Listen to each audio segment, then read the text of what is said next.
KOIKIMEDIA, we're bringing the world closer to your doorstep.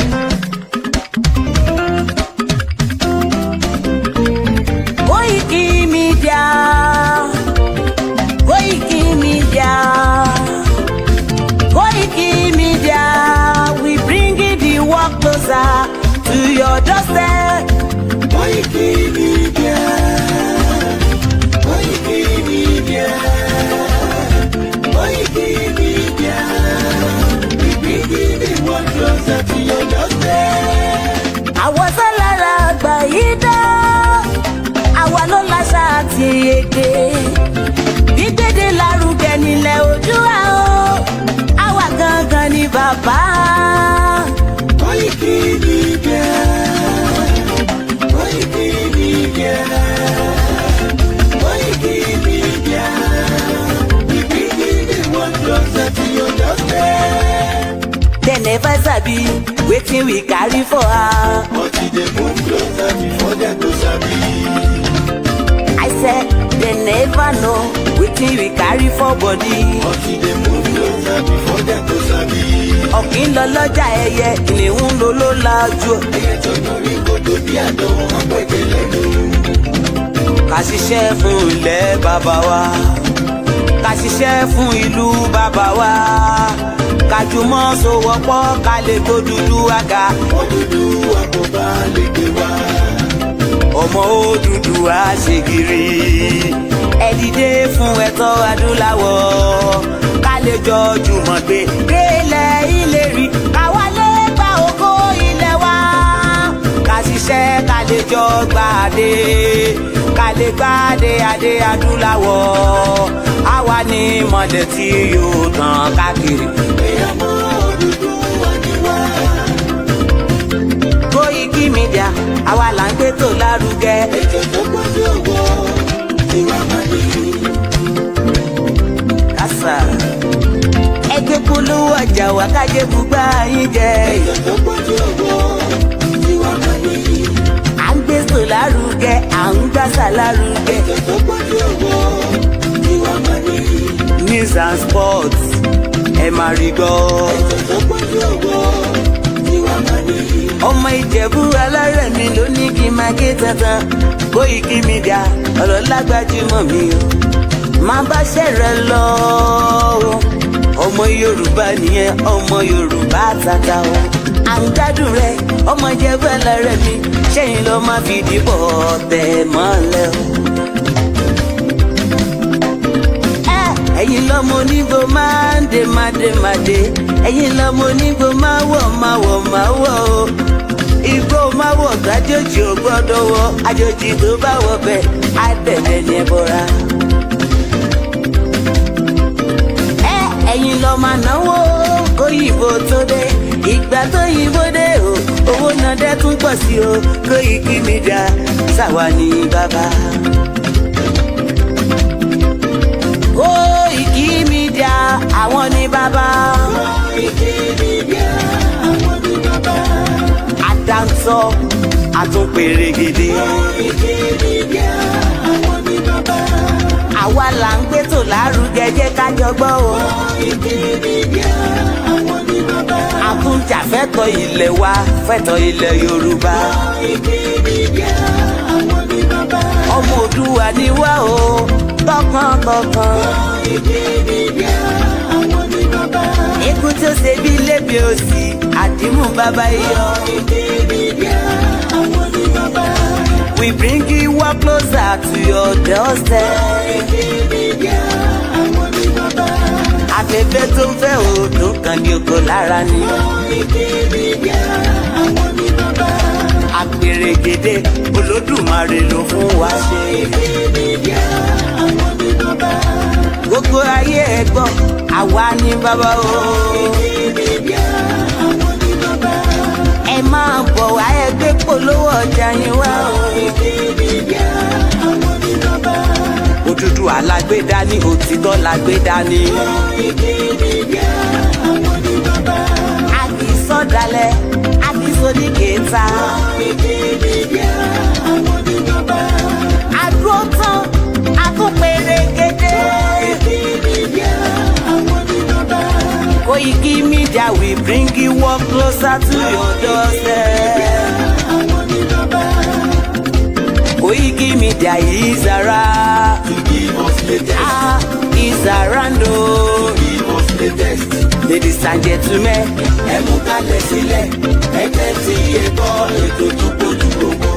ladies and gentlemen,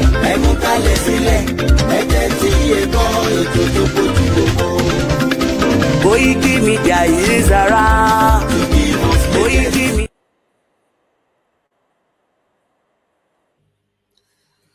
And a very good morning and welcome to the 17th day of the month of June 2025 as day 6 of the Yoruba Nation Mega Rally as we continue our campaign and the quest and the reason why Yoruba people must now think about their exit plan out of Nigeria. Nobody's coming to free you and nobody's going to give you your freedom. You cannot beg for freedom. We must all come out and defend our freedom. Mo kí gbogbo ẹ̀yin tí ẹ ti ń darapọ̀ mọ́ wa káàkiri ibi tí ẹ ti fẹ́ gbọ́ wa láàárọ̀ yìí ní 6:19. That's 19 minutes past 6 p.m. or 6 a.m. rather. 19 minutes past 6 a.m. It is the 17th of June 2025. Láti iléeṣẹ́ KOIKIMEDIA where 80% of the broadcast will be in English. Please do not tell me to speak in Yoruba. I am not speaking to you alone. So good morning and welcome. As you're joining the broadcast, please share it and invite others to do so.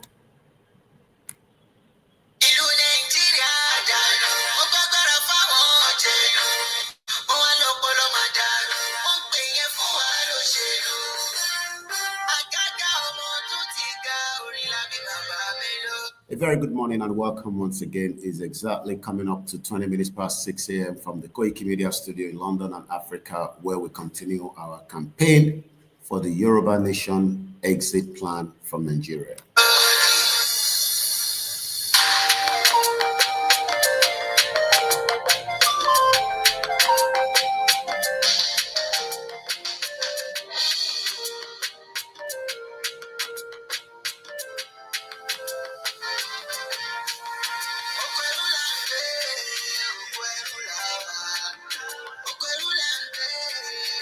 Please share the program and invite others to do so.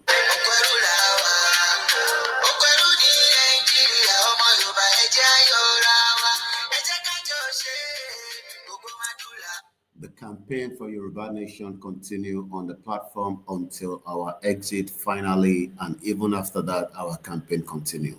Freedom, you don't beg for it, you go for it.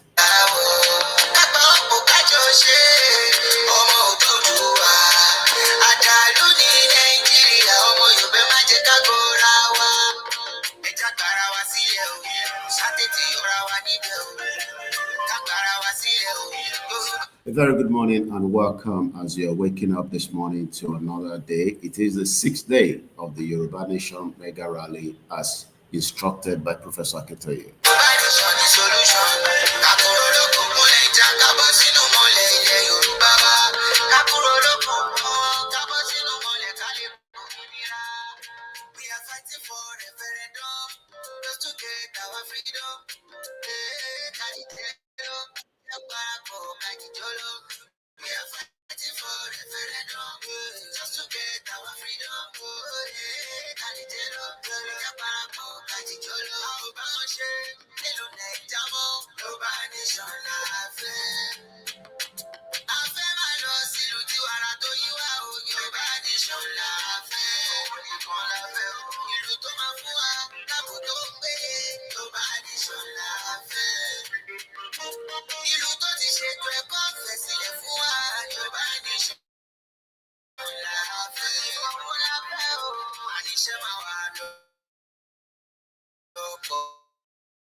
gbàrà wá sílẹ̀ o. Yorùbá nation ní solution. Kakúrò lókùnkùn ní ìjà kábọ̀ sínú mọ́lẹ̀ ilẹ̀ Yorùbá wa. Kakúrò lókùnkùn kábọ̀ sínú mọ́lẹ̀ ká lè bòmìnira. Oko ẹrú là ń gbé, oko ẹrú là wà. Oko ẹrú là ń gbé, oko ẹrú là wà. Oko ẹrú ní Nàìjíríà, ọmọ Yorùbá ẹ jẹ́ á yọra wa. Ẹ jẹ́ ká jọ ṣe gbogbo máa dùn láwọ̀. Ẹgbẹ́ ọ̀pọ̀ ká jọ ṣe ọmọ òdúdú wa. Àdàlú ní Nàìjíríà, ọmọ Yorùbá má jẹ́ ká gọra wa. Wọ́n ní ẹ máa jẹ́ ká gọra wa. Ká máa tanra wa. Pé tá a bá fi gbàdúrà lọ́wọ́ wa, a ò torí ẹ̀sìn dálẹ̀ Yorùbá sílẹ̀. Jẹ̀bi torí pé ká lè kúrò lóko ẹrú. Tá a bá fẹ́ kúrò lóko ẹrú, a ò ní fi tẹ̀sí ara wa lò tá a fẹ́ fi gbòmìnira. Ó yẹ jẹ́ kájọ wí, kájọ gbóhùn sókè. Yorùbá nation là á fẹ́. A fẹ́ máa lọ sílùú tí wàrà tó yí wá o. Yorùbá nation là á fẹ́. Òun nìkan la fẹ́ o. Ìlú tó máa fún wa láàbò tó péye. Yorùbá nation là á fẹ́. Ìlú tó ti ṣètò ẹ̀kọ́ ọ̀fẹ́ sílẹ̀ fún wa. Yorùbá nation là á fẹ́. Òun la fẹ́ o. Àdéhùn wa kò ní lè yẹ lórí ètò tá a ṣe fórílẹ̀-èdè Yorùbá. Látòrí ààbò tó péye, ètò ẹ̀kọ́ ọ̀fẹ́ a máa ṣe, ètò ìlera ọ̀fẹ́ a máa ṣe, omi ẹ̀rọ tó kárí títì tó lọ gẹ́gẹ́ a máa ṣe, ọ̀wọ̀ tó péye, ètò ọ̀fẹ́ tó dára, iṣẹ́ fún àwọn ọ̀dọ́ wa ṣe, ìtọ́jú fáwọn àdúgbò wa àti ìfọ̀kànbalẹ̀ àìnípẹ̀kun ló bẹ lórílẹ̀-èdè a máa ṣe wá. Ẹ jẹ́ gbàrà wá sílẹ̀ o, ṣàtètè yọra wa níbẹ̀ o. Kágbára wa sílẹ̀ o. Yorùbá nation ní solution. Kakúrò lókùnkùn lè jà kábọ̀ sínú mọ́lẹ̀ ilẹ̀ Yorùbá wa. Kakúrò lókùnkùn kábọ̀ sínú mọ́lẹ̀ ká lè bòmìnira. Oko ẹrú là ń gbé, oko ẹrú là wà. Oko ẹrú là ń gbé,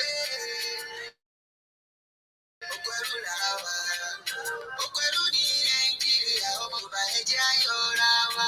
Ẹ jẹ́ ká jọ ṣe gbogbo máa dùn láwọ̀.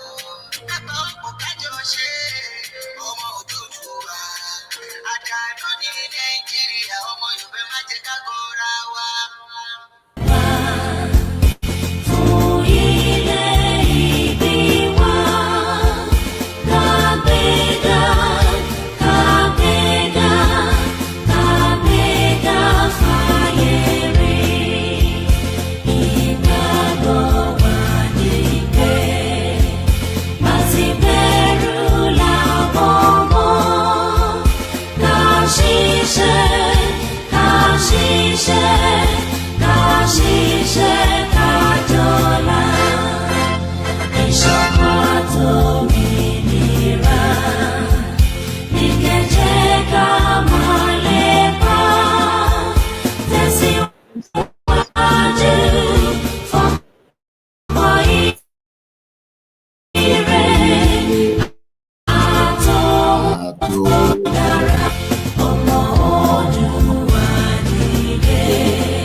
Good morning and welcome.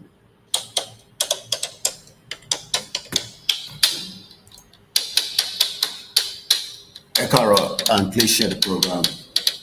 And it's coming up to 6:27 a.m., 17th of June, 2025. Okay, the Tindara Pomowa, and I say good morning once again.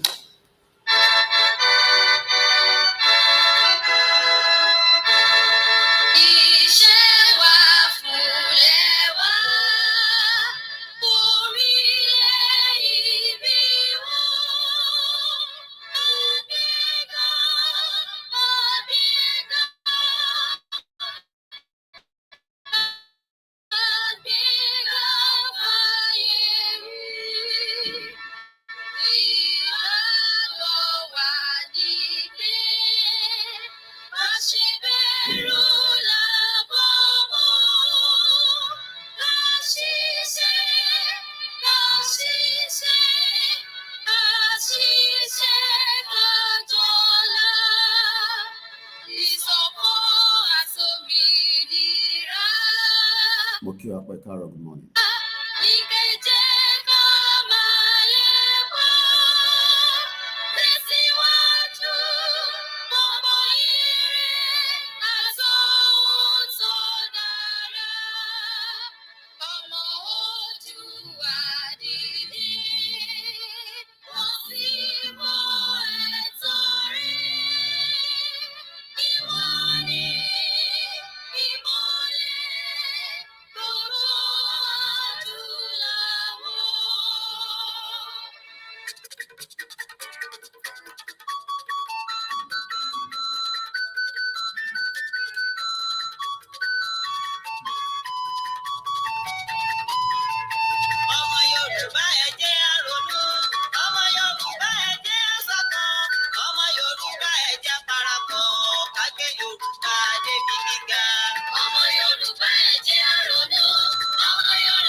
Kusento Mafuni freedom. If you are waiting that somebody is coming to give you your freedom, the instruction is let everybody go out there and ask for the freedom. Tobashin Drope, in your combo of any freedom. The question is, Tanuma for any freedom to be.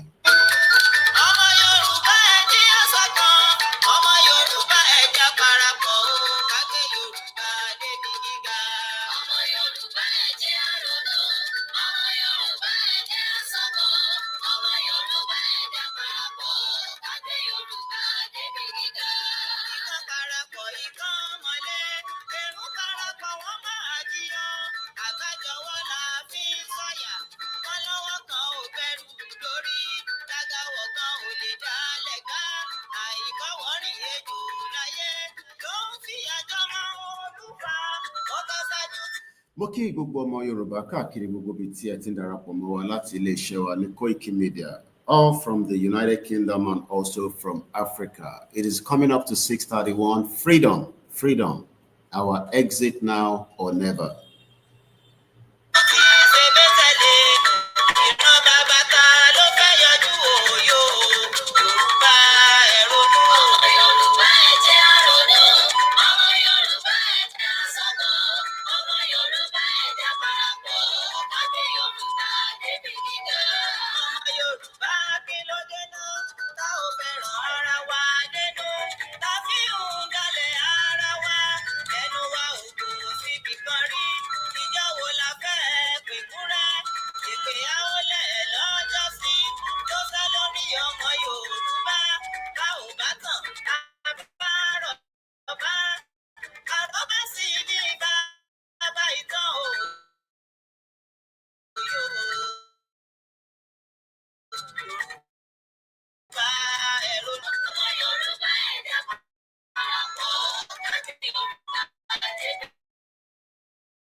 I say good morning and welcome to the broadcast. We're just kicking start.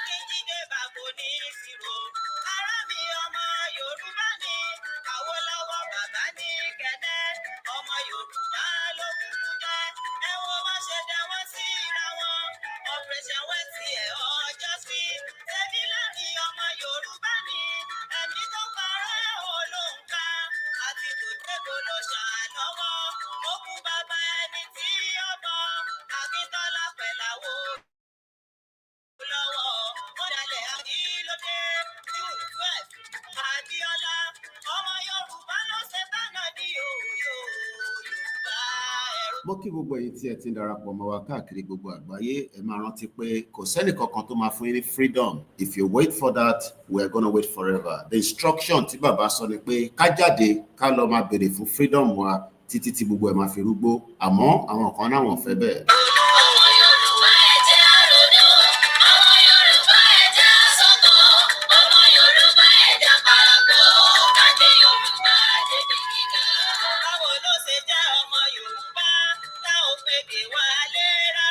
Mo kí ẹ̀yin tí ẹ ti ń wọlé, mo kí bàbá wa Ọládìméjì ẹ káàárọ̀, mo kí ìyá wa Cole, mo kí bàbá wa Adéyẹmí, Mr. Sheffield Kọ́láwọlé, mo kí lórí Instagram, mo kí lórí Twitter space, mo kí lórí gbogbo ibi tí ẹ ti ń láǹfààní àti gbọ́ wa. Àṣà Ọlọ́run Elédùmarè TV, Boboye Joseph, good morning and welcome.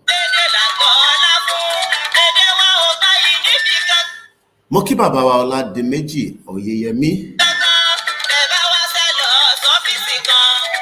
Mr. Moses Olúwakáyọ̀dé, mo kí ní ìpínlẹ̀ Kwara ẹ káàbọ̀ sórí ìkànnì wa. Ní gbogbo bí tí ẹ bá wà ní ìpínlẹ̀ Kwara, wọ́n ní kẹ́ jáde síta kẹ́ béèrè fún ẹ̀tọ́ yín. Bàbá Akíntóyè ti pàṣẹ ní June 12 láti ní ká jáde. Ó pé ọjọ́ 6 lénìí. Ṣé wọ́n máa jáde ní Kwara àbí ò ń bẹ̀ fún freedom ni?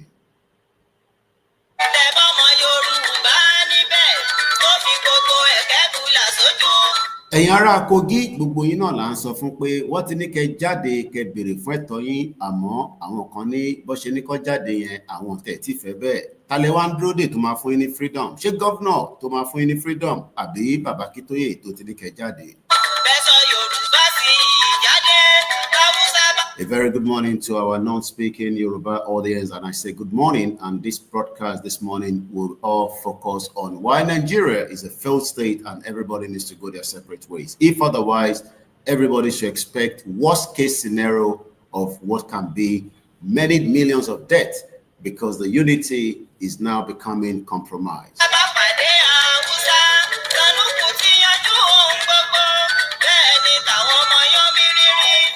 Good morning to the national leader of the Yoruba Nation Self-Determination, Professor Adebanji Akintoye.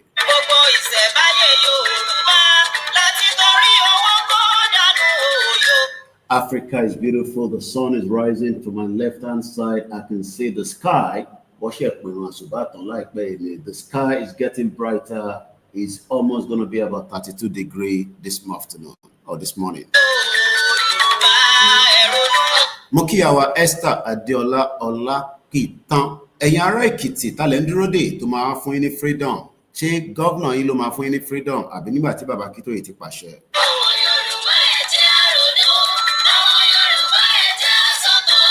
Mo kí ẹ̀yin ará Ondo State. Ẹ rántí pé ọwọ́ Francis in that St. Francis killed many innocent Yoruba people. Wọ́n ní ká jáde, ìjọ ti jáde níwájú mọ́ṣáláṣí àti iwájú church, níwájú ọjà, ní gbogbo bíkíbi ló ti ní kẹ́ jáde. Wherever is convenient for you, go out there and demand for your freedom. That is the kickstart. Ẹni tó fẹ́ kickstart ẹ̀, that means many of you will have to wait and nobody's coming to give you that freedom. Mo kí bàbá wa Gbénga, mo kí ẹ̀yin tí ẹ ti ń wọlé, Alami Jamiu Sheffield Kọ́láwọlé, good morning Mr. Usman. Eléyìí ò ní kankan ṣe pẹ̀lú ẹ̀sìn ẹ̀, your religion has nothing to do with your freedom.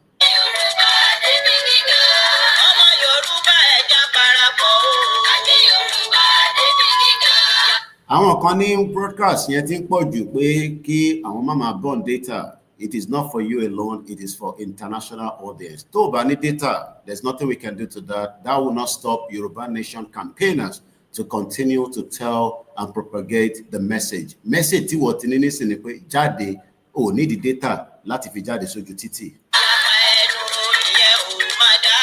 Only social media, but the social media is where we will deliver the message to many audience around the world so that they can have what is currently happening in Nigeria. 300 innocent lives were massacred, according to the Pope that spoke on Sunday. I'll be telling you more about that. But right now, Tinubu says, Emiano visited. But the question is, have you watched the video and see how many people were burnt inside their homes in the middle of the night by the Fulani terrorists?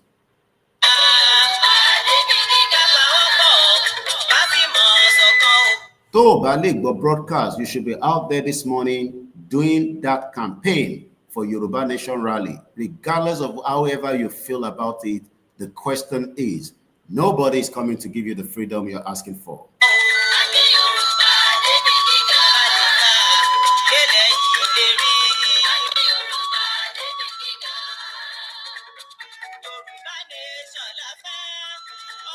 ẹ ṣọ́ pé Yorùbá nation lẹ́fẹ́ wọn ní kẹ́ jáde ẹ ṣe ń dúró pé èmi nìkan lè dá jáde ta ló máa wá tiẹ̀ lẹ́yìn ìwọ náà ló máa tirẹ̀ lẹ́yìn. Somebody will kickstart it, somebody must lead. Ẹ̀yin tẹ́ ń béèrè pé ẹ̀wọ̀n ẹni tó máa lead yín kí Ìgbòho wá lead yín. Ìgbòho has told us to go out there and demand for our right. You should be doing the same thing, and that should be the message across Yoruba land. Láti Ọ̀ṣun state àwọn olè ń dúró dè we ṣe àwọn tó wà lọ́ṣun adúpẹ́ because they've come out and let us more come out in our local government.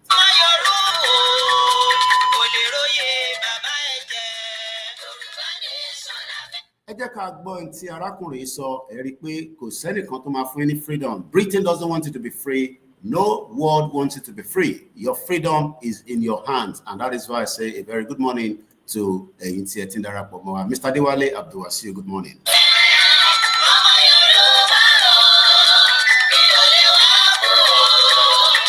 Mokiba Bawa Gani Oloyede, good morning and welcome.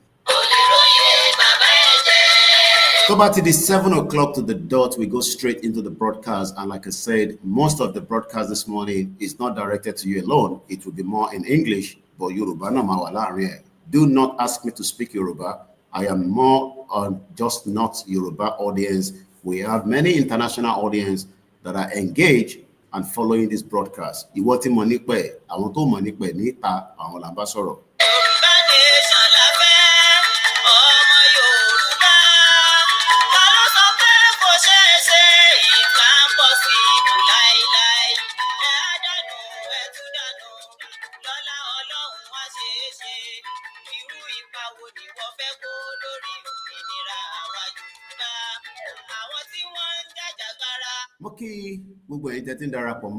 Mr. Robert, good morning and welcome. May God bless Yoruba land. May God bless each and every one of us.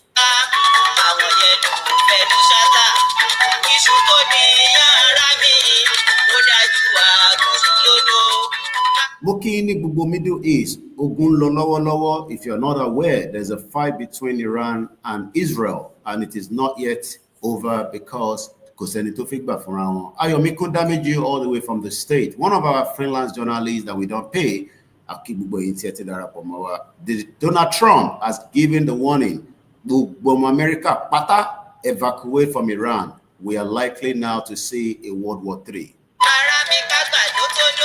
Ǹjẹ́ wọ́n mọ̀ pé ogun tó bá ń bẹ̀rẹ̀ òun ló máa ń pín ìlú náà ni tó bá ní òfin yẹ kí Nàìjíríà kó pín torí pé ó fẹ́ ogun. The question is, you will remain as a slave for the rest of your lives. From Asia to Europe to Africa, our freedom is in our hands and we just need to move ahead. Show your concern. Nítorí pé kò sẹ́ni kankan tó máa fún ẹ ní freedom. If you're waiting for Tinubu, the criminal politician, the bomb bastard, Tinubu has no audacity to give you your freedom. Ẹ máa gbà kúrò lọ́wọ́ ẹ̀ ni.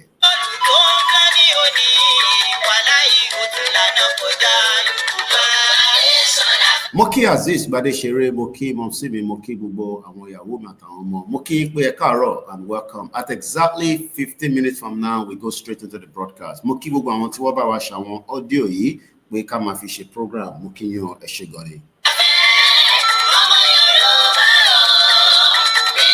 Bóhùn yìí kẹ́ mọ́ títí nínú WhatsApp group. Tẹ́ ẹ bá ti jáde tẹ́ ṣe sọ pé bákan lẹ ṣe yẹ kó rí. Bí ó ṣe máa rí yẹn náà ló ṣì máa rí àwọn kẹ́ jáde náà. Ẹ̀yin tẹ́ ní ẹ̀ ń wá ìbọn, ta ló máa fún yín ní ìbọn? Ṣé lówó ìbọn lọ́wọ́lọ́wọ́? Go out there and let's kickstart it, and the message will be delivered across the globe. Kò sẹ́ni kankan tó máa kó ìbọn fún yín torí pé kò sí ìbọn kankan. Kò sẹ́ni kankan tó máa fún yín anything. You need to prepare yourself and go out there. Tó bá ti wá attack yín, then ẹ̀yin náà ṣe kíní ẹ̀ padà fún wọn.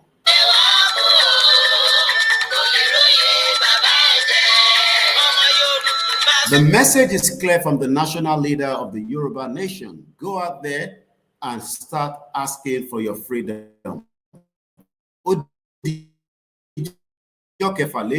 It can last 6 months.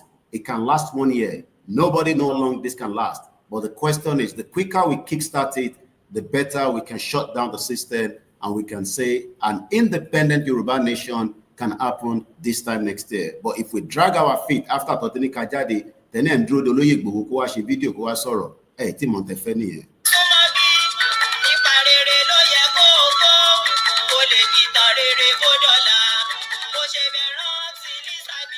Ẹ̀yin tẹ́ máa ń bèrè pé ta ló máa lead, kí ló dé tí wọn náà lè lead ládùúgbò ẹ̀, kí ló dé tó lè jáde ládùúgbò ẹ̀, ò ń bẹ̀rù kú, kò sí kú kankan tó máa pẹ́ ní kankan. We all have to make our mind up now so that we can exit this contraction together.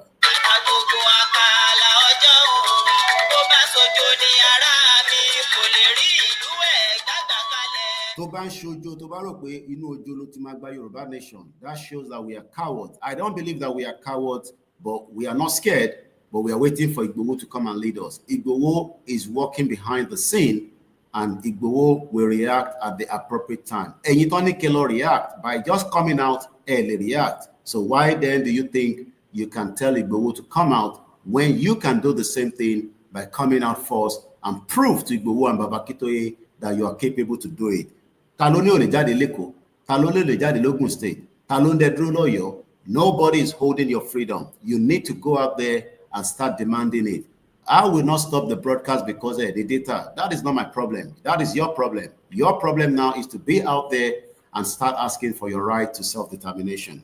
Self-determination is an inalienable right. At 6:45 a.m. from Africa to the broadcast coming from London, because we are also using our studio in the London where we are currently merging things together.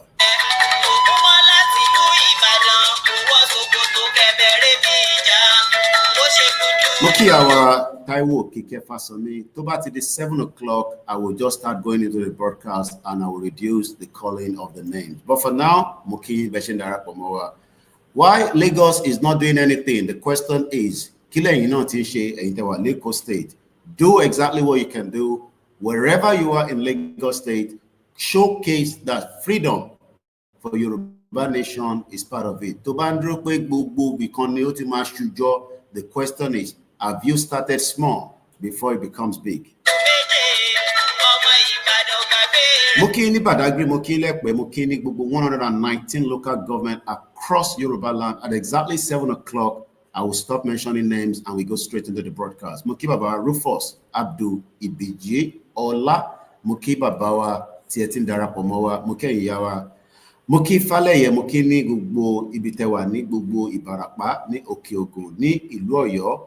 If you are waiting for all these, your bomb bastard governors, they will go ahead and do exactly what Europeans want them to do, subjugate and keep you under the puppet of Nigeria. Nigeria is not a country. We have told you many times.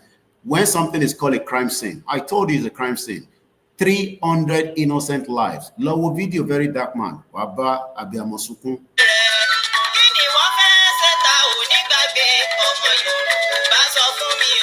Bàbá Akíntóyè ti sọ̀rọ̀, ẹ tún náà ń dúró de olóyè Ìgbòho kó wá sọ̀rọ̀, tí mò ń tẹ fẹ́ nìyẹn, tó bá yá ọgbù wa àbọ̀sójú títì àbẹ̀rẹ̀ sí ń béèrè fún ẹ̀tọ́ wa. Ṣólóyè Ìgbòho nìkan ló náà fẹ́ Yorùbá nation ni, gbogbo ọlá náà jọ fẹ́ Yorùbá nation. Why then do you want Ìgbòho to come and tell you exactly what Ìgbòho has been saying? Ìgbòho told us in London in October, the next phase of the rally would be in Africa. Where in Africa? In Yoruba land. Yet, some of you doesn't seem to get the message. Maybe you don't know, but I'm telling you, it is time now that we all react. It would also showcase why Igboho might quickly also activate. Attack you more the next plan. But the question is, nobody will attack you from your front of your house, even 20, 300. How do we have 60 million people and you are saying that you cannot do exactly what you have been asked to do? The question is,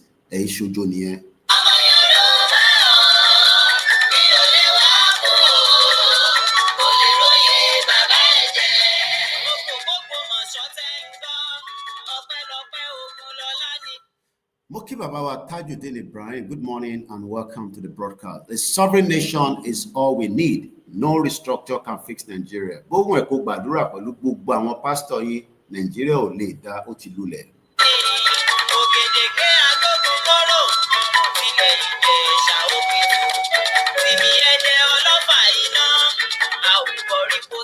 They bá ń dúró de gbogbo àwọn ọba tó ti compromise, àwọn ọlọ́mọ wa gbà yín sílẹ̀. They are laughing at you. Any right láti lọ síwájú palace kẹ́ lọ béèrè fún right yìí pé a fẹ́ Yorùbá nation. That is something you can do. Kò sẹ́nìkan tó máa lé yín níwájú palace pé ọmọ Yorùbá wá síwájú palace ó wá ń béèrè fún freedom ẹ̀.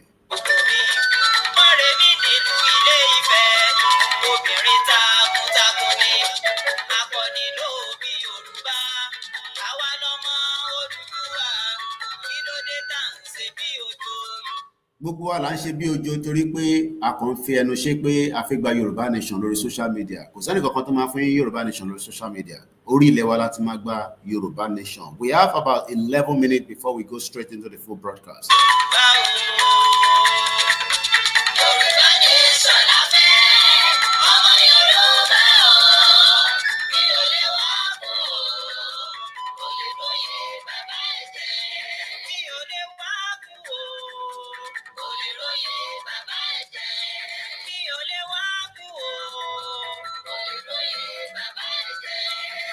From the Koiki Media studio, I say good morning and welcome once again.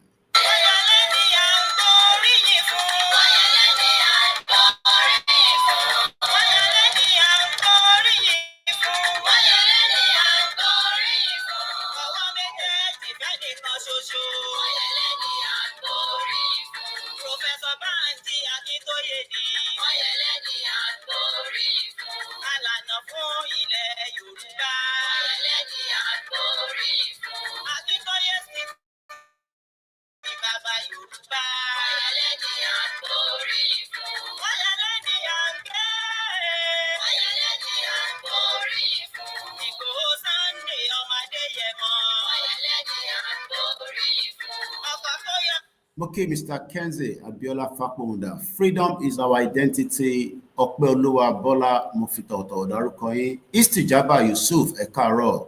Ẹ̀sìn kọ́ là ń jà fún. Àmọ́ tá bá gba Yorùbá nation. A fún gbogbo ẹlẹ́sìn kankan ní right fún identity yín. Kò ní gba Islam kúrò lọ́wọ́ ẹ̀. Wàá sì máa kírun wákàtí 5. Bóhùn ẹ̀ bó bá fẹ́ lọ sí Saudi wàá lọ. Àmọ́ ìtàn sọ ni pé identity ẹ̀ gẹ́gẹ́ bí ọmọ kọlẹ̀ Yorùbá, ọmọ Oòduà, àwọn Britain wọ́n ti gbà kúrò lọ́wọ́ gbogbo wa. Ìtàn ṣe ní ká jáde ká lọ wá béèrè fún ẹ̀tọ́ wa ní díẹ̀díẹ̀ kó tó di pé gbogbo ẹ̀ máa rúgbó. Tó bá ní pé kò ní rúgbó máa rúgbó. Election ṣì di 2 years from now. We have the windows to stop it before 2 years from now. But if you are waiting and waiting and waiting, we will wait forever. But that means it will take longer. Diplomacy ò ní fún yín ní country. Ogun ló ń jà lọ́wọ́ ní Iran àti Israel. Israel ò rely lórí àdúrà. Wọ́n rely lórí Iron Dome kó lè stop missile tó ń bọ̀. Fúlàní ń bọ̀, wọ́n ní ká jáde. That can stop it now, and then we can move to the next phase of the movement.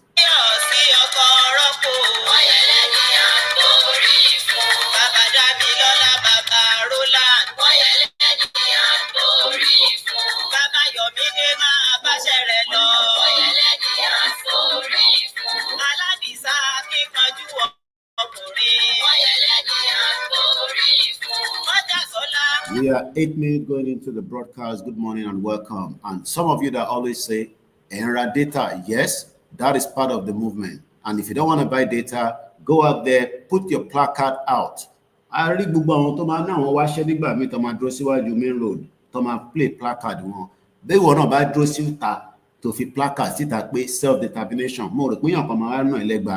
I don't believe that nobody will take you away and say, kí ló dé tó ṣe ń béèrè fún Yorùbá nation lẹ́gbẹ̀ẹ́ títì.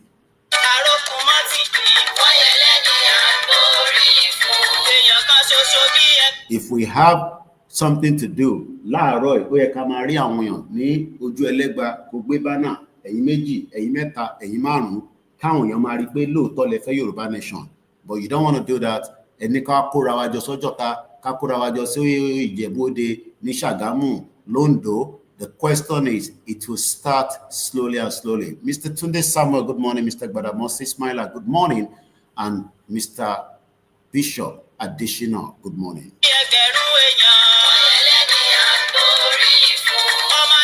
Déyàn mẹ́ta péré bá dúró tí wọ́n take picture yín tó show video yín, it can become the viral video that will trigger something. But ẹ fẹ́ yẹn, ẹ fi jókòó sínú WhatsApp group, kẹ́ máa ju audio síra yín. Ṣé ẹni tó wà ní WhatsApp group àtẹni tó wà níta, èwo ló ní more impact? We have already told you the rally is at its time and it will progress until we get our freedom. Rally ló máa kick to freedom. Freedom ń ṣe tán fún yàn, ó lè ríra lójú ẹlẹ́gba, kò dá ìṣẹ̀ṣe ẹ dúró, kò dá Christianity ẹ dúró, kódà ó máa protect ẹ, ó dẹ̀ máa defend ẹ. 6 minutes before we go into the broadcast, and I say good morning once again to each and every one of you from our studio.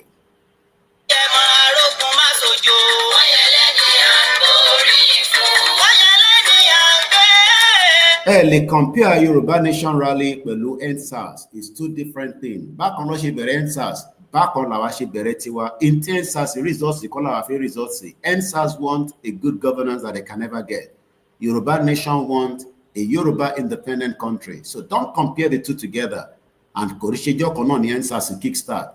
Àwọn kan tí ń sọ̀rọ̀ lábẹ́lẹ̀, wọ́n ti ń jáde díẹ̀díẹ̀ kó tó di pé gbogbo wọn débi tó dé. If you are waiting for anybody to come and free you as a Muslim in Yoruba land, as a Christian in Yoruba land, as Onisheshi, you will wait for a very long time. Freedom is not something that you buy. Freedom is not something you beg for. You would go and take it. And maybe, as many of us don't understand, it can even be one person that can activate the whole rally to become exactly what you want. But the question is, how let's say if you gbóríyìn fún Ìgbòho tẹ́ ń pariwo ẹ̀, then if you gbọ́n ẹ̀, ẹ̀yin náà ṣe nǹkan tó máa wú Ìgbòho lórí, kí Ìgbòho náà máa wò yín báyìí pé òun sọ pé òun nìkan kọ́ lóun fẹ́ Yorùbá Nation, kó máa sọ fún àgbáyé pé ìbò òun sọ fún yín, wọ́n fẹ́ ní Ìjẹ̀bú Òde, wọ́n fẹ́ ní kú ní Ẹ̀pẹ́. But some of you have sat down and Ìgbòho is saying, òun ní àwọn èèyàn máa jáde, ẹ̀ tí jáde. And the question is, nígbà wo gan lẹ wá fi jáde?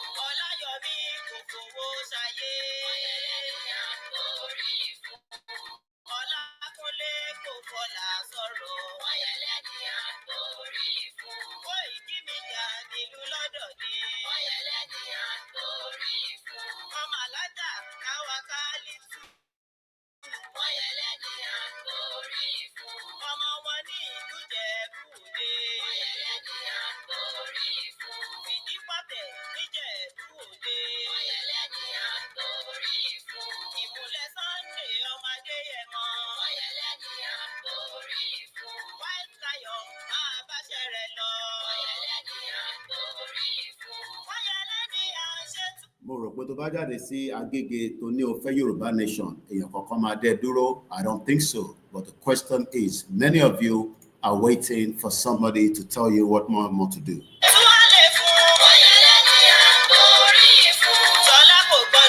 Mo kí bàbá wa Daniel Ọládìméjì, mo kí gbogbo ẹ̀yin ìyá wa tí ẹ ń darapọ̀ mọ́ wa, mo kí yín o ní gbogbo ibi tẹ́ bá wà, ẹ̀yin tẹ́ wà l'Áfíríkà, a kí yín o. Welcome once again.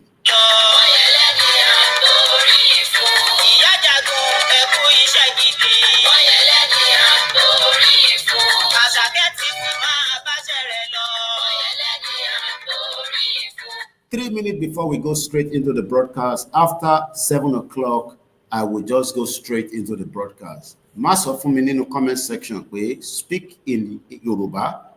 I have the right to speak in Yoruba.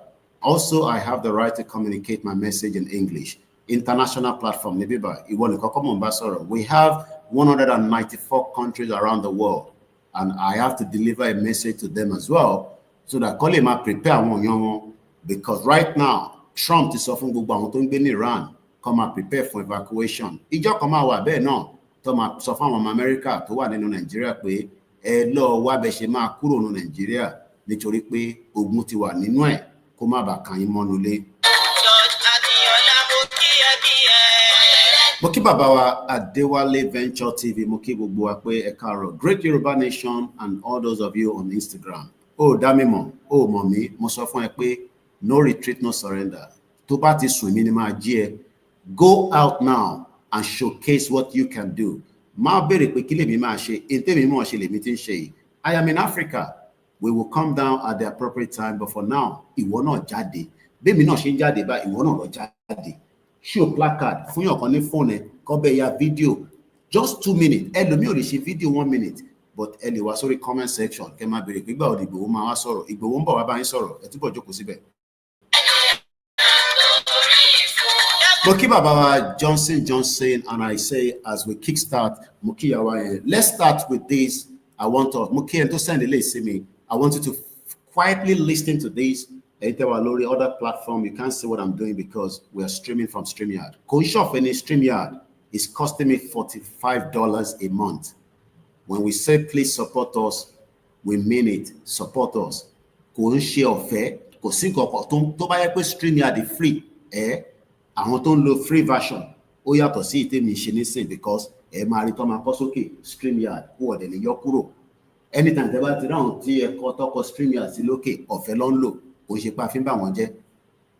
I cannot use that because when you're communicating to international global, you need to present yourself very well. I know when to deliver a message to the world, and I know when to deliver a message to your bombastic politician. Everybody has category. So a media knows when to communicate. If I want to communicate to the global world, I will have to do it in English. So má sọ fún mi pé gbọ́yìnbó tó bá gbọ́yìnbó ó ṣáà ti mọ̀ tí mo jókòó sí níbí báyìí. Let's start with this and make sure you listen carefully. Good morning and welcome. In Asia and in Muslim lands. So our topic is about the Muslim lands. During World War I, England was desperate. They needed to win. So England was making promises left and right. The first secret one is the Sykes-Picot Agreement that was between especially England and France. How do we divide the spoils of Arab lands? The Arabs as if they don't exist. Who's going to get what? They promised France, Syria, and that region. And England wanted Iraq in particular because at that time, oil was in Iraq. The second secret promise is the Balfour Declaration, which we're all aware, 1917, the Balfour Declaration, where the Foreign Secretary, Lord Rothschild Balfour, they have an agreement that if we support you, then you will carve out a Jewish state in Palestine. The Sharif of Mecca is told, if you fight the Ottoman Khalifa, if you come on the side of the British, we promise you will be the next Khalifa. The Sharif clan now wants power, like, hey, we can become the Khalifa. Who cares about these Khulafa? Let's become the Khalifa. So this is the McMahon-Hussein agreement. Now, World War I ends. The Arabs did revolt. They sided with the British. The Arabs fought on the British side against the Ottoman side, right? They fought against the Ottoman side. And when the World War I ends, 1918, World War I ends, 1919, the peace treaties began. So a series of delegations came. And of them was one of the kings of the Sharif, one of the sons of the Sharif of Mecca. And that son is Amir Faisal. Faisal was disrespected, treated as if he didn't exist. His name was not put on the roster of guests. Initially, they refused him entrance, even though he thinks he's going to be the king of the Arabs. In reality, the West did not care at all about him. What power did they actually have when you have to go beg to other people? We live in very difficult times. Subhanallah. May Allah subhanahu wa ta'ala grant us izzah. I want to see power established in Muslim lands, but I'm also cognizant that to get that is not an easy task. So in the meantime, we concentrate on ourselves, tazkiyatun nafs, practice what we preach, and spread the message of Islam. You cannot have an independent king without an independent country and dynasty. And you cannot have an independent country if you have to beg superpowers to have an independent country. Now, let's play it one more time. And I want to take note of something it says that is very, very unique.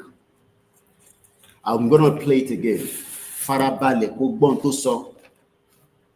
Okay? Mustafa, I've told you that this is the platform that will kick your spirit and eventually you would all come out and ask for your freedom. There's something that most of us are waiting for.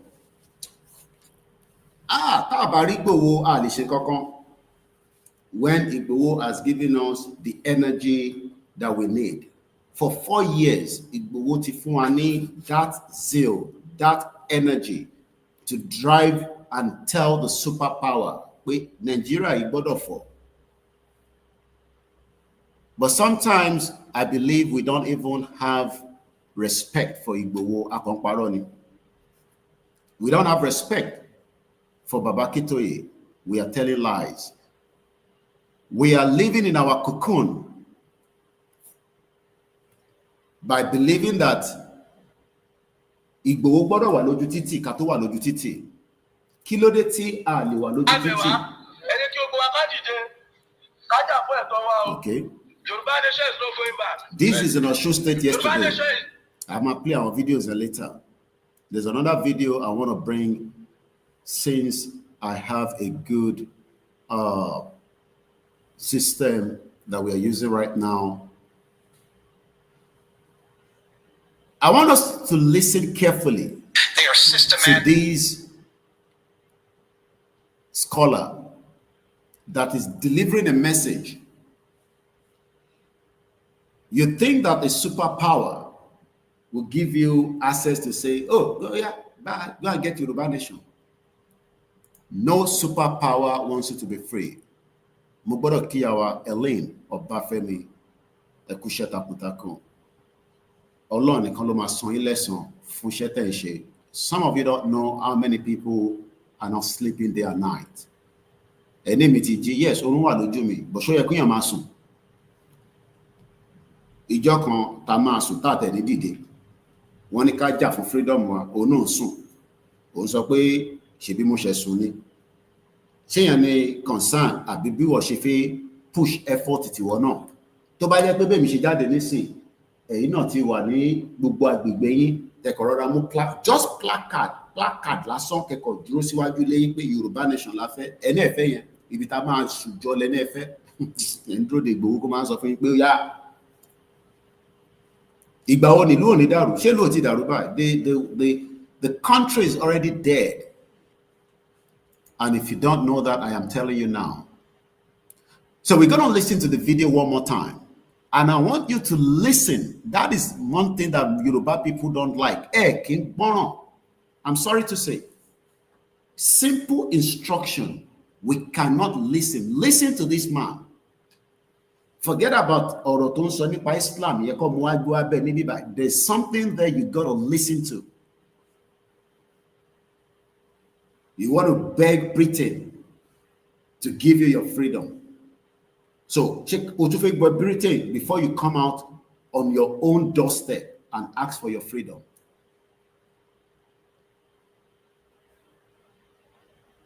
You want to beg Tinubu for your freedom.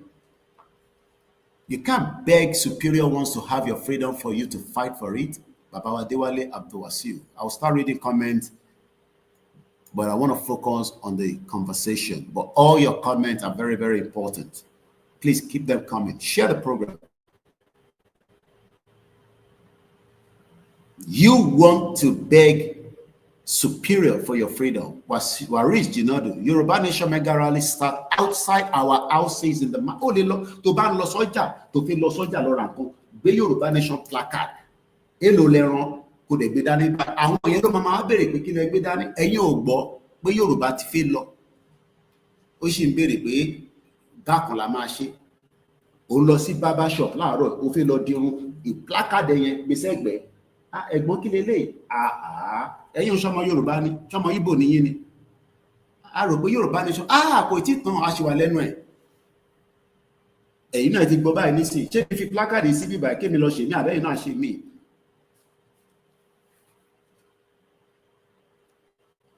You start outside your houses in the market with simple made creative Yoruba nation symbol. Cardboard, charcoal, anything, paper, rasho, koko Yoruba nation sí lára, aṣọ tó nílé, converted, designer, irọ́ àfẹ́yẹn gbogbo agbọ́dọ̀ wà lójú kan káwá yìnbọn fún wọn kán yìnbọn fún wa padà ìgbà ó ní Nàìjíríà ò ní dé stage yẹn ṣé o rò pé Yorùbá nation ló máa gbé Nigeria is already at that stage. Many people has weapons in Nigeria. Everybody thinks that people don't have weapons. Ìbọn pọ̀ nínú Nàìjíríà tó ń ṣe kékeré olúkálukú tọ́jú tiẹ̀ pamọ́ ni bẹ́ẹ̀ ló gbọ́ lẹ́nu mi. The amount of weapons in Nigeria today is uncountable. Everybody is just waiting for it to trigger. Abiodun George, good morning. So I want you to listen again. Listen to this message. Because only contact in the message, every message has something.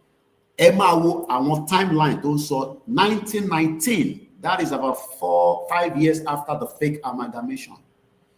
When somebody is talking, tó bá ti ń lo àwọn frames kan pé 1919, ó yẹ kí mind them and so far, okay, wọ́n náà dá Nigeria lẹ̀ ní 1914. So that means during that era, àwọn tó ń pera wọn ní superpower lẹ́nìí, they were doing everything as if they own us. We need to stop them now and say, no, hey, you don't own us. We own you. And you call it own what? Tinubu tó yẹ pé gbogbo lifespan tó kù lára ẹ̀ nísìnyí kò tó bó ṣe wà yẹn tó bá sì lè rí 30 years sí ohun Ọlọ́run ni à ń bọ̀sibọ̀sì. Ṣe fi pé Tinubu lè lò 30 years. Òwa náà ń bẹ̀rù Tinubu ìgbà ní Tinubu bọ̀ ní kú fún rẹ̀. He will die at some point. Because death is not something that everybody will die. So if Obeta will die for this movement. Tí bá jáde tó bá yìnbọn fún mi, yes, you might be alive and you might die. Tó bá yìnbọn fún ẹ̀gbọ́n tó bá jáde tí to drive lé lórí, tí mọ́tò bá l'accident, you can die.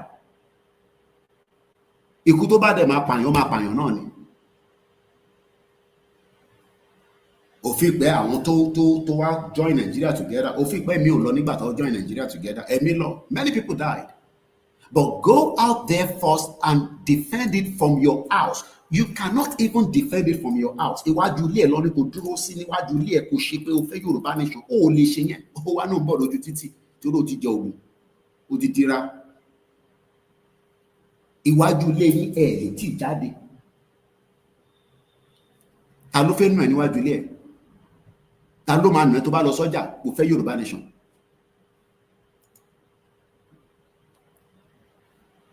Listen to the message.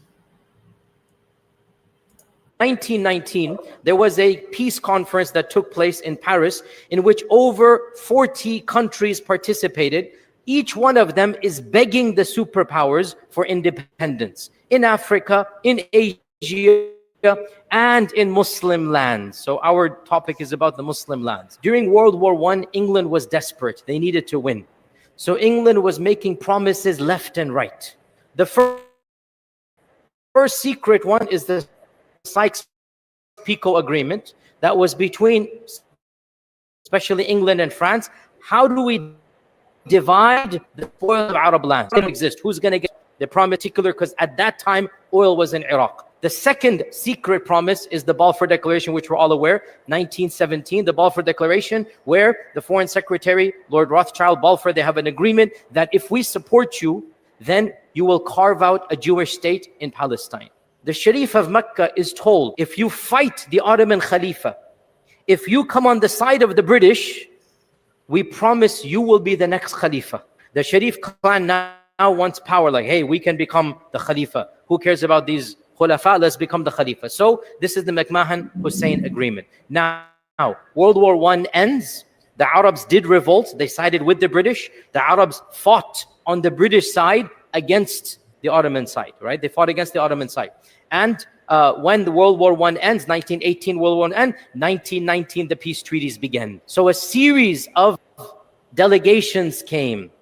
And of them was one of the kings of the Sharif, one of the sons of the Sharif of Mecca, and that son is Amir Faisal. Faisal was disrespected.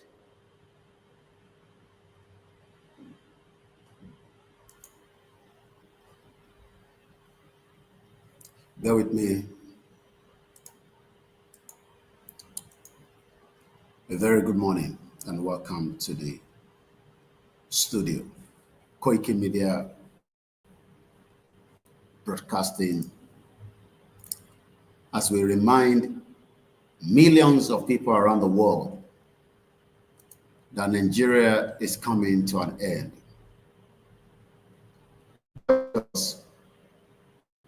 As this message that we're delivering this morning,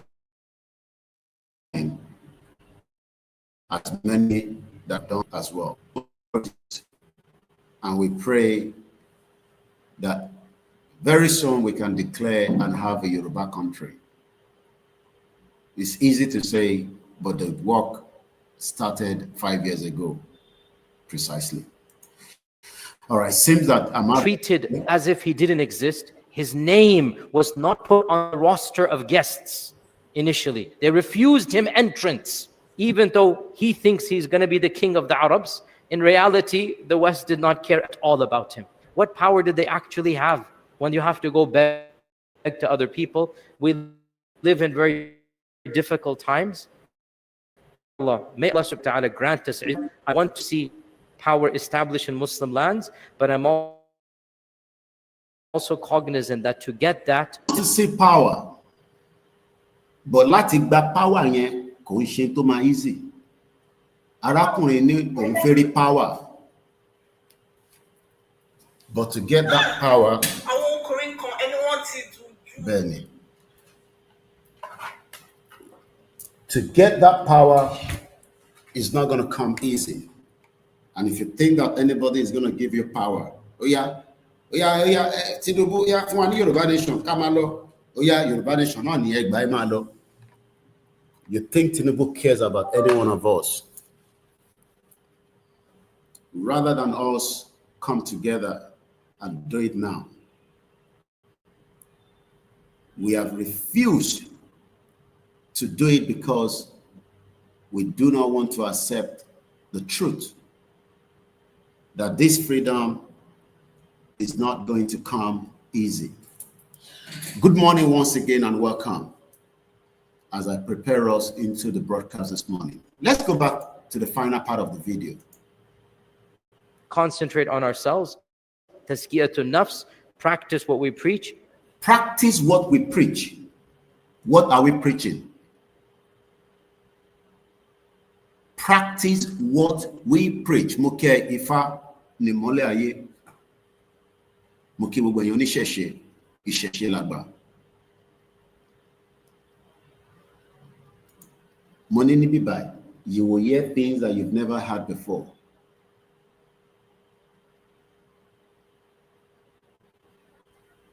The Sky-Picot Secret Treaty is not different from the 419-1914 Secret Treaty amalgamation. The criminals around the world, what to assemble in G7 by? If you think that they love humanity, you will cry for the death that is happening in Palestinian, in Africa, and likewise in Yoruba land and the other part of what is called Nigeria. Ṣé wọ́n lè pa èèyàn 240 l'America kí government America kó má tí shut down? Do you think that 240 people will be killed by terrorists in the UK? And kò ní sí nǹkan kan tó máa ṣẹlẹ̀? How many news network ló gbé pé èèyàn 240 kú tó bá ṣe pé Pope tó wá sọ̀rọ̀? So you think you can go and beg anybody? I'll share the link to you later on, Mr. Biodun George. It's a link, it's not a video. But when you follow me on Twitter, as we have said, I have already done that when I saw the video this morning.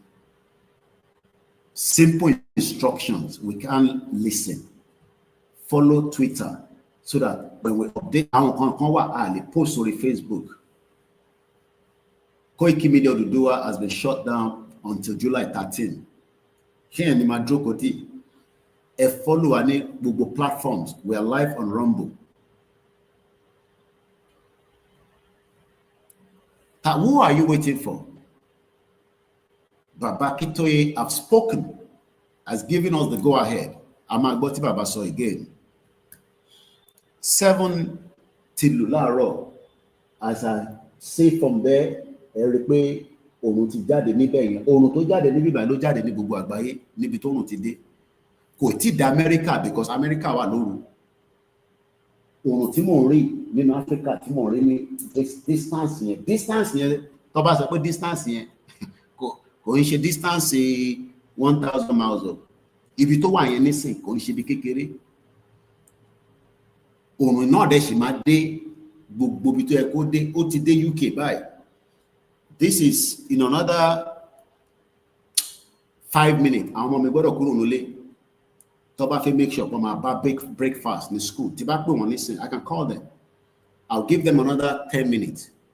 Tí bá pè wọ́n, ìyá wọn gbọ́dọ̀ ti mú àbẹ́ ẹ̀gbọ́n wọn, ó gbọ́dọ̀ ti fi wọ́n sórí bus kó jẹ́ wà lórí bus kan lọ sí school. Mo rí fídíò kan tó send sí mi láàárọ̀ ẹ̀. Ìbànújẹ́ ni fídíò yẹn. Ọkọ àti ìyàwó wọ́n ti dàrú. If you know that you cannot live together and you give birth, who do you expect to look after the children? Àwọn ọmọ ẹ̀ wá ń rìn káàkiri, wọ́n ti ń rìn káàkiri for 1 year, wọ́n nílé. And you are telling me to respect all these bastard politicians that you have? Crazy politicians. Nígbà tó ní humanity. Ṣé yẹn gan jẹ́ kó gbọ́n lójú èèyàn? Ó rò pé òun kùn mí ní orúnkún mi. Ọmọ 11 years old, lẹ́gbọ́n, bí àbúrò, bí 7 or whatever. Wọ́n wá ń rìn kiri bí ìgbóná. Nílẹ̀ Yorùbá ni o. Àwọn èèyàn wá rí wọn pé bọ́lá yín ti wá.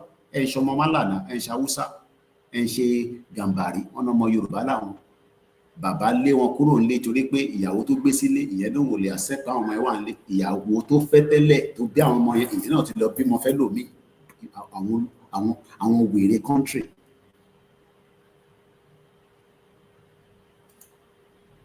Tó bá jẹ́ pé ìlú òyìnbó ni wá gba àwọn ọmọ yẹn, wọ́n á máa tọ́jú wọn.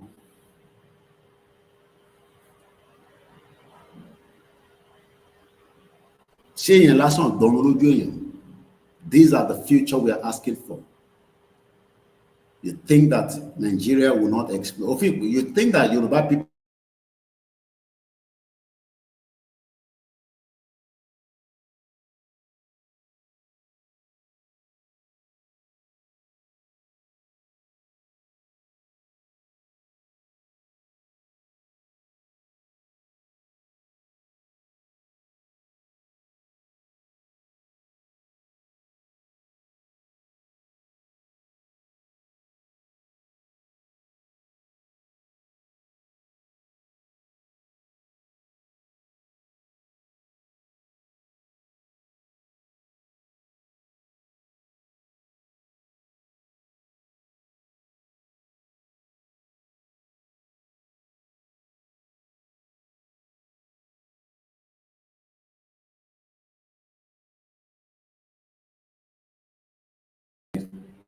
must have closed my Chrome, and that led to what has happened. Emma Bino.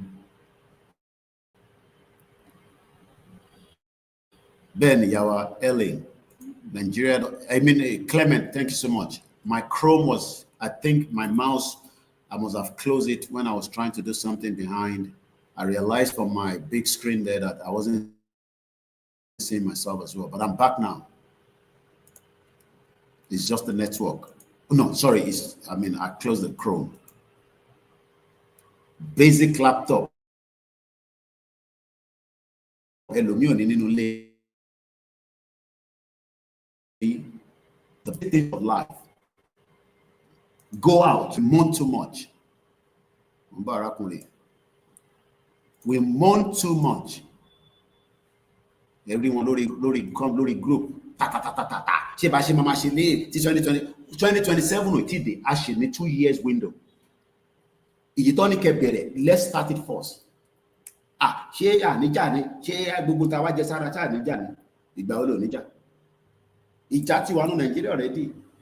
Ìwà máa gbáradì pé kí ìjà yẹn túbọ̀ súnmọ́ dáadáa. But ìtọ́ ní ká ṣe, let's start it. We can't start it. Òǹdó káwọn tó wà lábroad kó wá báyìí máa ṣe rally. Àwọ̀ ṣe protest. Day 6 láwà. If you like, accept it the way it is. If you like, don't accept it. Mo ti sọ fún yín lánàá. Ẹ túbọ̀ máa dúró, okay? Mo kẹ́yìn tẹ́wà ní South Africa. Thank you so much, Clement. Not easy. And Haiti was one nation in the Northern America atmosphere. They fought France for independence. All traitors were taken care of. Tí bàbá bá tẹ̀ ní ká jáde síwájú ilé wa, ṣé àwọn ò ní làákàyè pé okay, àwa 5, àwa 20, a lè kóra wa jọ.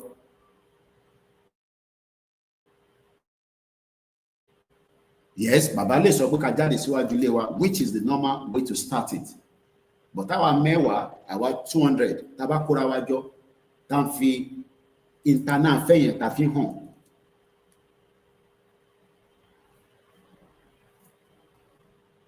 Ó fẹ́ kí bàbá kí tó sọ fún ẹ pé ó yá ìjà ti bẹ̀rẹ̀ gbàgbà gbogbo kí gbogbo náà jáde ó yá ẹ bẹ̀rẹ̀ sí dàlúrú gbàdà gbogbo. Israel àti Iran wọ́n ti ń ta wọn síra wọn for more than 1 year. Mo ní ẹ̀gbà tẹ́ ẹ understand the mo bí nǹkan ṣe ń work lágbàáyé, most of you. I'm sorry to say. Most of you don't know how things work.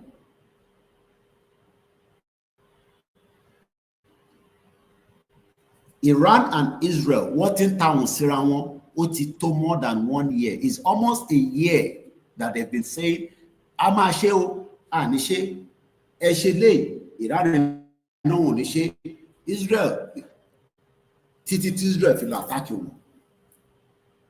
Already what they attack our, we are constantly being attacked.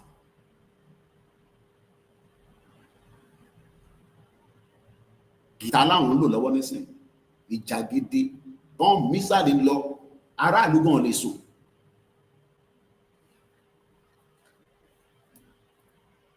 Ló ń dúró pé ó rò pé kí ni kàn ẹ́ pẹ̀lú ọ̀rọ̀ Tinubu? Mo ti sọ gbogbo ẹ̀ fún yín, Tinubu cannot do jack shit. Bó ṣe wà yẹn, ẹ̀mí kan ló wà lára ẹ̀. Ẹ̀mí tó wà lára tiẹ̀ ló wà lára Tinubu. Ìyàtọ̀ kan ni pé ó ní security tó protected. But tẹ́ni tó lẹ́mí bá mẹ̀mí yẹn lọ, ṣorí gbogbo security yẹn bó ṣe máa wò lórí bẹ́ẹ̀dì ibi tó bá kú sí nìyẹn.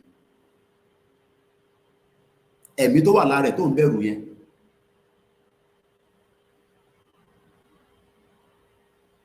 Awólọ́wọ̀ dà lé ní. Ṣé mọ̀ pé tẹ́ bá yípa fẹ́ kí èèyàn kan tá àfi jẹ́ kó kú, Awólọ́wọ̀ ló yẹ kó jẹ́. Níbo ni bàbá wà lẹ́nu nísìn? Ti lọ. Ẹ wo lé MK Abiola bó ṣe dáwóró. Bí lé Tinubu ṣe máa dáwóró nìyẹn ní Bodyland tí gbogbo wọn ṣe jàgàbà àjogòbò. Ó jẹ́ kó máa dáwóró. Ìjọ kan bọ̀ ilé Tinubu yẹn náà máa dáwóró bí Tabiola. Tinubu lówó Tabiola ni. Ṣé Tinubu lówó Tabiola? So why are you worried about Tinubu? Who the fuck is Tinubu? Who the fuck is he? I know some of you don't like those kind of words. Tani Tinubu tó ń bẹ̀rù.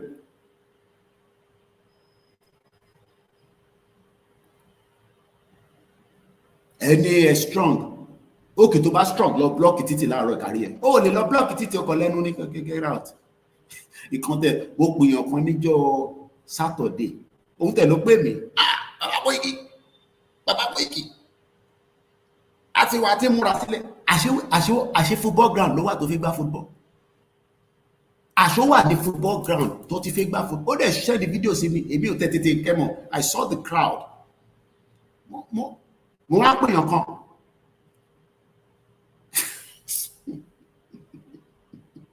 Ẹni yẹn tuntun ti jánu láàárọ̀ lórí WhatsApp nínú group kan mo tuntun gbọ́ voice note. Èmi dúró kó pè mí nísìn padà ni. Mo ń dúró kó pè mí padà. This níjọ́ ni bàbá ní ká bẹ̀rẹ̀ rally June 12th. I think it was a weekend iṣẹ́ Saturday. Àṣé wọ́n kóra wọn jọ ń gbá bọ́ọ̀lù ni. Mo kí Yonkan Global. Then we are now in day 6. When I saw the video, èmi ò tẹ̀ wẹ́sẹ̀ wọn pé boot ni gbogbo wọn wọ̀. Mo ṣáà rí pé aṣọ jẹ́sí lọ́wọ́ but ẹ mọ̀ I thought like bí wọ́n máa bọ́ṣọ bí wọ́n fi múra bí àwọn tó ẹni ẹ̀ náà bí warrior la máa ń pè. So mo rò pé bí àwọn tó fi dira náà máa fògbò sára kó tó bọ́ sí títí. Àwọn tí múra báyò bàbá Koiki. So I called somebody else. I want to move on gbá bọ́ọ̀lù ni mo ní kí lẹ́mí pọ̀ ń gbá bọ́ọ̀lù ó kì í tó bá tẹ̀ ń gbá bọ́ọ̀lù níbi tó ti ń gbá bọ́ọ̀lù ni ẹ display Yorùbá nation ó display jack shit mo wá pè padà mo wá ní fídíò tó send sí mi football ground ló wá oníṣẹ́ mo mọ̀ à ń bá àwọn èèyàn sọ̀rọ̀ náà ni mo lọ ok ìyẹn náà dábẹ́ bọ́ má sọ fún mi pé ti fẹ́ jáde sí títì kò sọ nothing níbi tó ti ń gbá bọ́ọ̀lù yẹn o.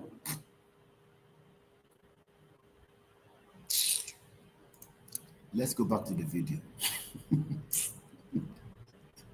Báwọn yẹn bá dẹ̀ rí gbòòwò nísìn tí gbòòwò tó bá dé báyìí nísìn everybody máa wá fẹ́ gẹ̀.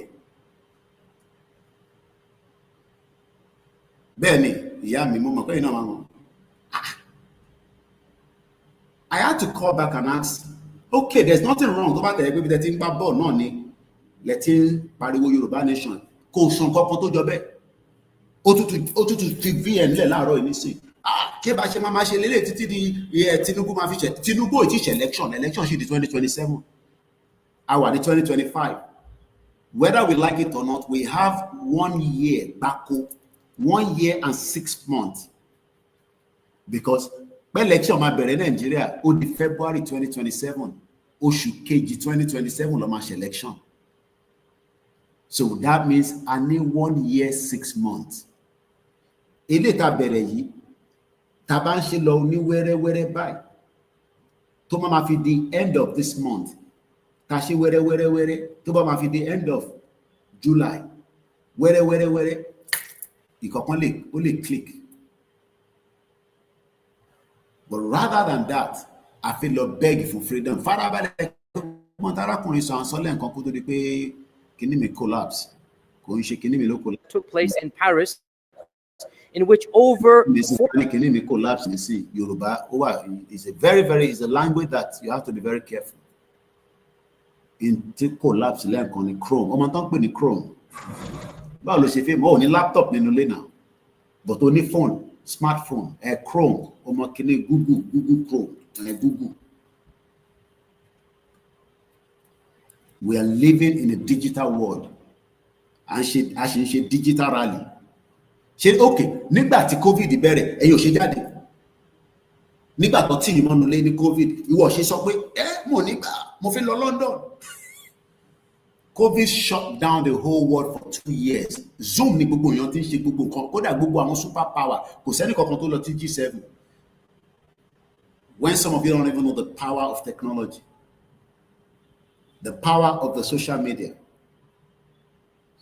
tó ń sọyàn ṣe mọ̀ pé ní social media yìí lánàá níbi Amẹ́ríkà bọ̀bọ̀ kan pa ìyàwó ẹ̀ live lórí Facebook bẹ́ẹ̀ ni níbi tó ti ní heated argument ó pàyà bẹ́ẹ̀ ló gbọ́ lẹ́nu mi ó pàyàwó ẹ̀ mo wo fídíò yẹn mo pé ha because some of you think that this thing that we are doing is like a joke to you. Do video, send it to us. Káwa media ká upload it ìyẹn tún dìjà. Báwo ni ẹ ṣe cost ní life ẹ? Okay, èyí tó máa cost ní life ẹ ló fẹ́ ká kọ́kọ́ bẹ̀rẹ̀. Ó sì máa dé bẹ́ẹ̀ but Ọlọ́run jẹ́ kí life gbogbo wa lọ sí. Eléyìí nísìn kò tí mẹ́mi kankan lọ. Stay in front of your house. Báwo ló ṣe fẹ́ mẹ́mi lọ? Ẹ̀yẹn wá jẹ́ ká gbọ́ pé ní ibi tí wọ́n ti jáde o, wọ́n ṣe báyìí fún yín. Àwa béèrè lọ́wọ́ àwọn tó ṣe bẹ́ẹ̀ pé kí nìkan tó ṣe ṣó jalè ni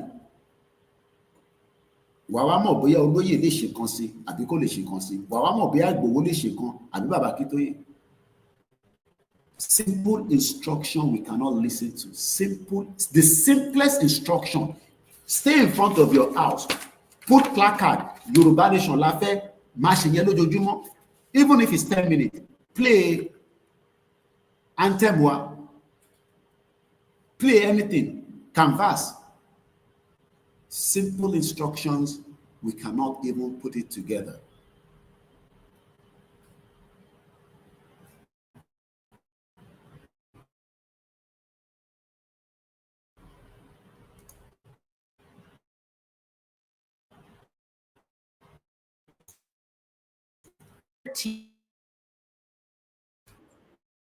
countries participated. One of them in the superpowers in Africa, in Asia. As well. You want to beg the superpower for our freedom, and you think that they're going to give you the freedom? Oh, yeah, take the freedom, bye. Take Yoruba nation, bye, and stop disturbing us. Are you for real? You think all these monster superpower give a toss? If they care, how can 240 people die in a country and the world is not talking about it? 10 people died in Austria. The whole world was talking about it. But you got to get humans. I can say humans. If we are humans to them, nobody would disrespect 240. Get 240 at 10 people. It will not you what to mass minus 6. 240 people died in Benue State, right? Now, when you're putting Benue State, you think they care about your life? Who the hell are you that they care about your life? Our care nipa life, our Baba Kito care nipa life, Igbo care nipa life, Eje Kashi Tony Kashi, Alishe. Is that not, are we not confused people? We are confused people. Ṣé bá ṣe máa ṣe lélẹ̀ tí tẹ́ máa fi tí Tinubu election ò tí dé ẹ má parọ́ mọ́ election kankan ò tí dé election ṣì dé Tinubu ò lè call for election nísìn Tinubu ò lè pè for election nísìn because it's not the right time for any election in Nigeria. Election ṣì di 2027. Election ṣì di 2027. That means we have 18 months, 1 year, 6 months. That's what we have. 1 year, 6 months to decide how our future will be. That is what we have. 1 year and 6 months. Tabajeko slip away from us. Don't blame Baba Kitoye. Don't come and blame Igbo. To never blame Mama. Ma funi ekpe gidi. Ama wojú ara wa gidi nígbà yẹn. Ó better kí ṣàìsùn yẹn nísìn. So that tó bá máa fi dé 1 year, 6 months yẹn. Káti máa sọ pé àti nà sí àwa ní gbogbo ilẹ̀ Yorùbá ó rò pé òun òkùn mi náà òun kùn mí bọ̀ kò sígbà freelance ní mí ibi tó bá pẹ́ parí program bá fẹ́ sùn máa bọ́ sílẹ̀ lẹ́ẹ̀mẹ́yẹn máa sùn tí bá ti mọ̀ gìtàn máa fẹ́ gbélélẹ̀ máa sùn tí bá tún dìde máa tún continue. Èmi ò níṣẹ́ mo sọ fún yín, this is all I have. But o rò pé mi náà ní goals, o rò pé mi náà fẹ́ achievement ni at 47 years old. O rò pé mi náà fi máa gun mọ́tò kí máa lọ bí àwọn big boy káàkiri ní gbogbo Nàìjíríà. Ohun èmi náà bẹ́ẹ̀. Bọ̀ ṣé inú Nàìjíríà ni màá ti máa gun BM mi? Ṣé mo lè gun BM tí mo máa gbádùn ẹ̀? Tí bá gbé 5 series BMW wá sí Nàìjíríà nìsín, a lọ fẹ́ ṣiṣẹ́ àmà ṣiṣẹ́. Bọ́lá máa jẹ́ kó lo ẹ̀ta kú níjọ́ kan tó máa bèèrè pé kí ló pàdé. Mo fẹ́ ra BM, mo fẹ́ gbé lọ Nàìjíríà, mo fẹ́ lọ ṣe big boy. Because o lè rówó gidi Nàìjíríà, blood money lẹ́ ná nínú Nàìjíríà, kò sí clean money kankan, forget it. Gbogbo yín pátá owó ẹ̀jẹ̀ lẹ́ ná Nàìjíríà. Ẹlòmíì ò mọ owó tó ń gbà lọ́wọ́ èèyàn, blood money ni gbogbo yín ná, kò sí clean money. So ètè bá wa mú clean money mi wá bí bàbá Aborode tí mo wá gun mọ́tò. Àwọn tí ó máa fẹ́ gbẹ̀mí èèyàn kò ń ṣẹ̀yìn. Títì tí máa gun mọ́tò yẹn lé lórí òun ló máa gbẹ̀mí mi torí pé wọ́n táyẹ̀. Torí nígbà tí bá fẹ́ jáde lálẹ́ tí mo fi gbéra látẹ̀kọ̀ tí mo lọ sí ilé bàbá mi ní Fìdípọ̀tẹ̀ tí mo wá bẹ̀rẹ̀ sí wa mọ́tò yẹn bí ìgbà tó yẹ pé mo wà ní London. Ṣé o mọ̀ pé mo ní mọ̀ pé kòtò kan wà láàrin títì tí bá lárí mọ́ báyìí kí ló rò pé máa ṣẹlẹ̀ sí mi? Tí ó bá tẹ̀ wá ṣẹlẹ̀ sí mi, ṣé hospital kan wà tó máa tọ́jú mi? Tom bastard, ìlú òfò, ìlú yẹn ni wọ́n ṣì wá sọ pé o fẹ́ save. Orí ẹ̀ ò pé, orí ẹ̀ kò tí ì pé. You don't know what you're talking about. Wọ́n ní kó jáde ní day 6 fún rally, o ṣì ń dúró de Ìgbòho. Mo ní máa dúró de ó ń bọ̀, okay? Ó wà nínú Áfíríkà, máa dúró de. Ìgbòho máa bá yín sọ̀rọ̀ láàárọ̀ ọ̀la, ó ń bọ̀. Ìgbòho ń bọ̀ wá bá gbogbo wa sọ̀rọ̀, okay? A need èèyàn tó máa lead wa aládùúgbò wa o. No, ìwọ ò ló kó nídìí. Tí tó bá fún ẹ lọ́bìnrin nísìnyí, ó kú ò nílé. Ẹ má bínú fọ́rọ̀ àlùfàǹṣà. Bomb bastard. ọkùnrin sọ pé òun dúró de ọkùnrin kan nígbà tí Ìgbòho ti kí gbogbo aláyà lọ́wọ́yà ní gbogbo wa ní Ìgbòho ṣá irúmọlẹ̀ tó ń jẹ káyínkáyín ọmọ aládé irọ́ ni o inú group nìkan ló ti ń sàn yẹn a máa jánu àkọ́ máa wo gbogbo yín báyìí. Use that energy now ká sì kọ́kọ́ lọ lò bó ṣe ní ká lò energy tó wá kù a lọ channel ẹ̀. Ìjà máa ṣẹlẹ̀ kò sẹ́ni kankan tó ń sọ pé ìjà ò ní ṣẹlẹ̀ ìjà gidi ń bọ̀ but eléyìí tó ṣe ní ká bẹ̀rẹ̀ let's start it let's kick start it 6 days now only gbogbo percentage àwọn tó sì ṣe kò tí 10%.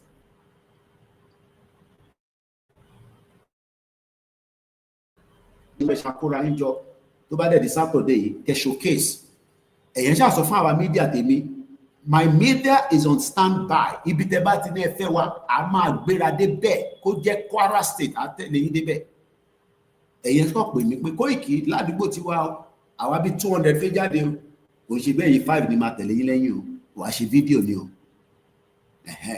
èkó má rò pé máa pè mí fún yàn 5 máa ní kọ́ máa bọ̀ ní àwọn 1000 máa jáde ládùúgbò wa Koiki ṣó lè tẹ̀lé wa lẹ́yìn fún mídíà ó ní láti sanwó fèmí ìwọ má wọrí àfúnyín ní mídíà free of charge àgbé drone tẹ̀lé yín lẹ́yìn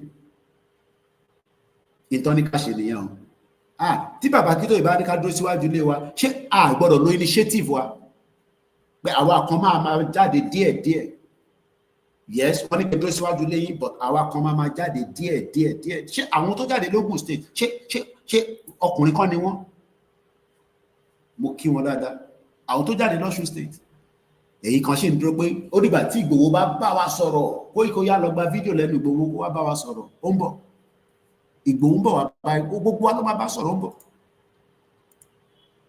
ok ó ń bọ̀ àìtí ní kankan ṣe kan parọ́ fúnra wa ni but I know we are not cowards but it's not that we are cowards èmi ò believe pé cowards ni wá but sometimes àwọn kan máa ní cowards ni wá and gbogbo nonsense tó máa ní Babangida ò sọ anything like that irọ́ ni prof ti prove it pé Babangida ò sọ any jack shit Babangida wà láyé mo dẹ̀ mẹ́ni tó mọ Babangida dáadáa ẹ̀gbọ́n ẹ̀ wà ní UK dc Babangida ò sọ gbogbo tó sọ yẹn àwáwí ni gbogbo ẹ̀ Babangida ní tó bá ṣe wí ní wọ́n bẹ̀ ẹnu wa máa gbé nǹkan tí táàrí wọn ní Babangida sọ bẹ́ẹ̀ níbo ló ti sọ èyí tó sọ ẹ lọ ṣe àìtí lè ṣe we can't do it and it makes me wonder that we are strong in mind but our spirit is weak spirit wa weak gan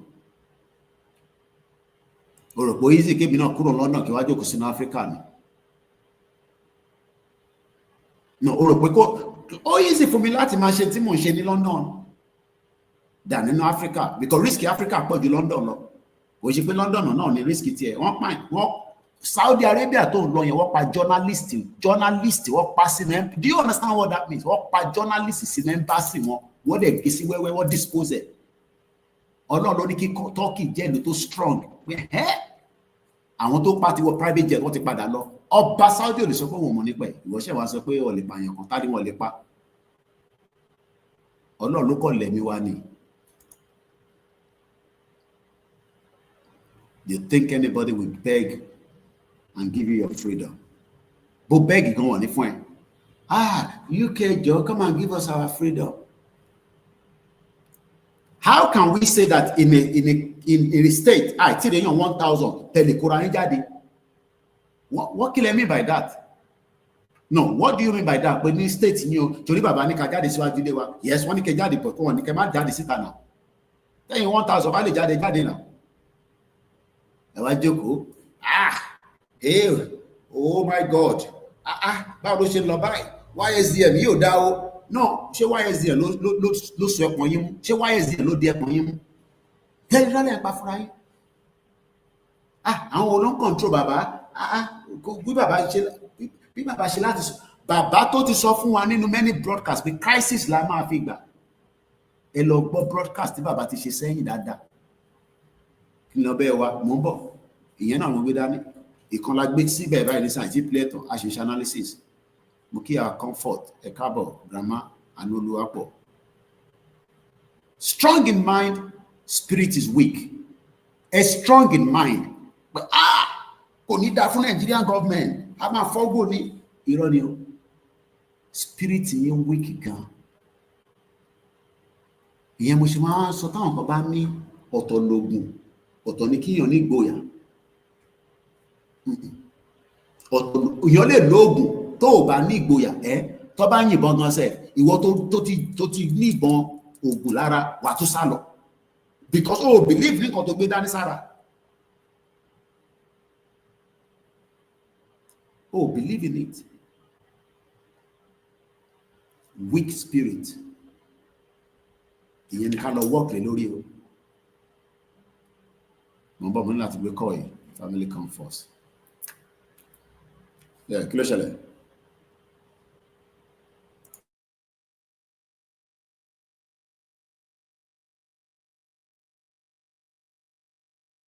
England was desperate. They needed to win. So England was making promises left and right. The first secret one is the Sykes-Picot Agreement that was between especially England and France. How do we divide the spoils of Arab lands? The Arabs as if they don't exist. Who's going to get what? They promised France, Syria, and that region. And England wanted...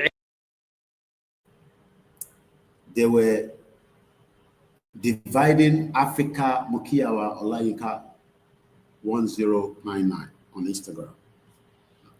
What divide Africa? Àwọn ìlú tẹ̀yìn wọ́n lè. They made Africa as their own. But we will stop it. Our spirit needs to stop being weak. Kí ni mo sọ? Our spirit needs to stop being weak. We are almost there. There's no doubt about it in my mind. Mo ń gbọ́ àròlé brother Milano, àròlé 1010. Ó ní ó dáhùn lójú dé anywhere pé Yorùbá máa lọ. Ṣé bẹ́ẹ̀ náà ló ṣe rí fún wọn náà? Because if you are having a weak spirit, kò lè jẹ́ bẹ́ẹ̀ fún ẹ, you gotta have a strong mind and a strong spirit. Mo ti ṣe program yẹn ní last week. Our mind, our spirit must be hardened.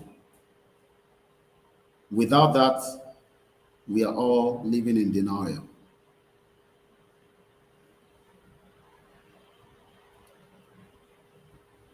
Mo kí gbogbo alẹ́ nǹkan sí.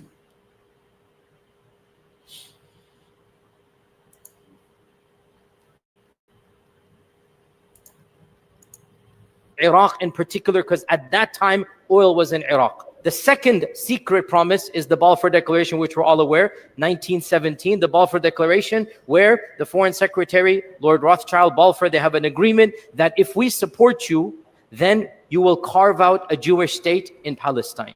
The Sharif of Mecca is told, if you fight the Ottoman Khalifa, if you come on the side of the British, we promise you will be the next Khalifa. The Sharif clan now wants power, like, hey, we can become the Khalifa. Who cares about these Khulafa? Let's become the Khalifa. So this is the McMahon-Hussein agreement. Now, World War I ends. The Arabs did revolt. They sided with the British. The Arabs fought on the British side against the Ottoman side, right? They fought against the Ottoman side. And when the World War I ends, 1918, World War I ends, 1919, the peace treaties began. So a series of... Remember all this timeline, 1919, 1918, 1914, amalgamation. Kò ń ṣe ni wọ́n ti dá gbogbo problems sílẹ̀ ní gbogbo Africa. Tó bá wá àwọn tó dá problem sílẹ̀ ní gbogbo wàhálà tá à ń rí láyé lé nísìn, Britain is number one. Britain is the number one country. Gbogbo wàhálà tí à ń experience lé ní o, they must be held accountable for it. But they are always trying to avoid being the one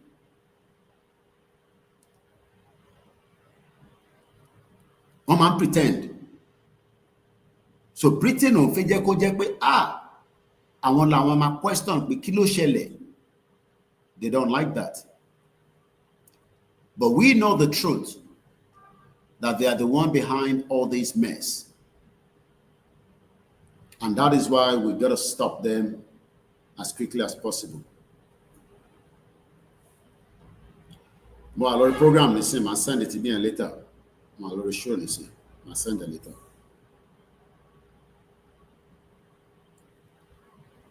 Good morning and welcome. Day 6, the Yoruba Nation rally continue as instructed. Delegations came, and of them was one of the kings of the Sharif, one of the sons of the Sharif of Mecca, and that son is Amir Faisal. Faisal was disrespected, treated as if he didn't exist. His name... Is that not the way we have been today? We are being treated as if sometimes the value of here, we are not enjoying it. Our value as humans, the first thing in life is your government must have you in mind as a valuable asset. But that is not happening. That is number one. Number two, anybody thinks that Nigeria will give you the kind of value that you expect, you must be living in a different world entirely. Ajepe, another planet, Lutiwa. Because that value you're looking for, you will not get it. And you're not likely to get it.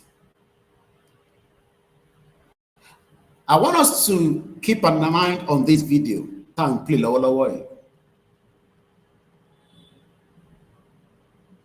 Good morning to every one of you that have joined us.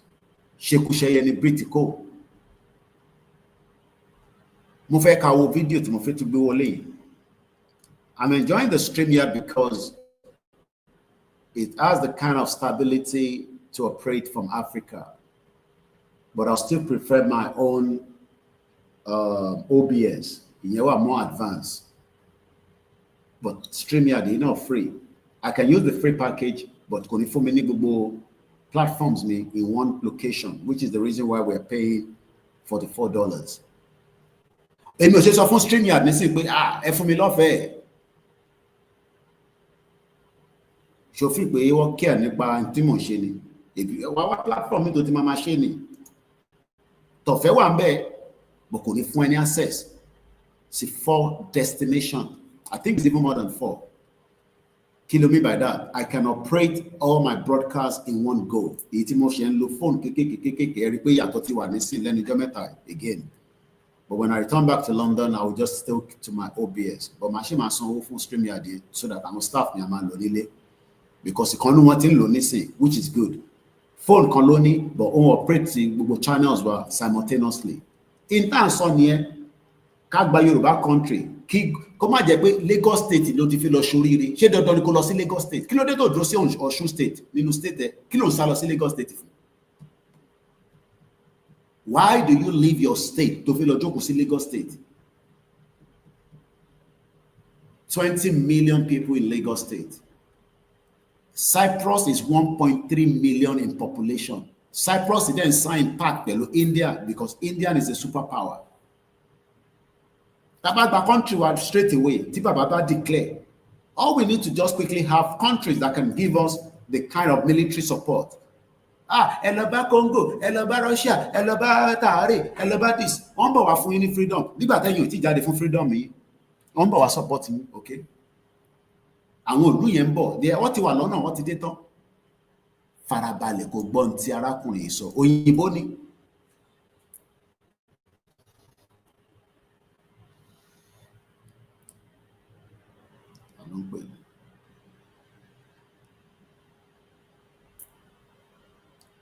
Shout out to everyone on the broadcast this morning. Aago mẹ́jọ ló fẹ́ lù. Òun yẹn ni mo ṣe ń rí yẹn. Òun ló wà níbẹ̀ yẹn. Òrùn kan tí mò ń rí. Òrùn kan náà ni o. Bọ̀ bó ṣe wà yẹn, wọ́n bí ìbòjì náà dá, ó máa bò mọ́lẹ̀. Yeah. Ojú ló ń kán ìbòjì, òrùn ń bọ̀ níbẹ̀. Mo bẹ̀ jẹ́ àgbà kọ́ọ̀lù tó ń bọ̀ yìí. Mo bẹ̀ personal ni àbí. Ojú ló ń kán ìbòjì, òrùn ń bọ̀ níbẹ̀.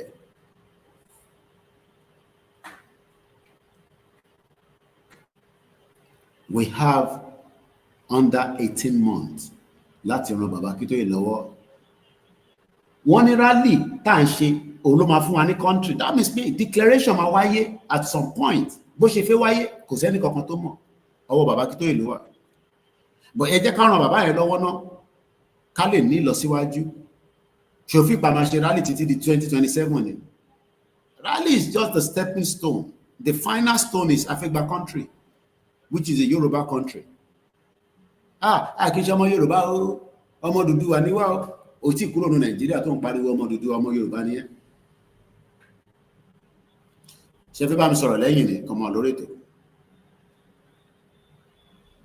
Àbẹ̀fẹ́ dá sẹ́rọ̀ program ni. All right.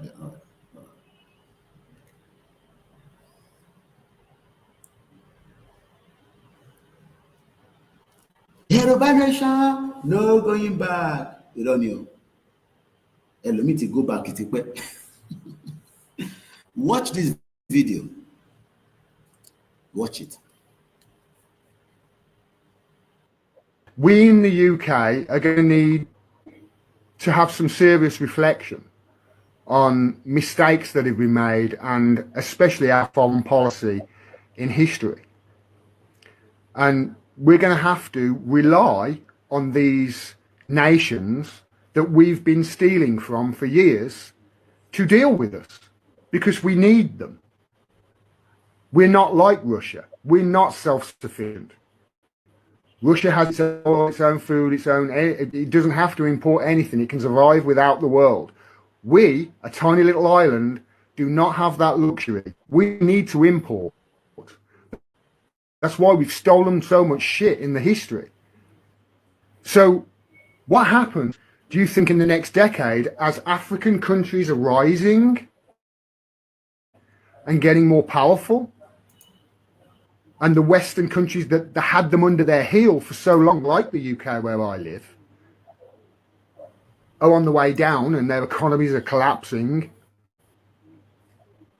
What help do you think we're going to get from those countries that are becoming more powerful? How do you think that the Africans are going to look towards the English with regards to trade deals and buying their uranium off them if we need to? They're not going to look too kindly, are they? Especially if there's absolutely no apologies whatsoever. And as far as I can tell, this country doesn't apologise jack shit. And the reason it doesn't apologise is because if it apologised for the stuff that it's done, it'd have to start giving back all of the stuff that it's stolen. I've spent hours inside the British Museum. That place is an absolute, it's a treasure trove. It's incredible.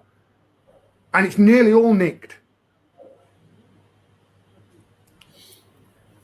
And we're going to have to, in the UK, in the West, really start looking at our place in the world and really start looking as to whether we really do value the things that we say we do. I saw somebody earlier saying, you know,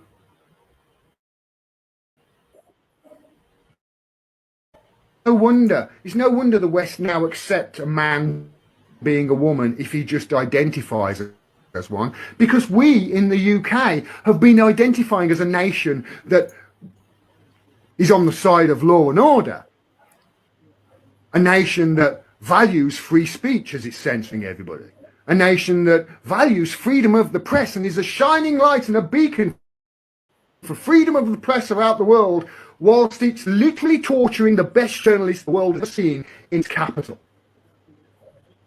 We say we are these things. Our government says them all the time. The diplomats are like that. But it's just all hot air. Nothing we do as a country backs up what these people are saying the country is. Nothing. I love my country, and that's what I want my country to turn into, to be. I think it's the most patriotic thing a person can do. But when I talk about these things, people call me a Putin puppet. They've been propagandized to such a degree.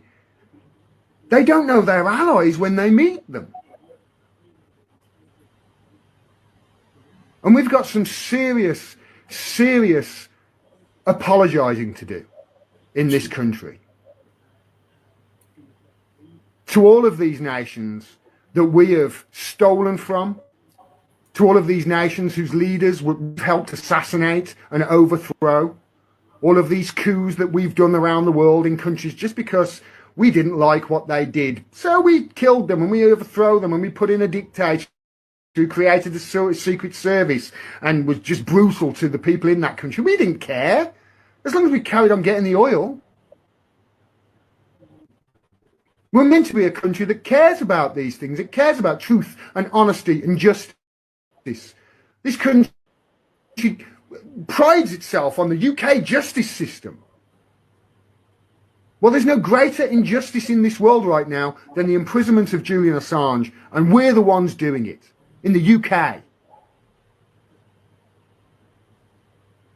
And to all those people in Africa, rise up. I'm in the West and I'm fighting for you. And I tell you, we are the people in the country, the people in the UK, the people in this chat in the UK who know the truth. We're on your side. Rise up. Good morning to you, Princess Adekoya Mufito Mufiki Kaboma. You got to rise up. Simple instruction. Go out there. Let's demand our right to self-determination. Nobody's going to shoot you. British, I'm not sure what is going on. Rise up. We and the UK, we are fighting for you. And they don't fight it for. Oh, she's a but Igbo shall the John Obama sorrow. I think Igbo. Unbelievable. Koiki, come back home. Koiki ti wan lady say, oh no more weeks Timothy one in Africa by.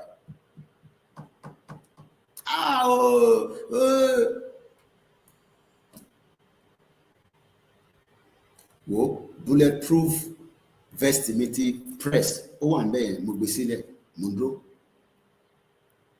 Yeah, bulletproof vest. We can't change on queue. I have this stuff, please. Bulletproof vest me. Oh, I need that. You need to do the work of school. Traffic with me now. The wasale. Mumba sale. Moti one sale already. Moti one in Africa. Mo wà ní Jẹ̀bú-Òde mo ń dúró kó bẹ̀rẹ̀ dáadáa ni màá wá gbé wọ̀ màá wá tún lo tìbílẹ̀ à ń lo Jésù à ń lo gbogbo ẹ̀ àgbé wọ̀ àwọn àjùpọ̀ sí títì but èyí tó ní ká ṣe why are you running away from it?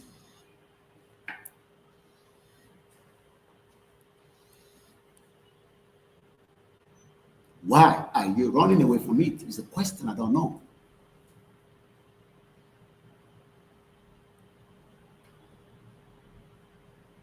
I'll put the video on Twitter. I'll download it on Twitter. I can't be sending it. I don't have that access to be sending things all the time to individual. About if you sit there, I'll crop it quickly. Check out Bosile and Consi, Carbontoso.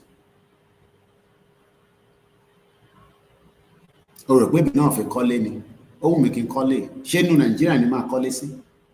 Gbogbo àwọn tó call it ilé tó kọ́ gbogbo àwọn tó ń kọ́lé Nàìjíríà tó ń gbèrè lọ́wọ́ wọn You fight for that freedom first. And this is why Baba Akintoye said, we got to come out. What more do you want from this man? For crying out loud. What more do you want from this man?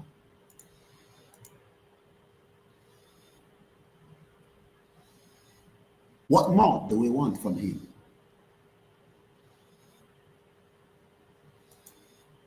The man has given us the order, but we don't want to listen to that order because afeshife nutawa. Why? Koiki, okay, we follow the order first. And now let me rally that today missing. At 6. Oh no, so that not a in that we just don't need Luma Sheleni. No. Iran is saying attack Israel. There was a presenter, a journalist in Iran.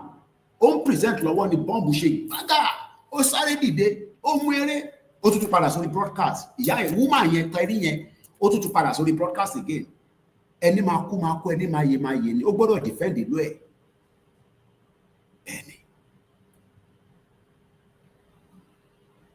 Ṣòfin pé èmi jẹ́ gẹ́gẹ́ bí àwọn mídíà tó ní wálé ni. Èmi wà nílé. Mídíà gidi lèmi, mi ò sá fún ẹni tó ń bọ̀. Bẹ́ẹ̀ náà ṣe ń jàmàlà àtẹwédú lèmi náà ń jẹ́. Bẹ́ẹ̀ni, èmi náà ń paradì. And we'll continue to strategize. The more we come outside, the better for every one of us. The more we move inside the group, then complain about this, complain about that, the longer it will take. But all I can say is that really fẹ́ kí Baba Akintoye kó nà sí àyẹn gbogbo akàn parọ́ ni. Ìgbòho ọmọládìkún, Ìgbòho ṣá, Ìgbòho irúmọlẹ̀, Ìgbòho fake. Àtẹ wú Ìgbòho lórí in 24 hours. Tọ́ní ká jáde. Bàbá ní ká jáde in 24 hours. Wú Ìgbòho lórí. Ṣe la tó ń sọ pé Ìgbòho gan àgbóhùn ẹ̀. What kind of humans are we? What kind of humans are we?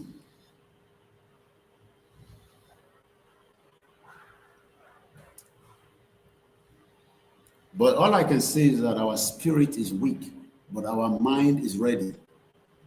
Èmi wọ̀ sínú Nigeria mọ̀, but spirits were weak. Kò dé wo kíní ò dẹ̀ ń ṣojú lásán. We know that.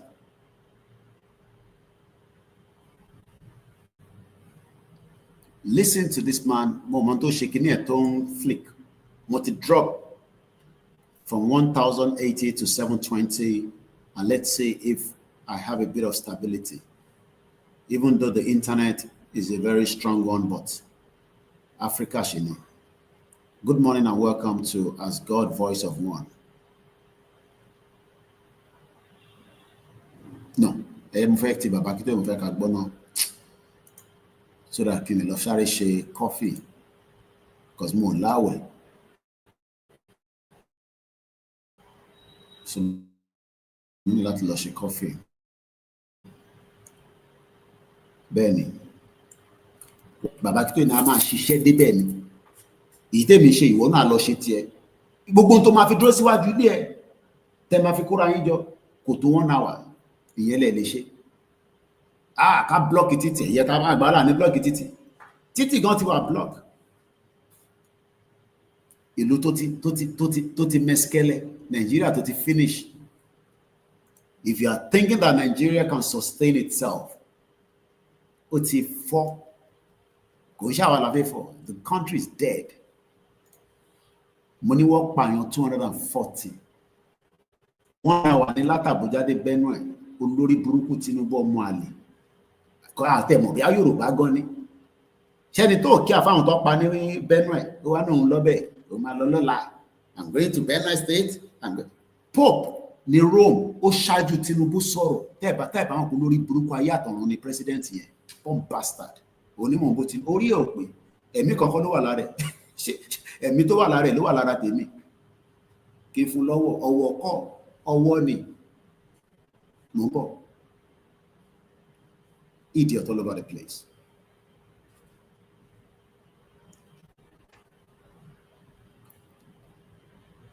Let's listen to our father so that it gives me that bit of time. Kinoshe coffee. Mokia Tony Ages. Prince Oyelola Moki. Elomi kò share program sórí platform ẹ. Ẹ lè share program. O lè jáde níwájú ilé ẹ. O wá ní wàá guarantee pé wàá jáde tá bá ti ní ká lọ blog títì. O sure pé wàá jáde ṣá.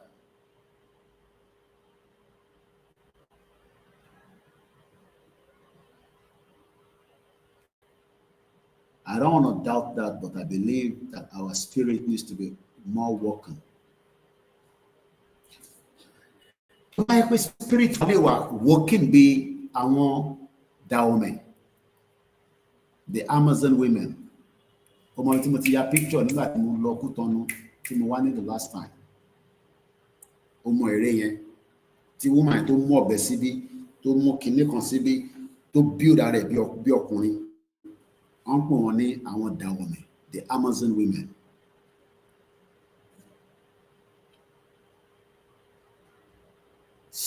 Nǹkan kékeré ló máa trigger in tó máa jẹ́ kó escalate. A ti wà ní stage yẹn nísìn. Bàbá wa Waris Jinadu ní èèyàn kan tó pa ní France àti Portugal. Ó sọ gbogbo bẹ̀dá woro fún 1 month. Ìjọba ò rójútu ẹ̀.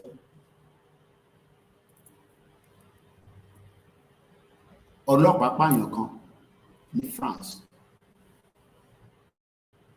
And it led to serious unrest to by days into months. Yoruba jí máa sùn. Wọ́n ti bu kọ́fì ní sí ara rẹ̀ á lọ.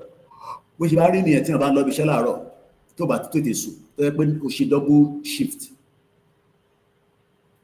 I remember when you work in the hotel, when my wallet can be one, almost the same time to my broadcast.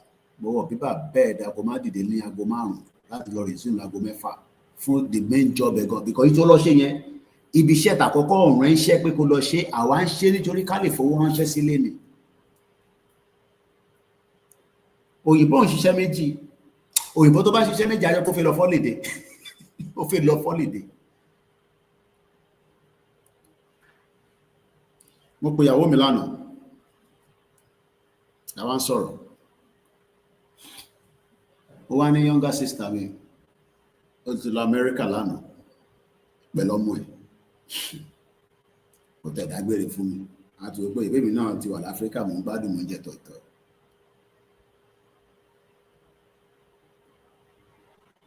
Ọmọ tó jẹ́ kó easy fún láti tètè lọ Amẹ́ríkà British passport tó wà lọ́wọ́ àwọn méjèèjì ni kò ní di visa. All my younger sister needs to do is just work a little bit. Ọmọ ẹ̀ náà ti ń ṣiṣẹ́ kò nídìí pé sugar daddy kan ṣe máa bá sùn ọmọ ẹ̀ tó jọ́bìnrin. Ṣé ìwọ náà lè ṣe bẹ́ẹ̀ kó kọ̀ mọ́ ọmọ ẹ nísìn pẹ̀lú Nigeria passport ẹ lọ Amẹ́ríkà ẹ fẹ́ lọ ṣọlidé?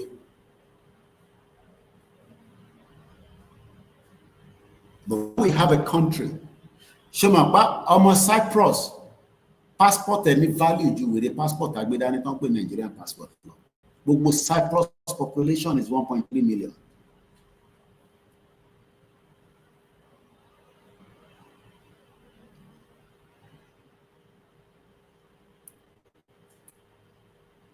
Muki Grammar Tutu, Muki our Titus with Juade. Only by the grace of Almighty God, 17th of June, we should all come out en masse for the mega rally. That is the message. We come out en masse, and that will help us ẹgbẹ́ ká gbọ́ tí bàbá sọ̀rọ̀ mo kẹ́ǹtẹ̀ darapọ̀ mọ́ wa ẹ jẹ́ kí n lọ ṣe kọ́fì kí n fi jó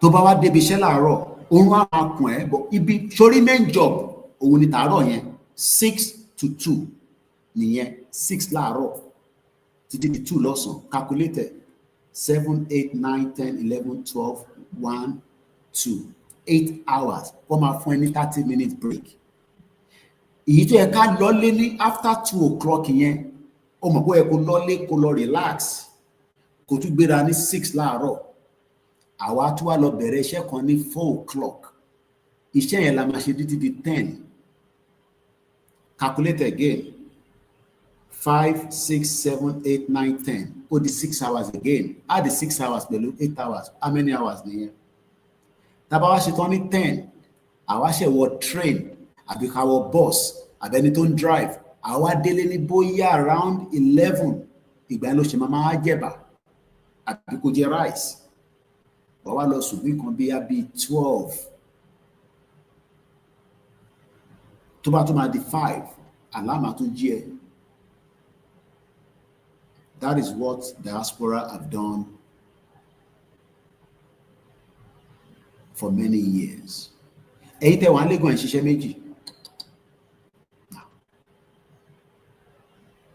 Kò ń ṣe pé tá bá gba contract ní ṣiṣẹ́ kódà ìgbà yẹn gan la máa wá bẹ̀rẹ̀ iṣẹ́ gidi because a ṣe fẹ́ build kan ṣe òfin ìpè lórí burúkú àwọn Tinubu gbogbo àwọn olóṣì Sanwó-Olú àwọn bọ́mbàsà gbogbo àwọn gọ́vnà yìí tí ayé wọn máa bàjẹ́ tó gùn máa pa gbogbo wọn sínú ilé lẹ́yẹ kọ̀ọ̀kan. You think they care about your lives? Ẹ̀yin jẹ́ kó tọ̀ wá níjà bá ṣe ń bára lè lọ kẹ́yìn wá wo tó fi ṣẹlẹ̀ wọ́n ní kẹ́ jáde onítọ́ bá mú ẹ jẹ́ kó mú ẹ ìyàwó mi ní kí yé máa sọ pé a máa ṣe kinní kan kí fi wọ́n sílẹ̀ àwọn tó máa react gan kò ń ṣàwà ẹ̀yẹn jẹ́ kó mú yín náà ká wá béèrè pé bóyá DSS yẹn sọ lórí tó fi wá tó fi wá sọ pé òun ìkọ́kọ́ ló máa trigger ìjà tí káwà jáde nísìn yàrá blọọkì títì ká bẹ̀rẹ̀ sí fọ́ gbogbo ẹ̀ yes ó possible but bàbá ní ká bẹ̀rẹ̀ báyìí náà ẹ jẹ́ ká máa tó bí bàbá ṣe sọ tọ́ba wa bí Sanwó-Olú dá kọ́ bí Dàpọ̀ Abíọ́dún dá kọ́ bí gbogbo àwọn gọ́fúnà yẹn dá a máa yàwọ̀ gbogbo gọ́fúnà house yìí pátá a máa lé gbogbo ikúrò bẹ́ẹ̀ ni a sún gbogbo ẹ̀ sọ a máa fi nọ́ọ̀sì gbogbo ẹ̀ máa explode but a lè ṣe yẹn ẹ jẹ́ káwa jáde náà bó ṣe ní ká jáde káwọn wá tọ́ wa níjà wọ́n gbọ́ mi wọ́n sọ fún mi pé wọ́n gbọ́ mi gbogbo wọn pátápátá Áfíríkà ni mo wà ẹ̀rí bí àmọ̀ ní wọlé lè dá fún gbogbo wọn ní ká jáde ẹ̀ jáde wọ́n ní ká jáde kákọ̀ jáde a lè jáde ẹ jẹ́ káwọn tán àwọn akọ́lá fẹ́ tán wọn níjà àwọn máa ẹgbẹ́ bá rally ló máa fún wa ní Yorùbá nation whether they like it or not ìjà gidi ń bọ̀ gidi ìjà olóńgbò kó wà Fúlàní máa bá Tinubu jà tọ́ba tẹ́mi Tinubu ò bá bọ́ sí nínú nǹkan tó ń bá lọ yìí torí wọ́n sọ fún ó ń fi kú ṣeré òfin ìpáwà la máa bá Tinubu jà ní Fúlàní máa bá Tinubu jà gidi wọ́n ní ṣìgìdì owó lọ́wọ́ wọ́n invade the military. Do you know what it means to invade the military barracks?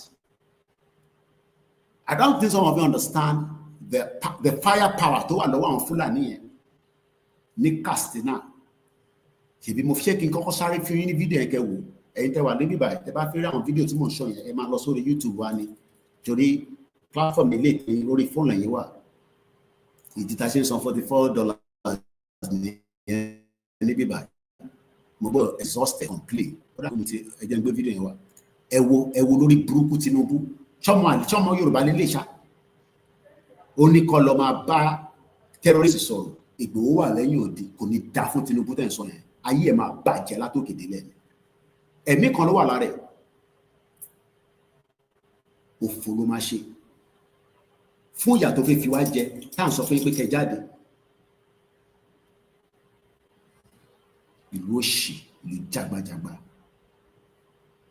ọ̀pààyàn 240 Nigerians will react ṣẹ́yìn tí mọ̀ pé wọ́n ti ṣògùn fún gbogbo yín ṣé dùgbà tí n bá sọ fẹ́ fún ṣògùn ṣọ́ lè pààyàn 10 nílùú kan ní Europe káwọn aráàlú má dìde ṣé wọ́n ṣe máa sọ fún aráàlú pa máa fún lówó kẹ́ tó jáde ẹlòmíì ṣe ń béèrè pé ṣọ́ máa fún wa lówó kẹ́ tó jáde ti fowó bayé yín jẹ́ ọ̀fọ̀ oyún bayé yín jẹ́ lórí burúkú alápẹ̀ni bàbá wèrè àwọn olùṣọ́ lórí burúkú bàbá tọ̀sẹ̀ tẹ́ pé ògùn máa pa gbogbo yín ni ó ní àwọn campaign fún Tinubu tara wọn nìkan lọ́mọ̀ tó bá yẹ kó wọ́n gbówó fún wọn nísìn ṣe lọ́ máa dákẹ́ àwọn olùṣì ìbẹ́ẹ̀ náà lẹ́lọ́wọ́ fíìmù òfò tó ń ṣe gbogbo àwọn fíìmù ránù tó fi disrespect ìṣẹ̀ṣe wọ́n ní Jesus Christ na ẹni tó jẹ́ babaláwo wọ́n fi gbogbo yẹn wọ́n fi da brain wa rú àṣìṣe babaláwo iṣẹ́ tó dání tó bá yẹ pé mi mọ̀ pé mo máa mọ̀ dáadáa níṣẹ́ ó yẹ kí n lọ kọ́ṣẹ́ babaláwo tipẹ́tipẹ́ ni criminals all over the place ìbẹ̀rí pastor yìí ó jáde bó tẹ̀ ṣe ìbọn ló mú dání ó disrespect èèyàn ó lọ sórí puppet ó ń sọ kábàkábà èèyàn lórí burúkú bomb pastor tó pé ẹ̀rí pastor yẹn àwọn olùlòṣì gbogbo wọn máa ṣe fọwọ́n náà wọ́n parọ́ fún gbogbo yín gbogbo wọn lọ ti gbówó fún tó ń bá government operate criminal politicians criminal church leaders criminal pastors criminal imams tàbá dákẹ́ àkọ́dákẹ́ ni ṣẹ́rẹ̀ pọ̀ mọ́ gbogbo wọn ni gbogbo wọn pátá lọ operate on behalf of the federal government gbogbo àwọn pásítọ̀ Yorùbá gan gbogbo wọn ló wà lábẹ́ Fúlàní tó ń bá ṣiṣẹ́ ìyẹn náà lọ ṣe lè sọ̀rọ̀ jáde pé wọ́n pa yín Pope ló ṣe wọn sọ̀rọ̀ ní Rome Pope ṣe mọ̀ pé Pope sọ̀rọ̀ kó tó ṣe prayer ní ká ṣàdúrà fáwọn tó pa tí ìlú òfò tó pa ní Benue State 240 people ẹ má gbàgbé kẹ́ support wa ẹ wo fídíò yẹn ní tó pè tí bàbá Akíntóyè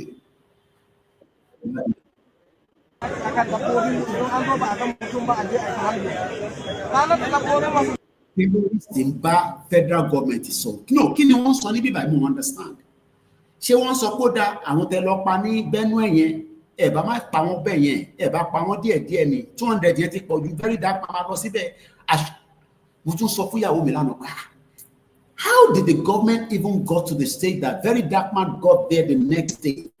Wọ́n rẹ̀ tí fi barricade síbẹ̀ yẹn pé wọ́n bọ́ tẹ̀ ṣe forensic kọ́ tẹ̀ disguise kí ambulance wà níbẹ̀ bọ́ ṣe máa kó àwọn body jáde. Ṣé mo pé for the event to happen and very dark man to travel down there, ó dẹ̀ ṣe witness body tí gbogbo wa rí nínú àwọn fídíò tó ṣe jáde. Ìlú yìí ti ó ti tán pátápátá ẹ tó bá ṣe sọ pé Nàìjíríà ṣì yẹ sí orí ẹ ti gbálẹ̀ orí ẹ ó gbálẹ̀ a gbọ́dọ̀ gbé lọ sí psychiatric candidate is wọ́n fi síta owó ní kókó ẹ fún wa ní support yẹn ṣe gan ni gbogbo ẹ fẹ́ support wa I don't understand.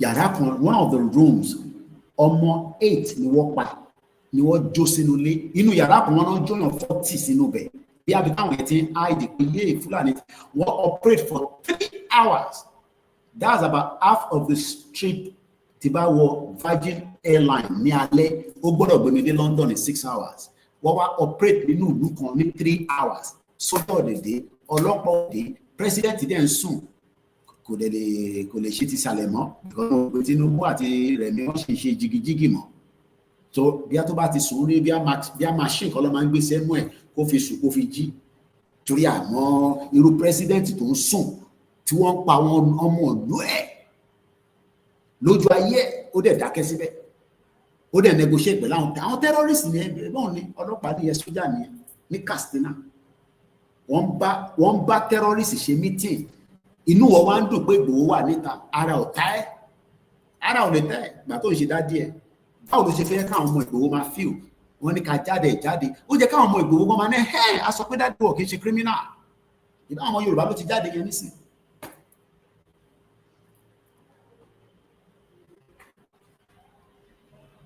ó jẹ́ káwọn ọmọ Ìgbòho gan kí ni wọ́n máa dùn pé yes we told the world that our dad is not a criminal he's not a terrorist.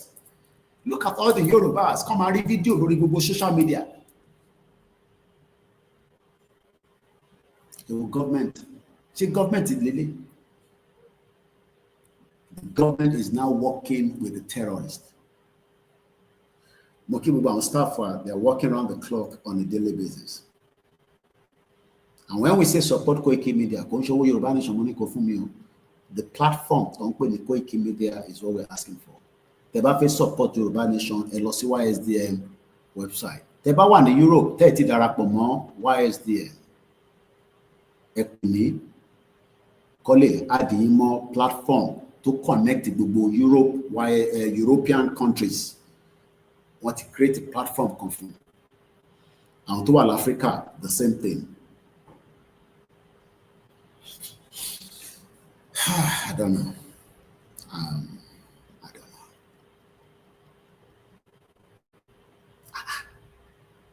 Hey, but she meeting me. What the people rara? Very one.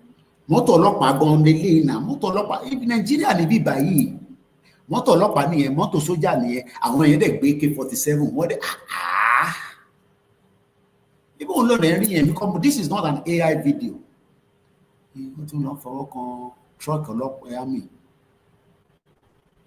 So nígbà tó wá ṣe meeting yẹn tán nísìn, bóyá wọn mọ̀ báwọn ilé ń record because mo rò pọ́n mọ̀ pọ́n record. Because I'm still trying to assess this video. Kí ló ń ṣẹlẹ̀ gangan ní bíbá iná? Ta ló lè ṣàlàyé fún wa? Kí ni nǹkan tó ń ṣẹlẹ̀ ní bíbá? What is actually happening here?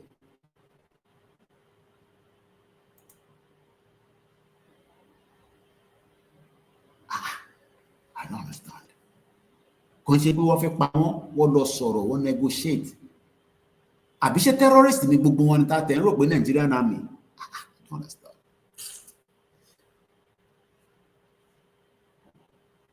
How much more do you think we can sustain with this situation? That is the question. And now takes me to Professor Akintoye Ejekagbonti Babaso. I'm coming back. Do not go anywhere.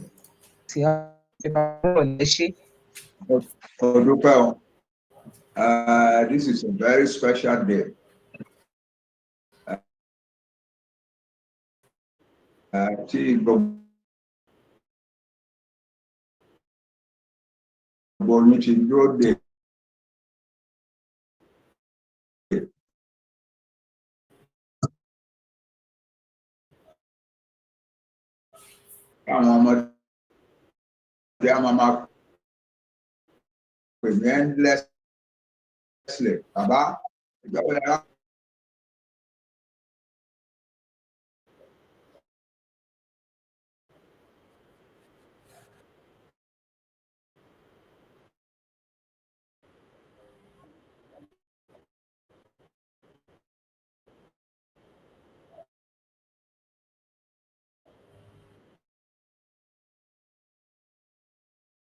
Don't something new or do something. Okay.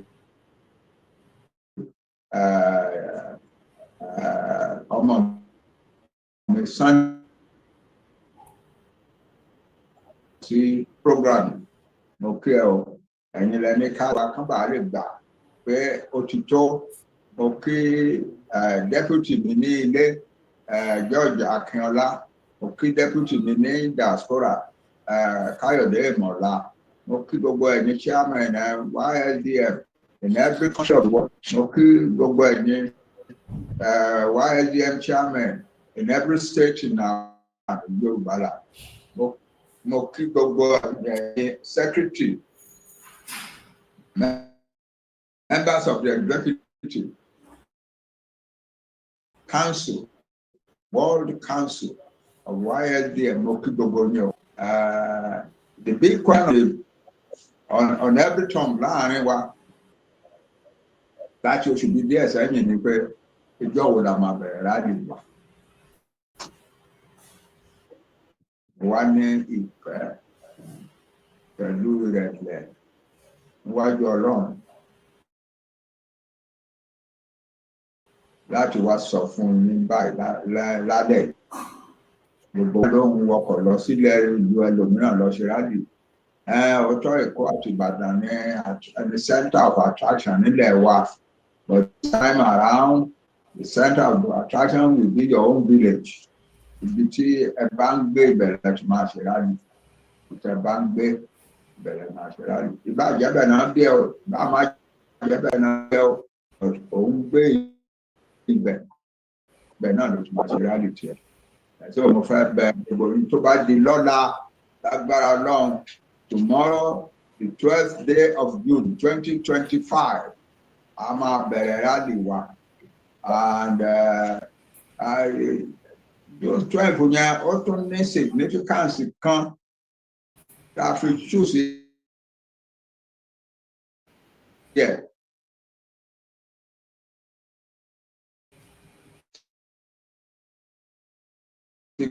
Significance náà ni pé kò wá dáadáa tá a dìbò fún dáadáa, tá a wá rántí báyìí wípé wọ́n gba ìbò yẹn sọnù lọ́wọ́ ẹ̀, kì í ṣe pé wọ́n gba ìbò yẹn sọnù lọ́wọ́ ẹ̀ nìkan, wọ́n wá gba ẹ̀gbá. Tá a bá rántí lọ́la ká máa rántí pé ẹjọ́ yìí ó yàtọ̀ ní láìfà wa Yorùbá. Wọ́n rí election, wọ́n ṣe kíní kan, bàbá wa ló wẹ̀ ní election ṣùgbọ́n wọ́n rí igi kankan bọ̀ ti eléyìí ti 1992 June 1993 June 2 yẹn. Nǹkan tí àwọn Yorùbá máa mọ ọmọ wa láìlẹ́yìn. And therefore, it is a good thing that we are starting our rally. Kì í ṣe pé ọ̀la nìkan ni rally yẹn o.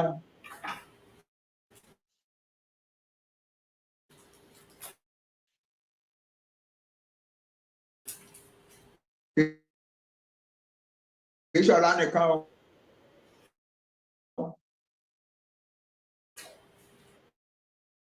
We are just starting tomorrow.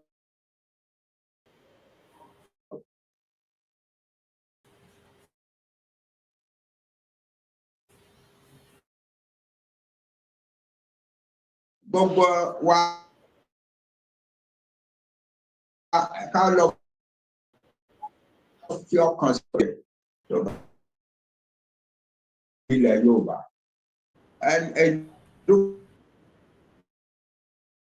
Kankan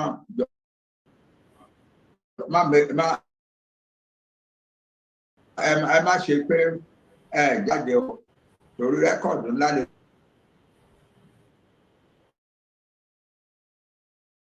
gbogbo ajáde.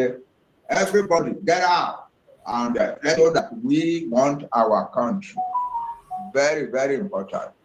Tá a bá dẹ̀ máa jáde, ẹ rántí nǹkan tá a máa sọ nígbà gbogbo sí ara wa wípé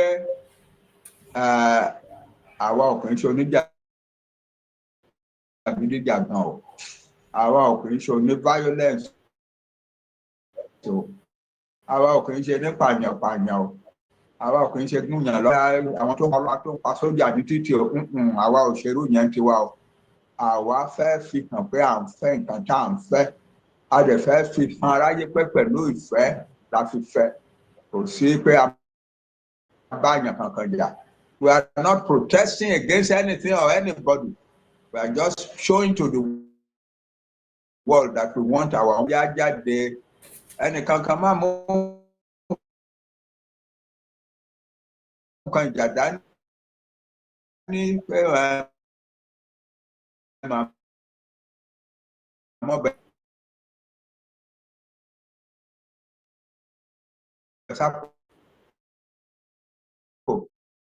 àmọ́ àdá dání, màá wá ìdà kan, màá mú dání, màá. Irú rally wo lélẹ́yìí tá a máa wá aṣọ funfun?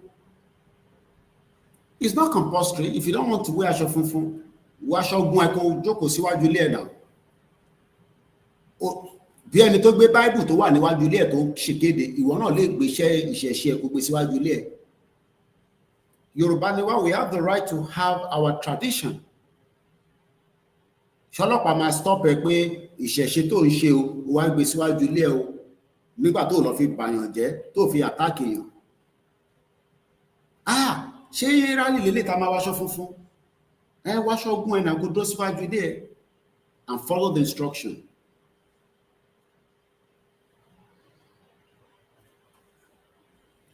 Let me tell you how many days ni wọ́n ti ń jà lọ́wọ́ nísìn ní Iran.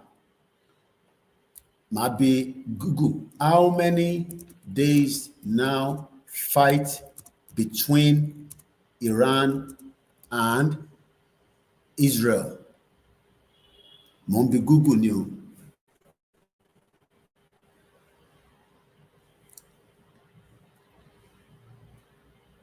Ẹ jẹ́ kí n lọ fún yín ní screen yẹn. A máa padà sọ́dọ̀ bàbá. Mo kí gbogbo èèyàn wa. Ẹ wo irú product yìí nísìnyí tí sister wa kan ṣe ní America. There are many things that can be done to help when we eventually have our country. Ẹ wo product yìí, mo ṣú ẹ̀ lánàá bọ̀ torí program tí mo ṣe mo ráyè ṣàlàyé lé lórí. Bẹ́ẹ̀ni bàbá Mukaila, we must keep pushing and we must not be able to relent. Ẹ má bínú ìtẹ́wà ní bíbá lẹ́ẹ̀kan sí, but I post it on my Instagram. I'll do that again. Ẹ wo product yìí as an example. Product ẹ̀ ń wo yìí nísìnyí tó ń ṣe lórí screen wa.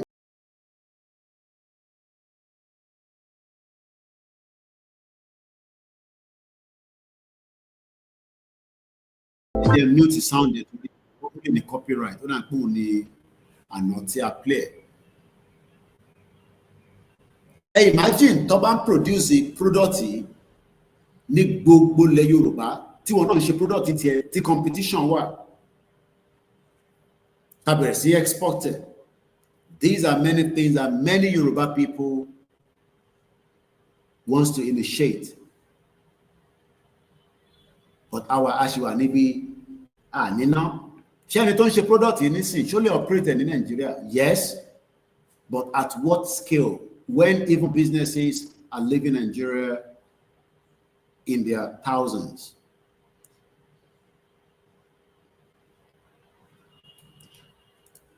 Let's go again and let me share my screen again as I've now got my coffee. Ojú mi máa dá láìpẹ́ ní sẹ́ má worry. Bá ṣe máa ń ṣe láàbúrò ní the 5th day ẹ ṣe gan ni. But mo fẹ́ mọ̀ pàwọ́ tábà bíbá ẹ máa ń show evidence ni. Ó ti di jọ́ karùn-ún tí ìjà yẹn ò tí stop o. Wọ́n bí Trump on his way to Canada pé because America ló ní kọ́kọ́rọ́ Israel lọ́wọ́. America ló ní kọ́kọ́rọ́ ẹ̀ lọ́wọ́. America bá sọ fún wọn pé ó ti tó gẹ́. But America gan ó sì ń tẹ́ wọn lọ́rùn. Mo ń bá sister mi kan sọ̀rọ̀. Ẹ mọ̀ pé mo ní àwọn many sisters. On our way to work, àwa ń sọ̀rọ̀ lánàá. Ẹ rántí pé mo níyàn kan l'America. Ó ní mo ní sọ state ẹ̀. You know, kò gbọ́ Yorùbá púpọ̀ báyìí. But ìfẹ́ tó ní sí ilẹ̀ Yorùbá, mo rí irú ẹ̀rí láyé mi. Ìfẹ́ yẹn ti pọ̀ jù.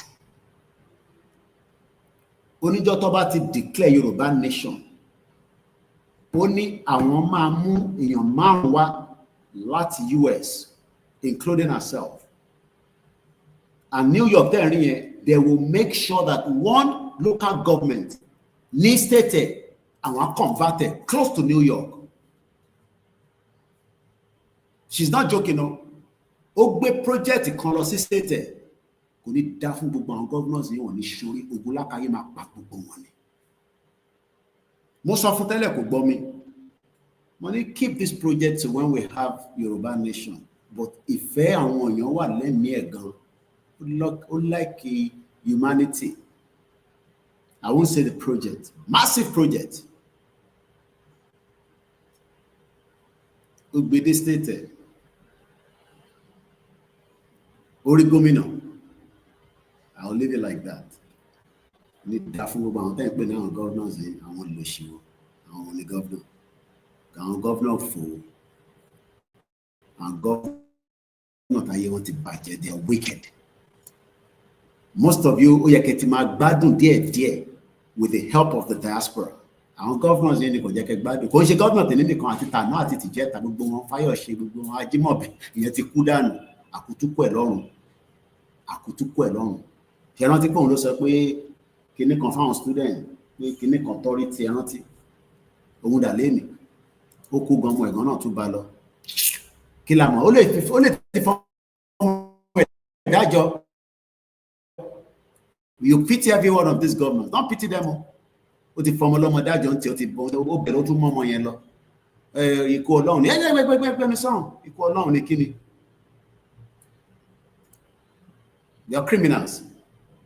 Gbogbo wọn ló ń fa àwọn ọmọ wọn ló ń fa àwọn ọmọ dájọ́ ó mọ̀ yẹn tẹ́lẹ̀ ni tí èmi ní ṣe máa sọ yẹn fún yín. Criminals all over the place. Dumb bastard. Wò ó níwájú screen Bishop Adesina ti sọ but òun lélẹ̀. Euro News. Iran fire fresh missile attack on Israel conflict as conflict entered the 5th day. Ọjọ́ karùn-ún àwọn ń ṣe rally ọjọ́ kẹfà èèyàn kan ní pé bó ṣe bẹ̀rẹ̀ yìí ò dáa bá ṣe bẹ̀rẹ̀ state àfi bẹ̀rẹ̀ yìí òun kò lẹ́yìn ká fi bẹ̀rẹ̀. Because we are not serious people. Sorry, Euro News. Iran fire fresh missile attack on Israel. Israel sọ pé Jésù missile tó ń bọ̀ yẹn bá wa dẹ̀ mú kó gba sọ́hun padà. Irọ́ Iron Dome ló ń lò. The Iron Dome is costing 12 million. What calculated? Each day to back operate over $12 million or thereabout. Ìwọ wá ń sọ pé Yorùbá nation ò ní ìdòwò. Máa wọ́n dà pé ṣàmọ́ tá à ń ṣe ṣá. Movement yóò ní ìdòwò o. Àdúrà nìkan la máa gbà o. Israel ò ṣe máa gbàdúrà. Israel ò ṣe gbàdúrà nìkan kọ́ máa ní ìdòwò. Sórí gbogbo smoke tó ń jáde. Israel ṣe ń gbà sí fún wọn, Iran náà ń gbà sí fún wọn padà. Bó ṣe máa rí náà nìyẹn between Nigeria and the indigenous people. Kò ń ṣe Yorùbá àti Nigeria náà. Do you think the Biafra have gone? Ó fi pé Biafra ò fẹ́, ó sì fẹ́ country but àwọn tó fẹ́ ló wà nílẹ̀ Yorùbá tó ń pariwo yẹn mìíràn tó ń sọríwo Yariba tó ń bú wa yẹn ẹ fàwọn yẹn sílẹ̀. Ìta máa ṣe fáwọn yẹn ẹ jẹ́ kó wà lábẹ́ ẹ̀kún wa. Ṣọ́ra àwọn tó fẹ́ Biafra gangan ẹ jẹ́ káwọn máa bá Biafra. Ṣọ́ra àwọn tó wà nílẹ̀ wa tó ń bú wa yẹn ẹ fi wọn sílẹ̀. Mo lẹ́ni tó ní green card l'Amẹ́ríkà ó ti há sí Dubai nísìn ẹni mo parọ́. Àwọn tó ní green card wọ́n jẹ́ kó gbé wọn láti Dubai because wọ́n ní green card tó ní yẹn kò fún wọn ní access láti padà wọ sí Amẹ́ríkà. Ọmọ kan nínú ẹ̀ òun ní American passport wọ́n ní ṣó máa dúró pẹ̀lú iye àgbófẹ́ padà èwo ló fẹ́ mi méjèèjì. So gbogbo àwọn Ìgbò tẹ́ bá jà yẹn ẹ má bá wọn jà ẹ jẹ́ àkọ́kọ́ gba country wa. Ń bú Ìgbò ń bá Ìgbò jà má bá Ìgbò jà gọ́ọ̀mẹ̀ntì ló máa dín pẹ̀lú àwọn yẹn. Wọ́n ní Ireland 17 Nigerians were deported. Wọ́n ṣe máa bá gọ́ọ̀mẹ̀ntì yẹn jà pé àlọ́. ní èèyàn tó deport ní April 45 ni wọ́n charter flight ni. Do you understand what it means? Flight to máa ń gbé over 200 at least kọ́lọ̀ fún ọ̀nà kí àwọn tó kú lórí Air India. Over 240 people, including the air hostess, the pilot, and the passenger, àtàwọn ọmọ kékèké kọ́lọ̀ fún ọ̀nà kẹwọn. Keep our charter flight tó gbéyàn 45 máa padà bọ̀ láti UK. Ní April yìí ni ẹni tó gbé dé ó wà ní ó pè mí. UK ni mo ti máa ń bá sọ̀rọ̀.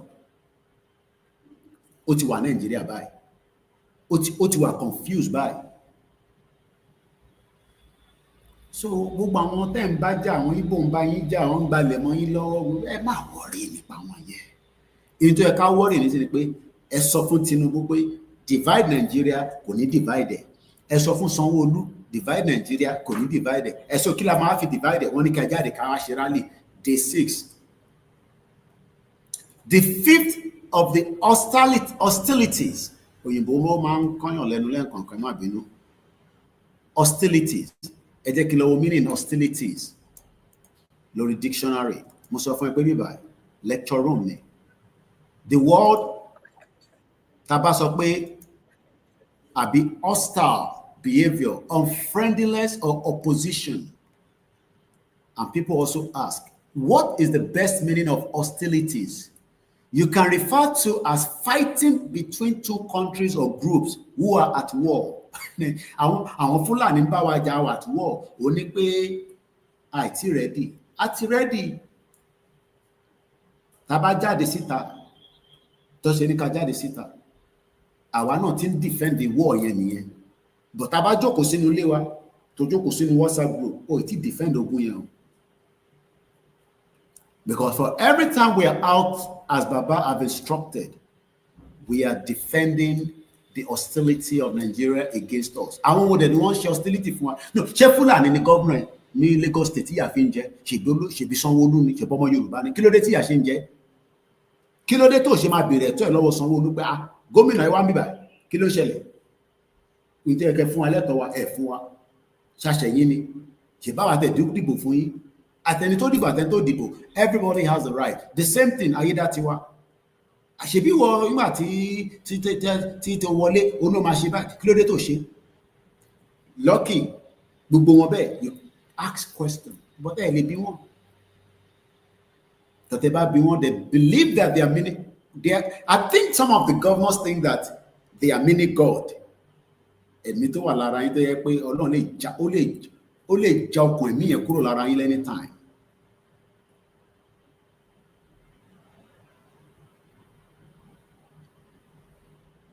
Fighting ìjà between two countries or groups. Àwọn wo ni groups nísìn? Àwa nísìn ọmọ Yorùbá àtàwọn enemies wa, àwọn enemies wa, Igbo, Hausa, Fulani, gbogbo àwọn governors, gbogbo àwọn ọba, enemies ni gbogbo wọn pátá.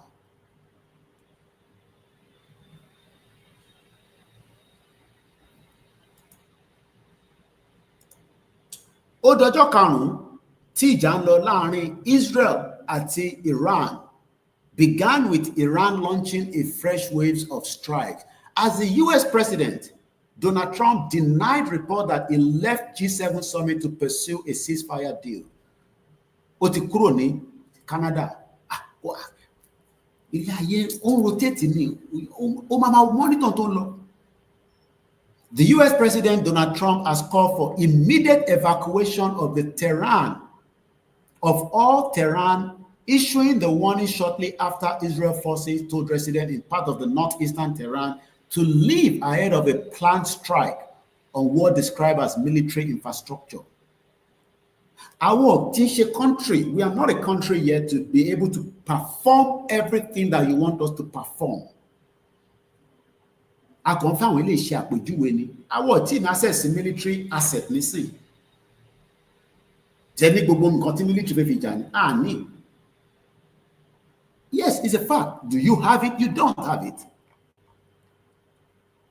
We don't have every military asset to fight. But what we can do is what we cannot tell them on the social media. Go out and start the rally. That is instruction. Why should that be difficult?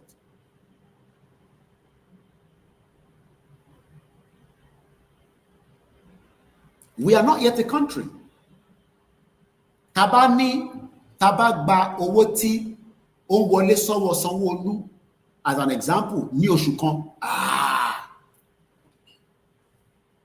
Let's just say owó tí federal government ń fún Lagos State ó wá jẹ́ pé wọ́n channel sọ́dọ̀ àwa tá à ń ṣe Yorùbá nation. Kí lẹ́yìn Yorùbá máa ṣe? A máa ra bọ́ rẹpẹtẹ, ìbọn máa kú gbogbo lẹ́ Yorùbá. A máa arm gbogbo everybody, a máa train yín pa. But we don't have such opportunity for that kind of money, luxury. And the politician knows this. One more because you need money to operate everything. Àwọn plane kan America gbé dìde nísìn. Àwọn kan tracker, wọ́n máa monitor gbogbo tó ń lọ, especially táwọn aircraft kan bá gbéra, wọ́n máa find that ibo ló ń lọ. There's about 10 of it, if I'm not mistaken. Àwọn plane yẹn ló máa fi refuel fighter jet lórí òfurufú. Àwọn ṣe government nísìn.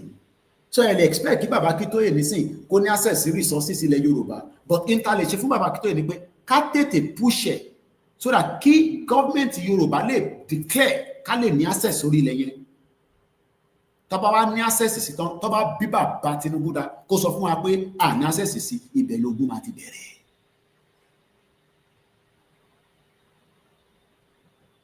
The end of the rally is a Yoruba country, whether we like it or not.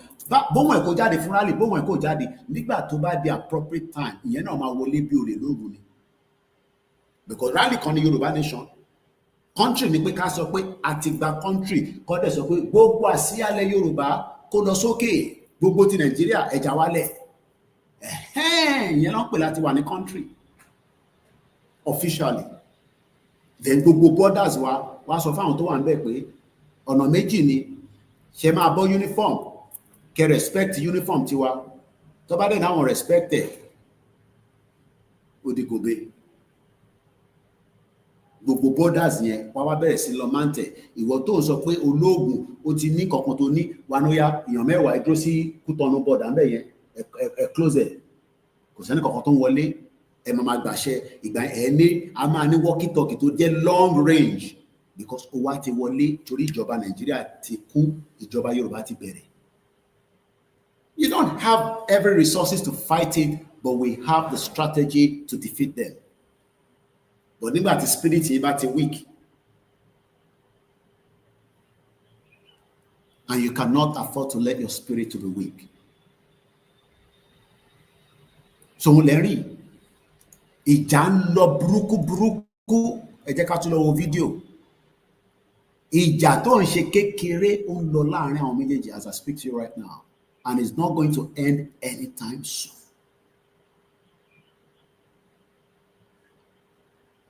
Let's go and watch this video. You know, I lost a tea àbí coffee. What did you give every morning? I just can restart the Instagram ká tó play video yẹn. Call it láǹfààní àti rí wọn.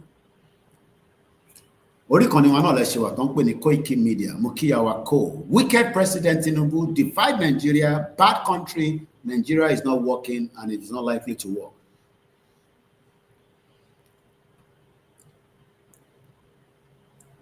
Yoruba Nation, Day 6. Whether you call it awareness, whether you call it rally, but kò kì í ṣe protest. Because àwọn ní kí Tinubu kó wá bá wa tún ibì kankan ṣe, ìyẹn kọ́ la ṣe ń jáde.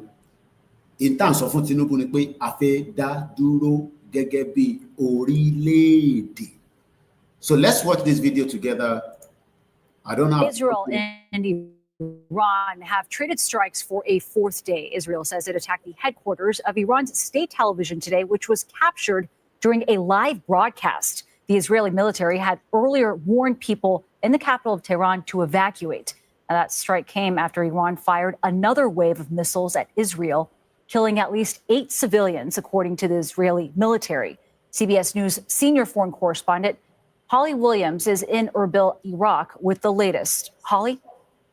Israel's Prime Minister Benjamin Netanyahu justified his country's attack on Iran by saying that the Iranian nuclear program is a, quote, clear and present danger. It is engaged in enriching uranium, and Israel's been striking sites where that's taking place. We can see the damage very clearly in satellite imagery, and Israel's also killed several of Iran's nuclear scientists. Yet some experts say that unless Israel can take out the Fordow nuclear site, a fortified location which is buried deep inside a mountain, then this war will have been in vain. And it's widely believed that Israel does not have the firepower to destroy Fordow because it would probably require huge bunker buster bombs, which the US has, but which it is not supplied to Israel. So far in this conflict, the US has been aiding Israel by shooting down incoming Iranian missiles. But if the US decided to join in Israel's airstrikes, then retaliation from Iran would become more likely.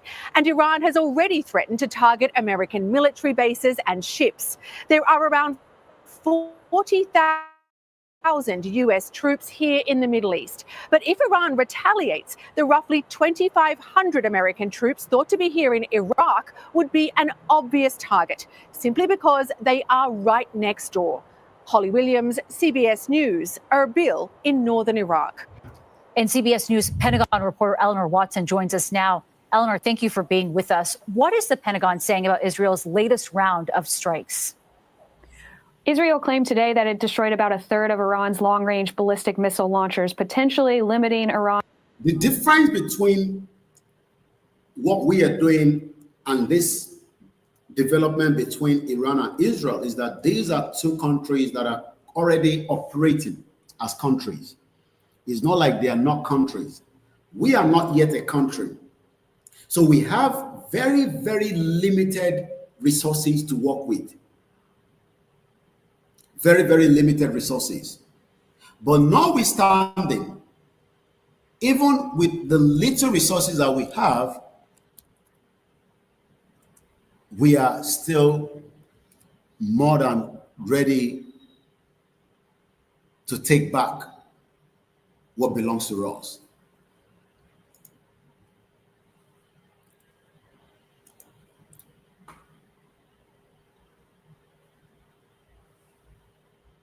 Let me repeat that again. We do not have the capacity like what Nigeria has in terms of the military outways. We don't have it.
Platform, the StreamYard disconnected. Let's bring the screen back quickly.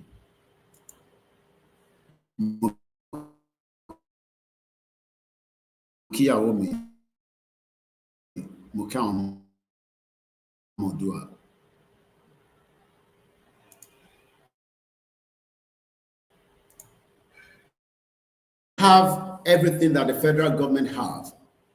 There's no doubt about it. But the question we should ask is, has any country been defeated even without having the same thing as the government have it? Yes. London, when they were fighting for their freedom,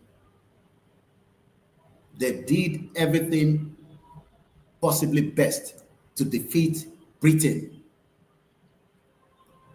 to get their power and their freedom, which they are enjoying.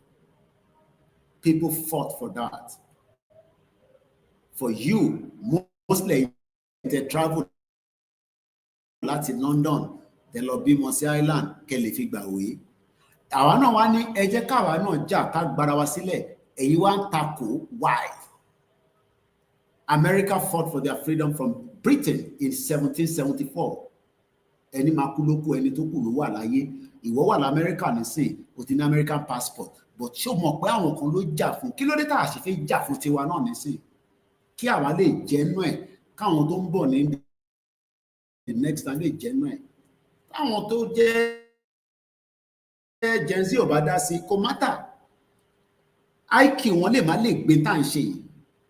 Their IQ might not be able to take what we are doing. Àwa tí IQ wa débi tó dé, àwa ní ká help wọn, ká ràn wọ́n lọ́wọ́. If not, àwọn ọmọ tí a fi sílẹ̀ yẹn. Let me give you this video that I picked up. Mo ti fi sórí Instagram, mi mo fẹ́ lọ download ẹ̀ wá. These are the children. Tó bá yẹ pé a ṣe gbogbo kìíní tá a fi sílẹ̀, tó fi máa relax, àwọn ọmọ báyìí ló máa wá ṣe jàǹbá fún yín. Àwọn ọmọ tí a abandon nínú society. Gbogbo yín fẹ́ di àwọn tó máa fún wọn ní rẹsì, fún wọn ní gàrí, ó yá di gàrí 20, ó yẹ wá gbà. Yes, it's good, but that is not to have a government that deserves to work for the people and serve the people and give us the kind of life that we want for our people. Àwọn wo ni? Àwọn ọmọ Yoruba. Yoruba first before Igbo. Yoruba first before Hausa. Yoruba first before anybody. America come first before anybody. America ò kí n fi ọmọ wọn ṣeré. They will go to any length of wọn. America sọ fún Russia pé ọmọ wa kí ló fẹ́. Russia ní àwọn spy. A fún yín ní spy. Ṣé wọ́n ní ìwọlé? Kí ló ti wà lẹ́yìn ẹ̀? Kí lè rò pé Britain ò ṣe dá sọ̀rọ̀ ìnà Kanu? Wọ́n mọ̀ pé passport táwọn fún yẹn ó useless mọ́ lọ́wọ́.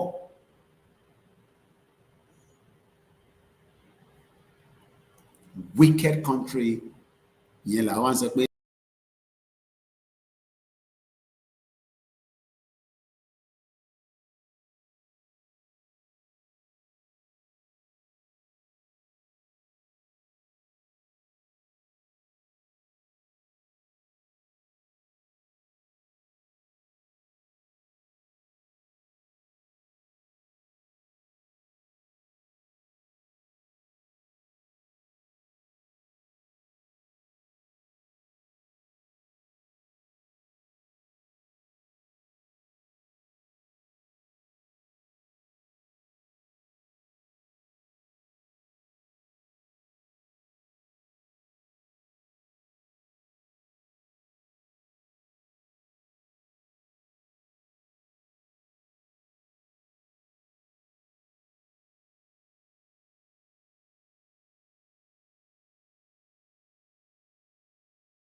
No, mo pé screen go off. yeah, mo ti pick mo ti rí. All right. Fake Yoruba people. Agbe gbogbo ẹ̀ sọ́wọ́ Jésù. Jésù wá stupid. Ẹ má ẹ ká lọ develop in ta máa fi defend ayé wa.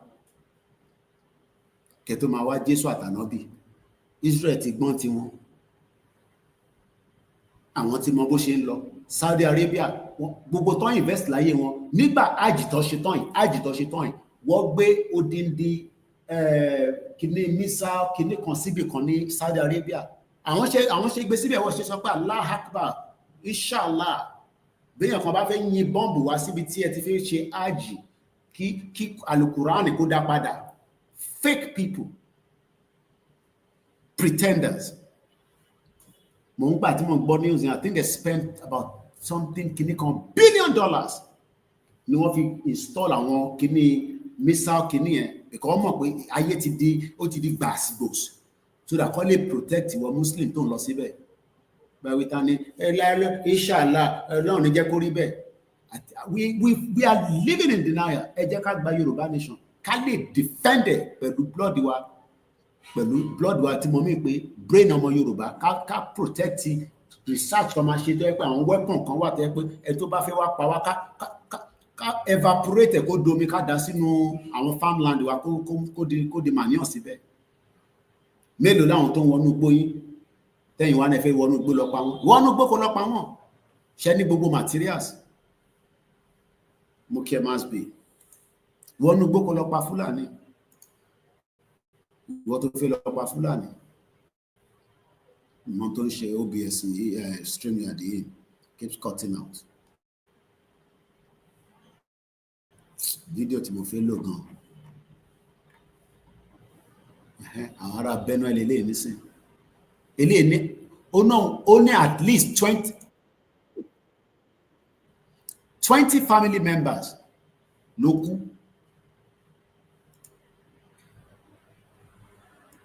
ẹlẹ́gàn Jésù lágbára jẹ́ Jésù ìṣẹ̀ṣe náà a ní technology náà láti fi jà láti fi protect ilẹ̀ wa ẹ̀gbọ́n tarakùnrin sọ.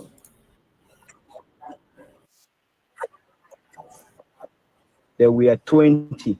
That is my own family members. I'm not talking about any other thing. That's my own family members.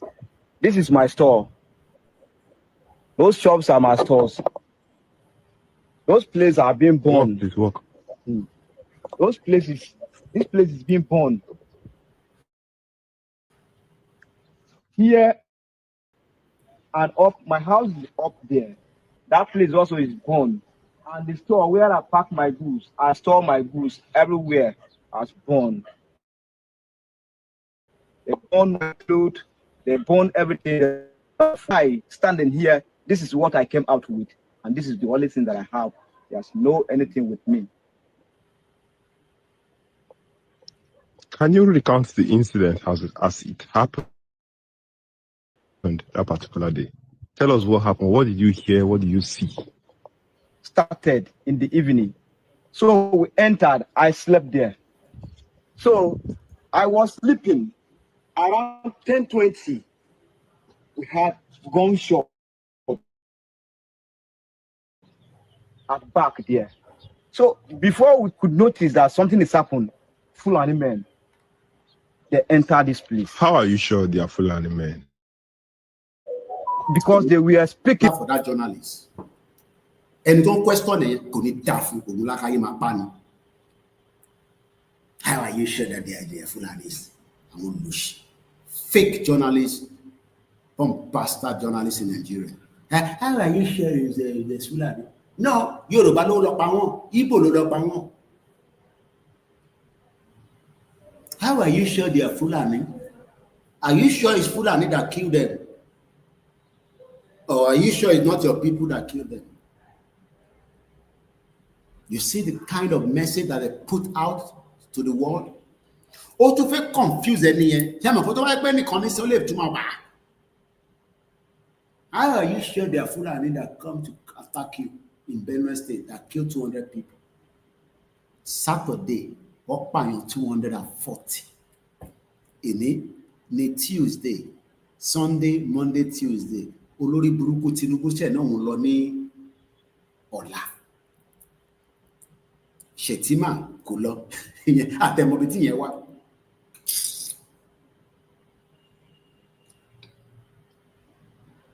How are you sure they are Fulani? Are you sure it's not KOIKIMEDIA that send people to Benue State and fight all the Christians? Are you sure it's not Igboho? Ṣé terrorist ni Igboho? Mo kí you innovate. Mo kí àwọn staff mi.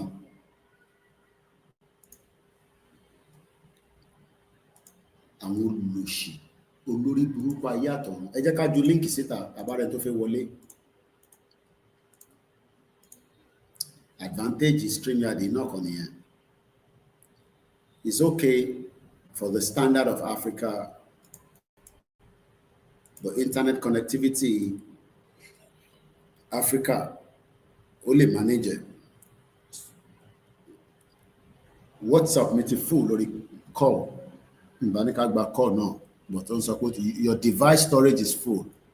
You need to run another phone. Put in your device storage. No matter what message then send it, messages take for you.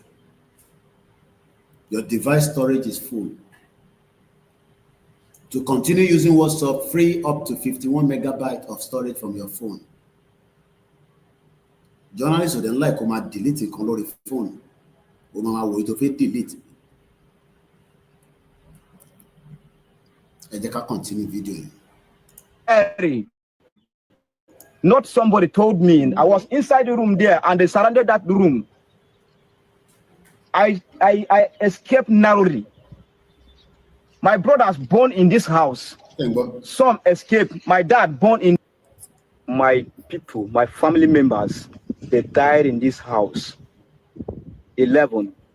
And some died in the other store. 8. Some died here.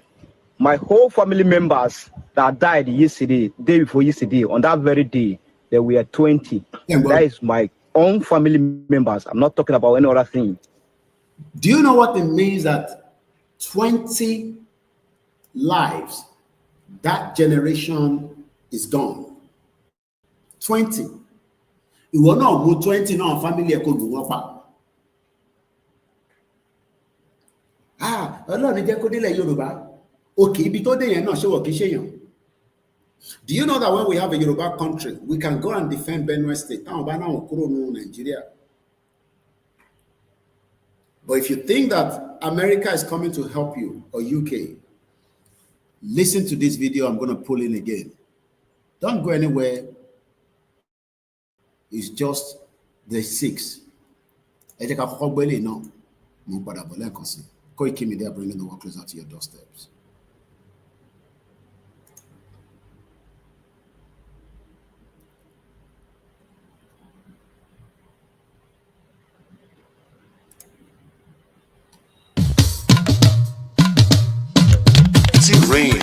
Gbogbo Yorùbá pátá lé lóko náà sọ pé èdè wa jọ wá lójú lápárapọ̀ dá dúró Yorùbá nation will stand. Gbogbo Yorùbá pátá lé lóko náà sọ pé èdè wa jọ wá lójú lápárapọ̀ dá dúró Yorùbá nation will stand.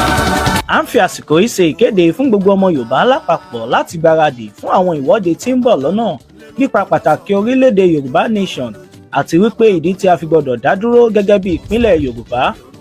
Ìwọ́de yìí náà ni a máa ṣe káàkiri gbogbo ilẹ̀ káàárọ̀ òjíire bí tí bàbá wa onímọ̀ ẹ̀rọ emeritus professor Adébánjí Akíntóyè yóò ṣe olùdarí rẹ̀. Ọdún 2025 yìí náà ni yóò bẹ̀rẹ̀, a sì máa kàn sí wa nípa oṣù àti gbogbo ohun tí a bá fẹ́ mọ̀. Olùkéde Ọláyọmí Koiki, agbẹnusọ fún olóyè Sunday Adéyẹmọ Ìgbòho.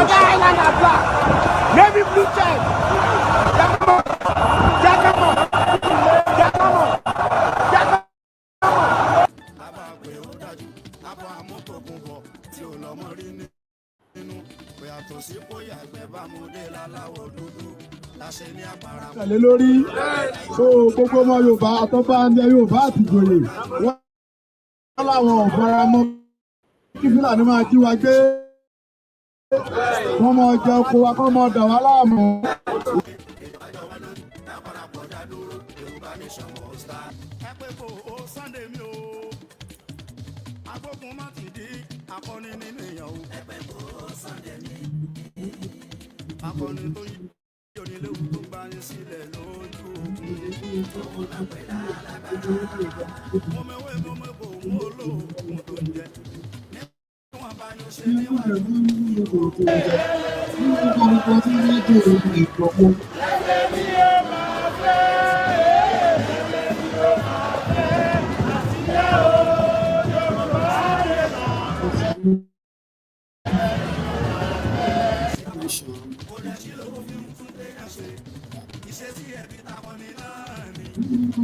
Ẹja jáde ẹ máa bọ̀ ń ta ká ṣe ṣe kíni o kàtúyáyá kàtúyáyá.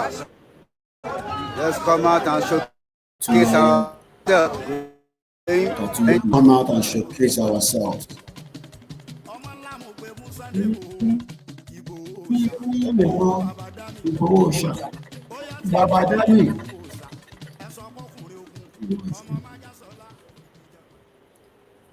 Okay, gbogbo ọmọ Yorùbá, and welcome back as we continue. And tó bá fẹ́ ní information tẹ́ fi send, ẹ lè send ẹ sí the Yoruba Nation Radio and or all Yoruba media. Ó wà important pé kẹ́ ní gbogbo numbers yìí lọ́wọ́ as you are going out every day as mandated by the leader of the Yoruba Nation Self-Determination Group. Mo kí gbogbo ẹni tẹ́ ṣe darapọ̀ mọ́ wa, mo kí àwa Princess Adekoya, mo kí bàbá wa Yonkan, ẹ ṣé gan ni ẹ kú àdúró tí kọ́lọ́run bá mi dúró tì yín. We love you, we appreciate you. Mo kí Multi-Faith, mo kí ẹgbẹ́ Ìfẹ́lódùn, mo kí àwọn bàbá wa ti Yorùbá jí máa sùn. Gbogbo yín náà la kí láìyọ group kankan sílẹ̀. Group kan rẹ̀ ju group kan lọ. Gbogbo wa la níṣẹ́ tá à ń ṣe. Mo kí gbogbo àwọn tí wọ́n ń tò látòkè pé kí ó bá ní àṣeyọrí. Ilé nísìn Yoruba Nation Ọ̀yọ́ chapter gbogbo iná la kí different groups. Now ẹ jẹ́ kí n wo group yìí nísìn 51 members ká tẹ̀ sọ pé 20 wà labroad tó dẹ̀ pọ̀ yọ ní gbogbo ilé ìsọpọ̀ àwọn wà nísìn. Níbo ni gbogbo àwọn ilé wà nísìn? Ó yẹ kó lè jáde. So each group náà gbọ́dọ̀ máa mandate pé báwo la ṣe máa ṣe tí a máa gbéra wa jáde. We have different coordinators. Connect with them and let us work with them for a successful outing. Má tún béèrè pé rally ti wà on. The rally is on already. Ẹ jẹ́ ká padà, mo fẹ́ gbé wa padà sí this contraction. Tá à ń sọ fún yín pé kò lè work. Tó ń pè Nàìjíríà. Then you can defend. We cannot even Taliban go on broadcast ṣì máa lọ. Mo sọ fún yín pé wọ́n máa televise ogun Nàìjíríà náà ni. Àwa kọ́ la máa dógun sílẹ̀, ogun ti wà nínú Nàìjíríà already. Bó ṣe ń televise ogun tó ń lọ lọ́wọ́lọ́wọ́ between Israel. Wọ́n ní war tó máa kọ́kọ́ televise ní gbogbo àgbáyé pé ayé báyìí pé wọ́n rí Biafra war was the first televised in the history of mankind. Ogun kọ́ ló ń jà lọ́wọ́. Wọ́n ń ja ogun lọ́wọ́lọ́wọ́ ní Israel àti Iran. Wọ́n ń ja ogun lọ́wọ́lọ́wọ́ yet wọ́n sì níná, wọ́n sì lómi.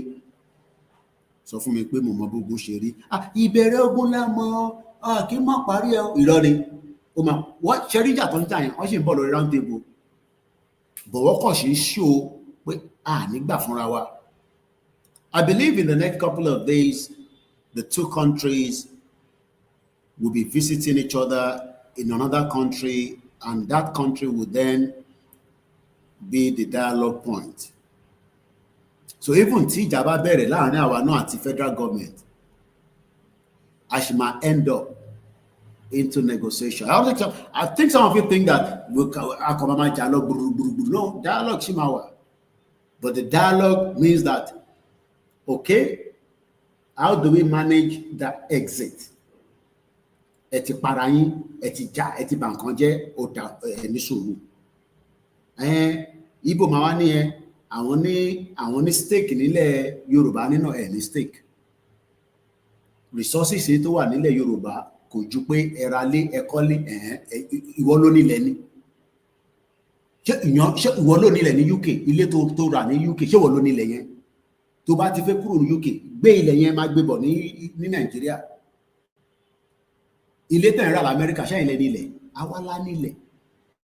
Ilé bọ́wọ̀n kan náà làwọn ra lẹ̀, àwa la nílẹ̀ yẹn, ilẹ̀ yẹn àwa la ṣì ní.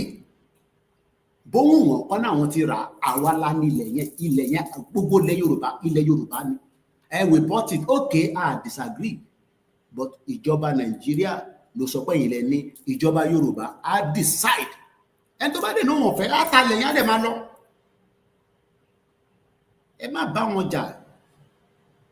Ìjà tó yẹ kó wà lọ́kàn wa nísìnyí pé bá ṣe máa exit ẹ̀.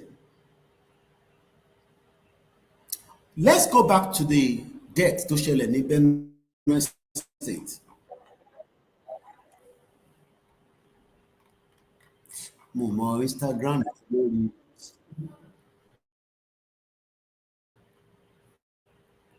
it on the laptop. If you download video con.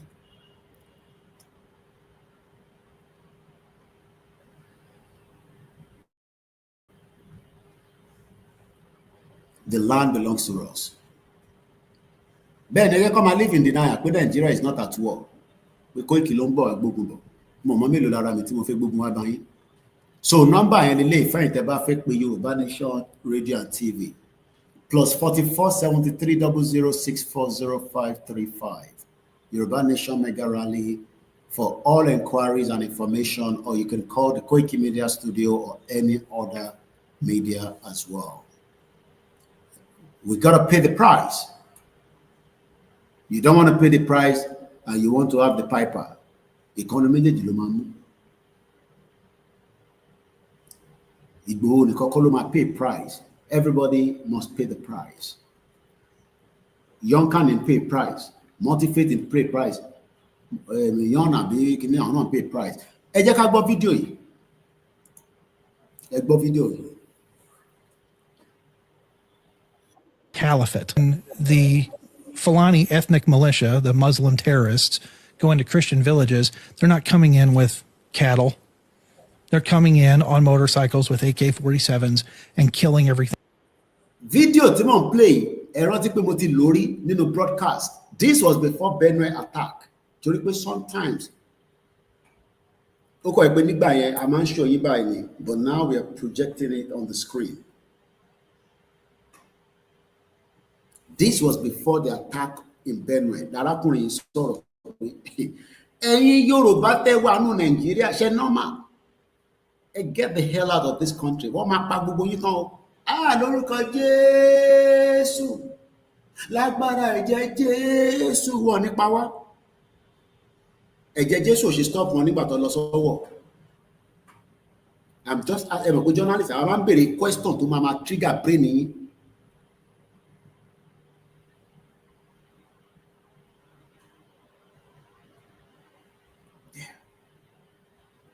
Because Jesus yẹn ó yẹ kó stop Fúlàní tó fi wá sí St. Francis, but Jesus máa stop ẹ̀ tó bá jẹ́ pé lórí burúkú àwọn gọ́fúnà yín àti president yín wọ́n ṣe the needful láti project ẹ̀ pé àti rí fìrífìrí àwọn kan tó ń lọ nínú igbó ẹlòmíì kan sùn kò mọ tó ń rìn nínú igbó bí ọ̀rọ̀ lóru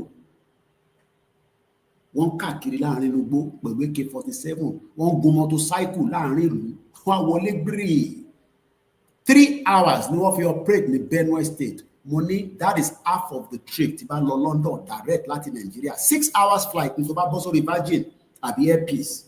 6 hours tí kò bá lẹ́rí delay torí delay náà máa ń wà lókè turbulence kankan lè ṣẹlẹ̀ traffic dẹ̀ tún lè wà but 6 hours ni wọ́n wá náà operate nínú Nigeria for 3 hours. Olórí burúkú Tinubu yín wá ń sùn ń jí ìyẹn lè wá ní kí n máa ṣàdúrà fún ṣé èèyàn máa ń ṣàdúrà fún owó president bẹ́ẹ̀ tó o bá tẹ̀ fẹ́ Yorùbá nation ṣé kò yẹ kó tọ́jú ẹ̀yin tẹ̀wá Nàìjíríà ìwọ tó rí òpè mad people all over the place. Ìwà ní àbọ̀bọ̀ yẹn ó láyà bó ṣe ń sọ̀rọ̀ yìí gbogbo ala ní àyà wọ́n dẹ̀ ní àyà mi mọ́ ju ògùn lọ. Mo ní ẹlòmíì inú yín ògùn tẹ́ ṣe sára ẹ kàn ń waste time ara yín ni. That's the way I see it. Because ẹni tó ti ṣògùn sára gan sef nígbà tó ní ká jáde báyìí ó tẹ̀ kó tẹ̀ ládùúgbò ẹ pé n tó wà lára yẹn ó ṣì wá tó fẹ́ lọ lò ní Freedom Park lọ́jọ́ta kọlọ́pàá yìnbọn fún kó fàyà gbà dumb bastard.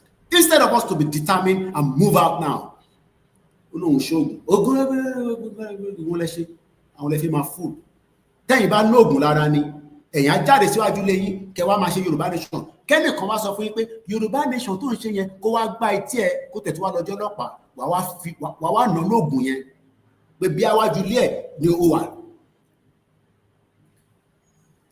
Jókòó sínú inú WhatsApp group à ń pariwo afẹ́gbà Yorùbá nation ṣé inú WhatsApp mo sọ fún yín bó bá gbogbo mídíà kó sọ̀rọ̀ ju bó ṣe ń sọ̀rọ̀ lọ ìtawájú ilé wa ló máa mú sórí títì ló máa ṣọ́ọ̀tì system yẹn down. Orí social media kọ́ láti máa gba Yorùbá nation mo ti sọ yẹn fún yín kò bóun wà ká mọ́ present jù báyìí lọ ibi tá ti máa gbà orílẹ̀ wa ni. Ṣáwọn àwọn yonkan àti gbogbo àwọn churches tó jáde àwọn ẹ̀yin dájú wọn lọ, kí ló dé tẹ̀yin náà jáde? Èèyàn mélòó ló ti pa nísìn ní gbogbo àwọn tó jáde yẹn? Even tó bá tẹ̀ jáde mọ́, wọ́n ti ṣe tí wọ́n ní kọ́ ṣe, tó bá tún ṣe sí extra ni, tó bá ṣe sí wọ́n ti ṣe àníyàn lójú before àdúrà. Mo láníyàn pé bẹ́ẹ̀ pé mo lówó nísìn kí fún Pásọ Agbọ́lá ní owó kó bá mi ra ráìsì kó bá mo lówó àníyàn. Mo nílò mí inú yín ìrọ̀lẹ́ ń pa pẹ̀fẹ́ Yorùbá nation. Ìrọ̀lẹ́ ń pa mo rò pẹ̀fẹ́ Yorùbá nation. Ìgbòlà ìgbàsà ìgbòlà ìgbòsà ìgbòlà ìgbòsà. But you're all liars. Farabalẹ̀ kó gbọ́n tẹ́rákùnrin yìí sọ. Fúlàní ò kì í ṣe àwọn tẹ máa bá ṣeré o. Pàyàn gidi ni wọ́n, pàyàn gidi. Àwọn fídíò mi wà tíyàn bá wò, má sọ fáwọn àwọn fámílì mi pé má lọ sórí status mi tó bá ní àyà. Àwọn fídíò kan wà tí máa ń gbé sórí status mi tó bá bá pàdé báyìí o lè má sùn fúnjọ́ mẹ́ta. Kò ṣeé ṣòro social media gbẹ̀gbẹ́ mi ní status mi.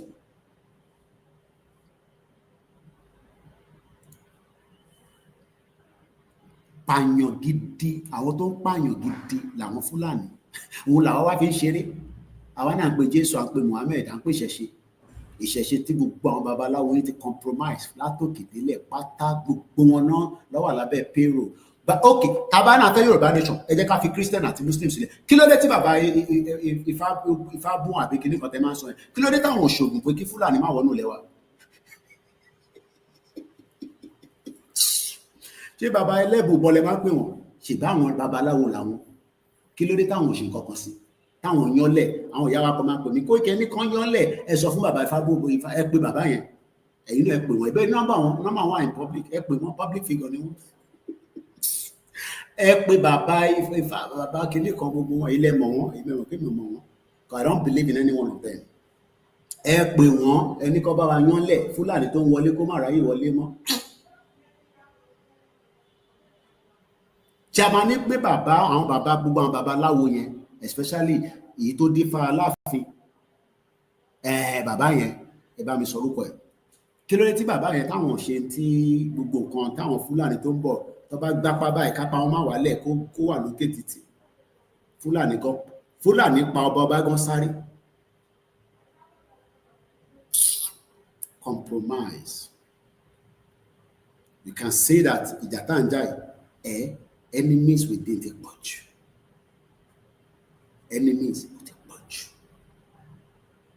Ẹ jẹ́ ká fi Christian sílẹ̀ àti mọ̀ báwọn yẹn ò ní sọ̀rọ̀. Ṣé ìyá àdúrà sọ̀rọ̀ fún àtọ́ ti pààyàn 200? Ìyá àdúrà yẹn, ìyá àdúrà tó máa wọ white yẹn tó máa ń dé fìlà. Nígbà tó ṣé àwọn Christian tó pààyàn nísìn ó yàtọ̀ sí Christian táwọn. Ṣé Pastor Adébóyè sọ̀rọ̀ níjọ́ Sunday kó pa àwọn Christian? Ẹ send the video ẹ̀ sí mi kí n play. Mo fẹ́ mọ̀ bí Pastor Adébóyè sọ̀rọ̀ nípa àwọn Christian tó pa ní Benue State. Ṣọ́ọ̀ṣì àdúrà fún wọn ní church wọn. Catholic làwọn yẹn. Redeem lẹ́yìn. Ṣé àsàlátù kọ̀ọ̀kan sọ̀rọ̀? Ṣé àwọn àfáà yín sọ̀rọ̀? Ṣé ìmáàmù ọ̀fà sọ̀rọ̀? We are humans that have not have any respect or dignity for ourselves anymore. Àfi tá bá gbalẹ̀ Yorùbá la máa ní dignity yẹn padà. The more tá bá ṣì wà ní Nàìjíríà a lè ní dignity yẹn fúnra wa.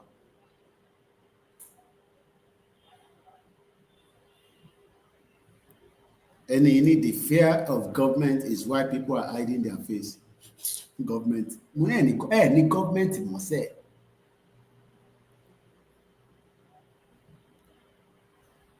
Tí o bá gbọ́ tí arákùnrin sọ pé Fúlàní ò kì í ṣẹran rírọ̀ o. Ẹ máa mú wọn dáadáa. Àwọn ọlọ́nà ìpè ní Fúlàní, Dangote Fúlàní to the core ní ọmọ Fúlàní ni ó wá gbé plant refinery sáàrin Èkó. Ó wá fi Fúlàní ó fi hàn pray. I will not be surprised tí Dangote ò bá máa train àwọn tó yìnbọn nínú refinery yẹn. Ọ̀kọ́ ní wọn ní ilẹ̀ Haúsá tó ti ń train wọn nínú igbó wọn náà. I'm going to end broadcasting because I teach 3 hours. So, lọ fẹ́ gbẹ́lélẹ̀ padà. Mo kí gbogbo wa. Day 6 la wà. Day 6. They are systematically taking over Nigeria, and they want to make Nigeria into a Muslim caliphate. And the journalists have what they make in Nigeria an Islamic caliphate. Kò lè rí bẹ́ẹ̀. Ọlọ́run ní jẹ́ kó rí bẹ́ẹ̀. But presentation ẹ̀ là ń rí lójoojúmọ́ yìí. Over 240. Ẹ̀mí àwọn ènìyàn wọ́n sùn wọ́n jí padà. Kò ṣe pé wọ́n gbójú a máa ní Ọlọ́run má jẹ́ ká gba ojú oorun kú. Àwọn ilé wọ́n wá pa wọ́n sínú ilé wọn ni. Sínú community wọn. Wọ́n wá yú ẹ̀mí kúrò ẹ̀mí ìwọ wá ń bẹ Ọlọ́run pé kí Nàìjíríà dá. Orí ẹ̀yẹn má jẹ́ kí sọ̀rọ̀ sí o. Ẹ̀ ń ta ìjẹ̀yàn sílẹ̀. 200 and now ẹ lọ wo fídíò èmi gan mo lè wo tán. Mo wo the first 5 minutes mo ní náà ó ti pọ̀ ní fún mi. Màá church wá lọ tún wo again ni. Very dark man ní fídíò yẹn kí n fi wọ̀n ẹ́ mò ń bọ̀. Má lọ wábi tí fídíò yẹn wà èmi ni máa wá fi wọ̀n ẹ́. Ó ní look at this child. Ó ní òun ṣì ń smelly ẹmọ̀ tí nǹkan bá jó èèyàn bá jó tó jóná ó ṣì ń gbọ́ kò ní dá fún gbogbo àwọn gọ́fúnà Nàìjíríà. Ogun máa pa gbogbo yín lẹ́yọ kọ̀ọ̀kan ni. Àwọn ọmọ yín náà máa bá lọ bí àwọn ọmọ ọlọ́mọ ṣe ń sunkún. Do you know how it will be when you are dying in the fire? Tí náà ń jó èèyàn. Ẹ lè imagine igbe tó máa lọ sókè. Iná ló burú jù. Bí yàn bá tẹ̀lé accident gbàgbà, ẹ̀mí yàn kọ̀ jáde lẹ́sẹ̀kẹsẹ̀ ni ó ń bá tiẹ̀ lọ nìyẹn. But ó wà life, wọ́n ń dáná sun ẹ́, òun ló worst jù. Because igbe oró yẹn máa lọ tó bọ̀ kò sí kankan tó lè help ẹ̀, kò ní dá fún gbogbo ẹ̀yin military Nàìjíríà ní ṣoríire.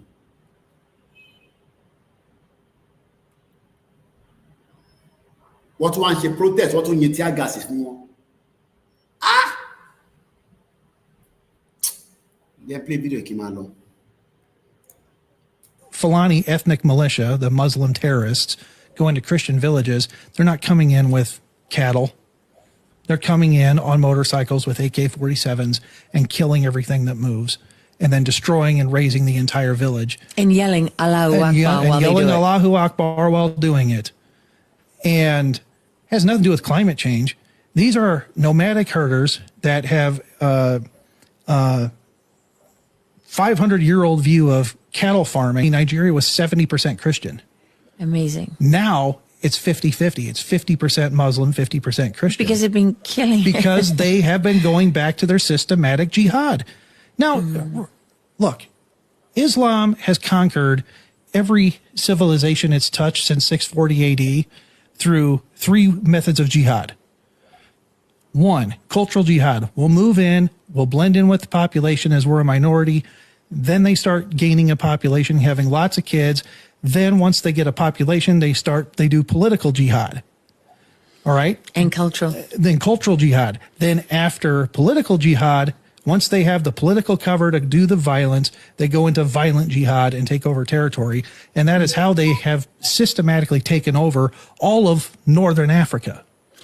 Well, and what's particularly interesting when you dig a little deeper is that the Fulani tribe doesn't just exist in Nigeria. They're in Sierra Leone and Senegal and right across the border, right? I mean, throughout the center and east of Africa and west. And for some magical reason, every country they touch turns into war. Yes, and when you turns into genocide and turns into war. Every country that they touch. Ta ló fẹ́ gbọ́ lẹ́ẹ̀kan sí ká tó máa lọ? Ṣé ká play lẹ́ẹ̀kan sí àbí ká máa lọ? Ẹ má gbàgbé ẹ support iléeṣẹ́ wa. Tẹ́ bá agree pé kí n play lẹ́ẹ̀kan sí, or I will end the broadcast and I will start going. Ṣé ká play lẹ́ẹ̀kan sí? Ṣé òyìnbó tó ń sọ yẹn ṣe gbọ́?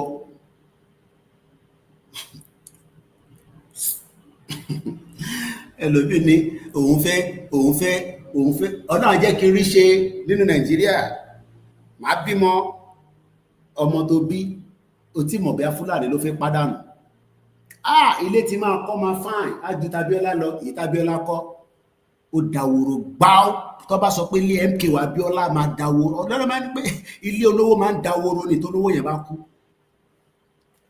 òun náà jàǹbá tó ṣe fún wa ló ń lọ náà kan yẹn a kàn rántí ẹ̀ pé torí ó jẹ́ ọmọ Yorùbá pé ìmọ̀ ìfẹ́ Yorùbá díẹ̀ sí wà lára wa fún èyí MKO Abíọ́lá ṣe ló ń lọ náà Fúlàní pàdánù ni ẹbí ṣe lè sọ wọ́n pàdánù kò ń wá kọ́ pa wọ́n pàdánù sàmì ọ̀pá sàbújá wọ́n lè pa Tinubu náà bó ṣe bá lọ tó bá kíáfù mo ní wọ́n lè pa Tinubu wèrè làwọn Fúlàní political Fúlàní tẹ̀ ń rí òun ni Jàǹgúdé òun ni Àtíkù òun ni Ẹrùfà gbogbo wọn lọ yí ká Tinubu kápílẹ̀ lẹ́ẹ̀kan sí ó dáa.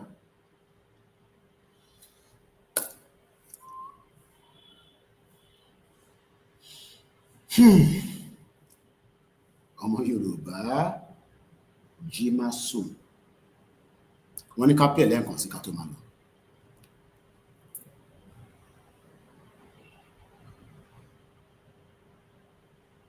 Militia, the Muslim terrorists, go into Christian villages. They're not coming in with cattle. They're coming in on motorcycles with AK-47s and killing everything that moves, and then destroying and razing the entire village. And yelling Allahu Akbar while yelling they do it. Allahu Akbar while doing it. And has nothing to do with climate change. These are nomadic herders that have 500-year-old view of cattle farming. Nigeria was 70% Christian. Amazing. Now it's 50-50. It's 50% Muslim, 50% Christian. Because they've been killing. Because they have been going back to their systematic jihad. Now, look, Islam has conquered every civilization it's touched since 640 AD through 3 methods of jihad. 1, cultural jihad. We'll move in, we'll blend in with the population as we're a minority. Then they start gaining a population, having lots of kids. Then once they get a population, they do political jihad. All right? And cultural. Then cultural jihad. Then after political jihad, once they have the political cover to do the violence, they go into violent jihad and take over territory. And that is how they have systematically taken over all of Northern Africa. Well, and what's particularly interesting when you dig a little deeper is that the Fulani tribe doesn't just exist in Nigeria. They're in Sierra Leone and Senegal and right across the border, right? I mean, throughout the center and east of Africa and west. And for some magical reason, every country they touch turns into war. Yes, and when you turns into genocide and turns into war. Every country that they touch. Wow.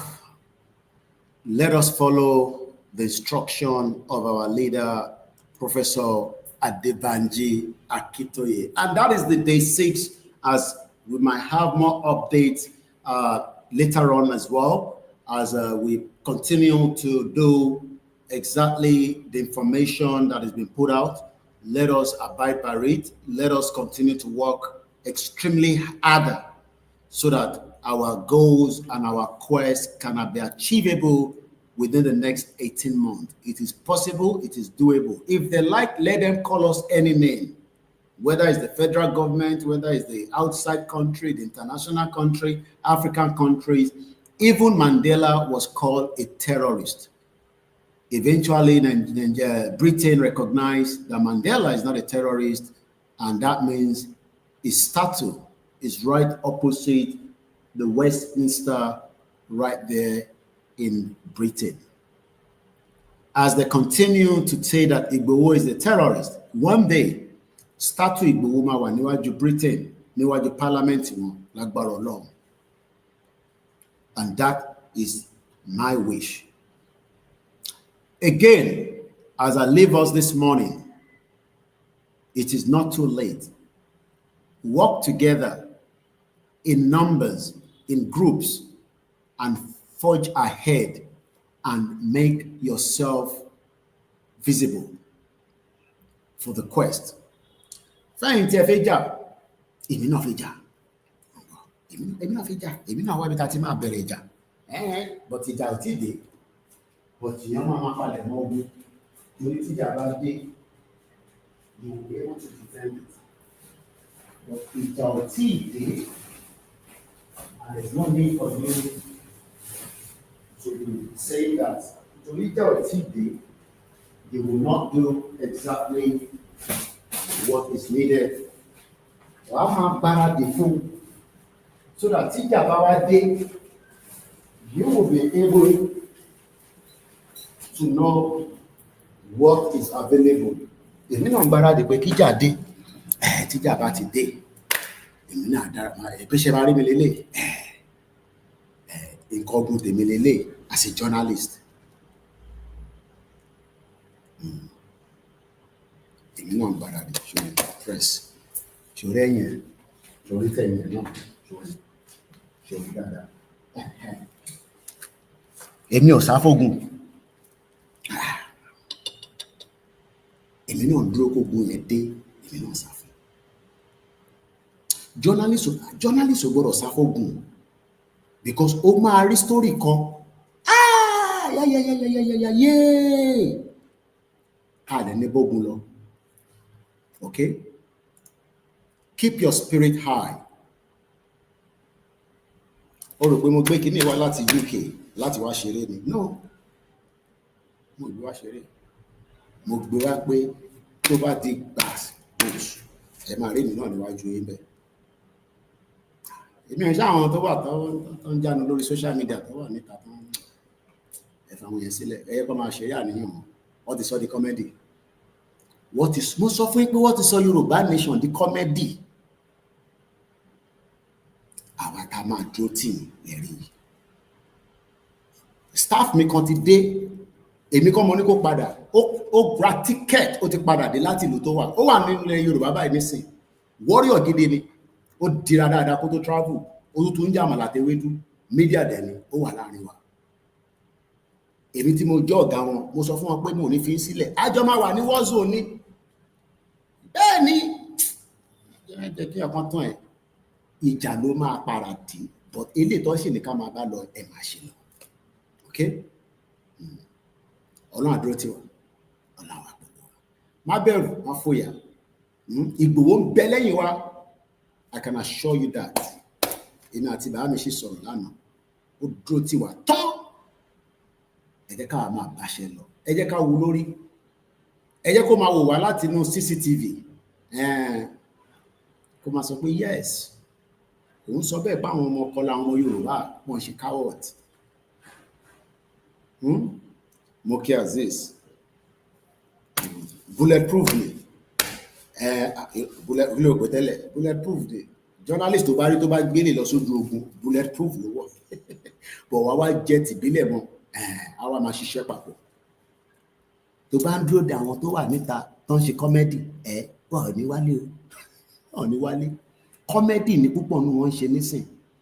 Wọ́n ti sọ Yorùbá nation, mo sọ fún wọn ti sọ di comedy. Sórí ìmọ̀ àtẹ̀dájọ́ wà lé pẹ̀lú sórí Ṣákìrù yẹn, mo lè àṣọ ẹ̀ pé tó bá máa rí mi báyìí, èmi náà máa rí wà lẹ́gbẹ̀ẹ́ báyìí, àjọ máa wà lẹ́gbẹ̀ẹ́ ara wa. Àìtí ìlú àṣewà l'Áfíríkà. Bàbá ṣe tètè gbé, ló ṣe máa tètè yà.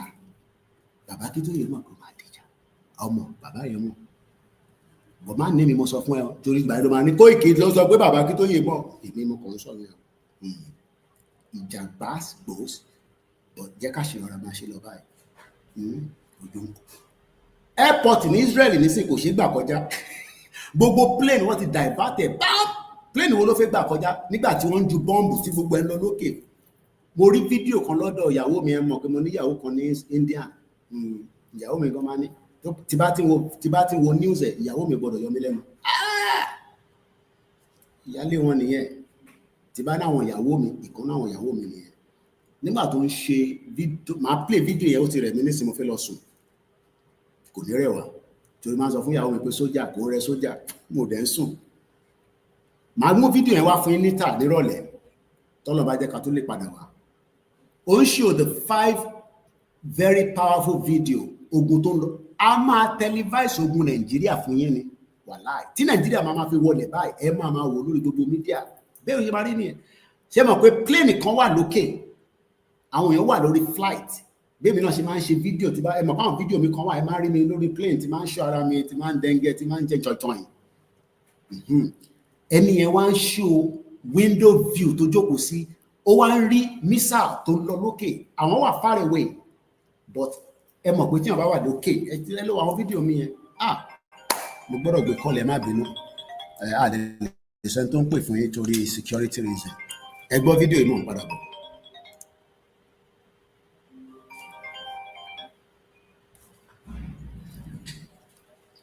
Mombasa, ẹni sọ̀rọ̀ sà ẹni sọ̀rọ̀.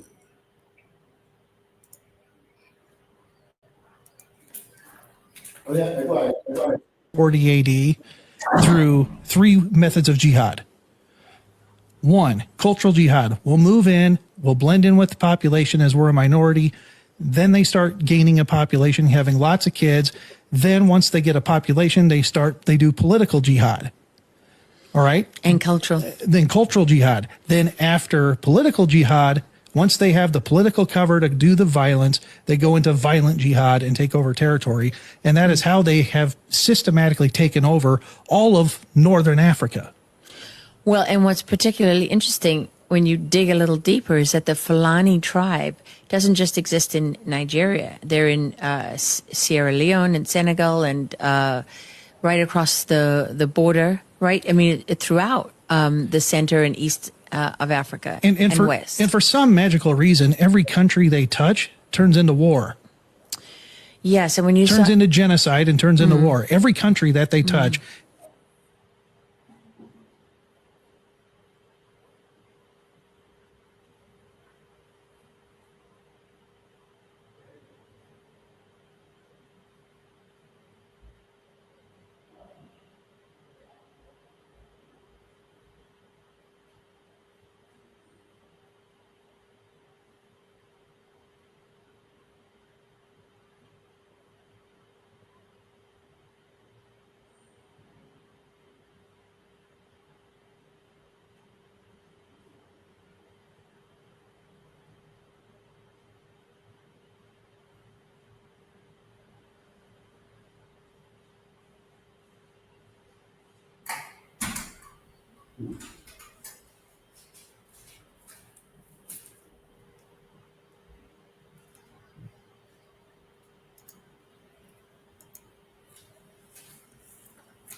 Nigeria, and they want to make Nigeria into a Muslim caliphate. And the Fulani ethnic militia, the Muslim terrorists, go into Christian villages. They're not coming in with cattle.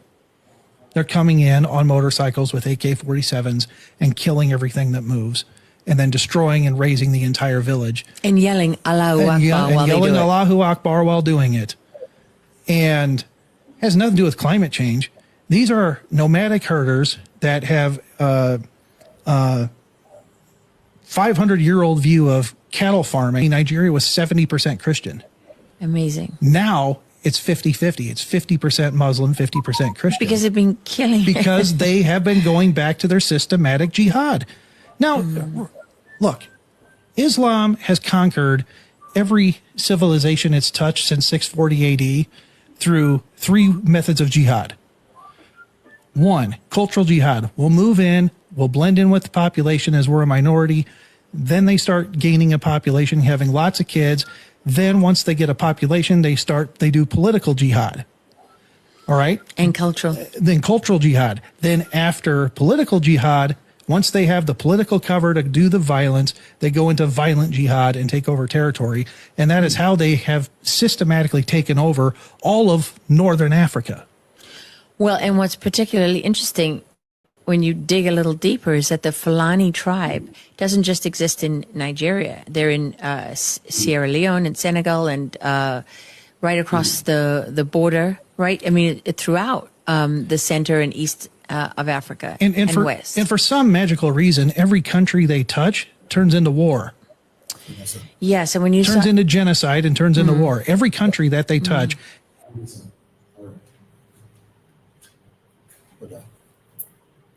All right, sir. All right, sir. All right, sir. All right. Of Southern Kaduna.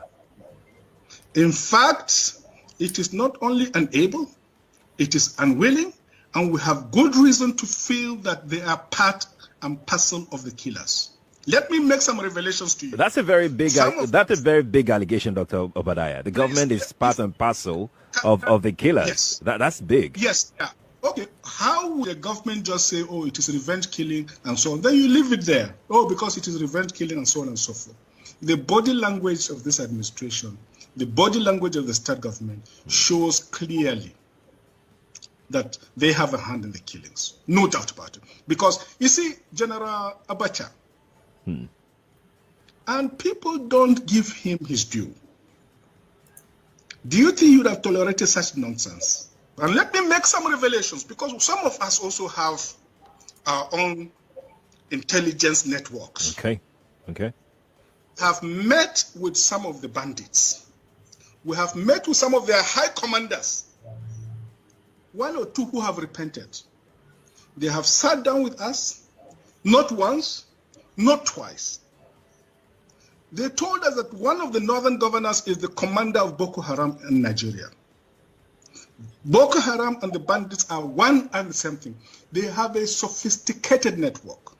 During this lockdown, their planes were moving up and down as though there was no lockdown. Moving ammunitions, moving logistics, moving money, and distributing them in different parts of the country. They're already in the south, in the rainforest of the south. They're everywhere. They told us that when they finish these rural killings, they will move to phase 2. The phase 2 is they will go into the urban cities, going from house to house, killing prominent people. I can tell you, this is the game plan. By 2022, we want to start a civil war in Nigeria. Oh yeah, Egbos, okay. Ane Babawa Pastor Agbola, the General Secretary of Yonkan, to represent the Awamo Yoruba Christians. So to come apelu àwọn Kanini. They are useless. Èmi lèmi sọ̀rọ̀ kò ṣe Pastor Agbola, journalist lèmi. They are useless as tissue paper. Ẹgbọ́n sókè bàbá wa kó tó di pa máa tẹ̀síwájú láti parí ètò náà. Ẹ ṣeun bàbá wa, ẹ pẹ́ fún wa. Àmín. Thank you very much for your resilience, your relenting effort. The thing push over the years. Freedom is not overnight. God bless you, sir. Gbogbo ètò yẹn ni mò ń gbọ́.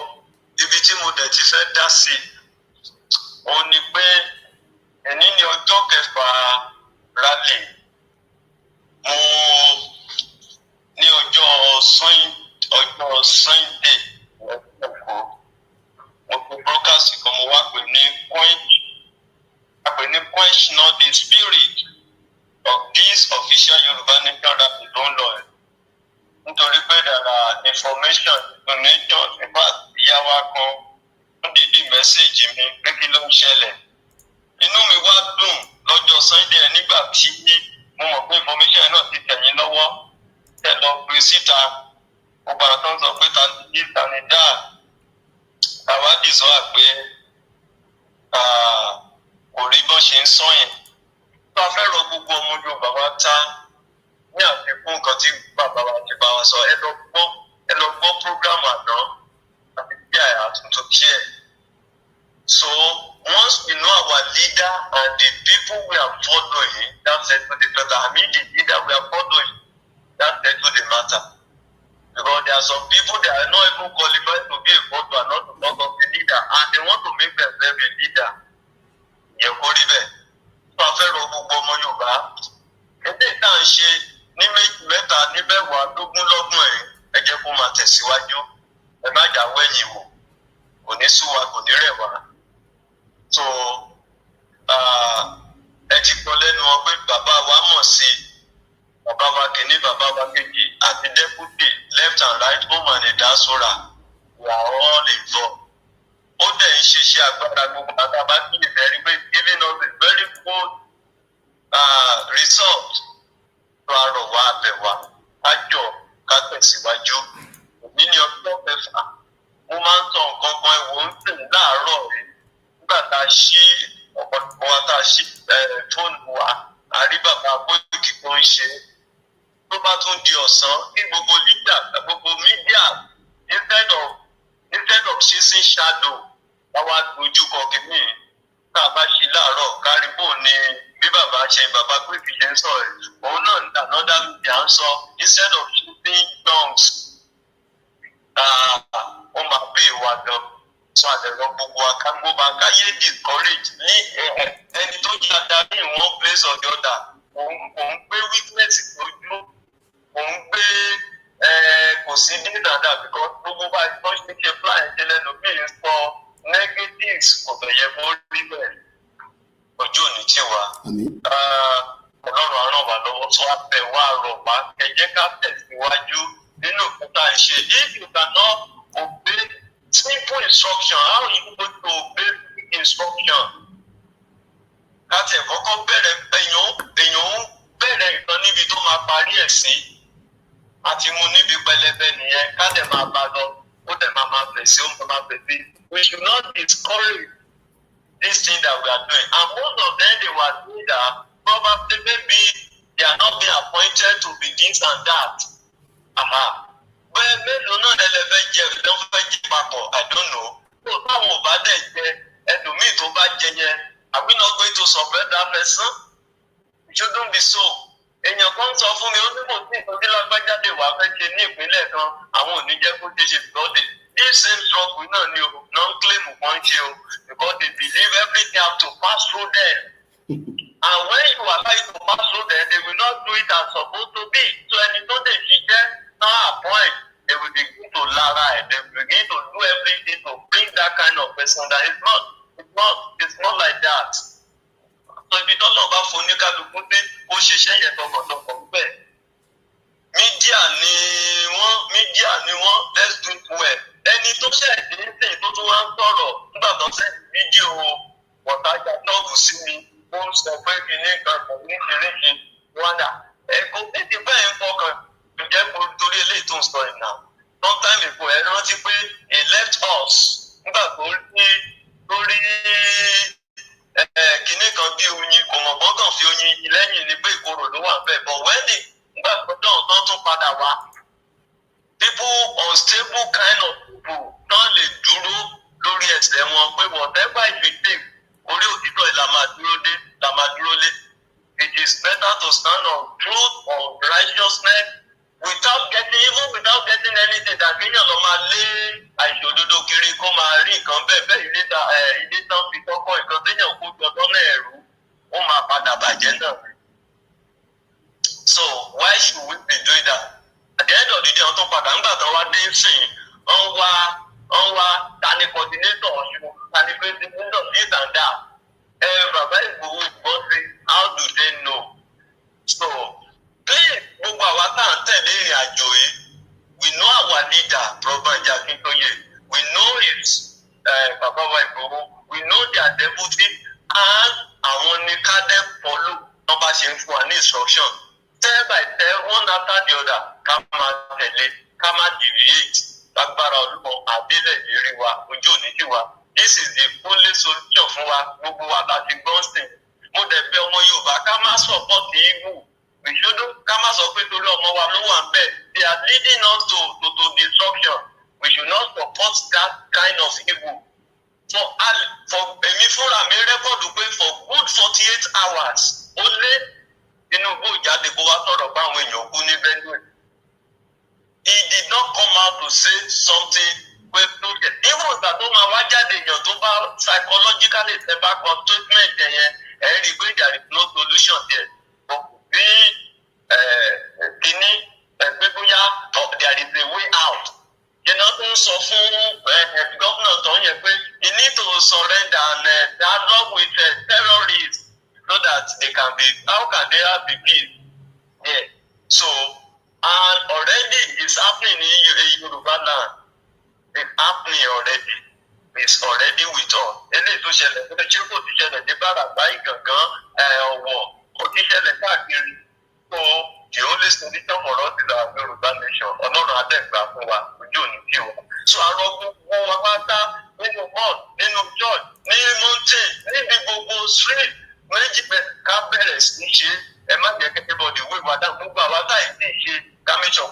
tiwa àwa tá a ti ṣe ká tún tún ṣe ká máa mú bọ̀ nínú mọ́tò ní everywhere.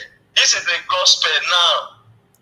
Yoruba nation is a gospel, is the kingdom of God on earth that must be achieved. And we must agbọ́dọ̀ dúró pẹ̀jẹ̀ tó kù sára wa láti fi ṣe ìgbèjà àti ìjàngbára fún ilẹ̀ Yorùbá ẹ̀. On earth we are gone. Ọlọ́run ní jẹ́ ká gone. Ẹ ṣeun bàbá wa. Ẹ pẹ́ fún wa. And that is how far we can take this morning. Oda tí bàbá wa bá wa fi ohùn lé, mo kí bàbá wa, mo kí ìyá wa tí wọ́n ti lọ, àmọ́ platform wọn ó ṣì operate. Igbowo Day, that is the late Mrs. Janet Fashake. Lẹ́lẹ́ ni ó máa fẹ́ kọ́lọ̀ bá wa fọ̀run kẹ́ wọn pẹ̀lú gbogbo àwọn tí wọ́n ti lọ. A máa gbọ́ ohun Pope lẹ́ẹ̀kan sí, and after that I'll play the anthem and we will close the broadcast.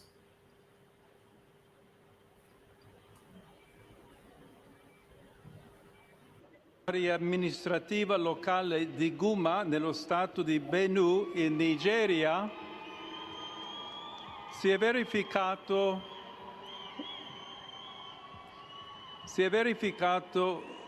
un terribile massacro in cui circa 200 persone sono state uccise con estrema crudeltà, la maggior parte delle quali erano sfollati interni, ospitati dalla missione cattolica locale.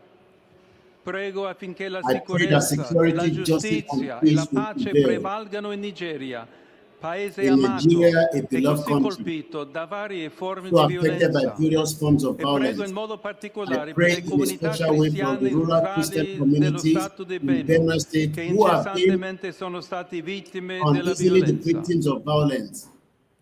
Wọ́n ní bàbá ìtì ó ti gbé ní Nàìjíríà rí, so that is also maybe the reason why he has a strong passion for the people in the community. That is the program this morning on the day 6 of the Yoruba Nation Mega Rally as instructed by Babaki Toye. We're also saying to Tinubu, this is the country you want us to remain in. You are literally putting us in danger and our life is not safe. Thank you. God bless you. God bless Babaki Toye. God bless every one of us from Igboho to every members of the Yoruba people, regardless of whether you believe in the movement or not. Politics is not going to save us from the Fulani jihadists.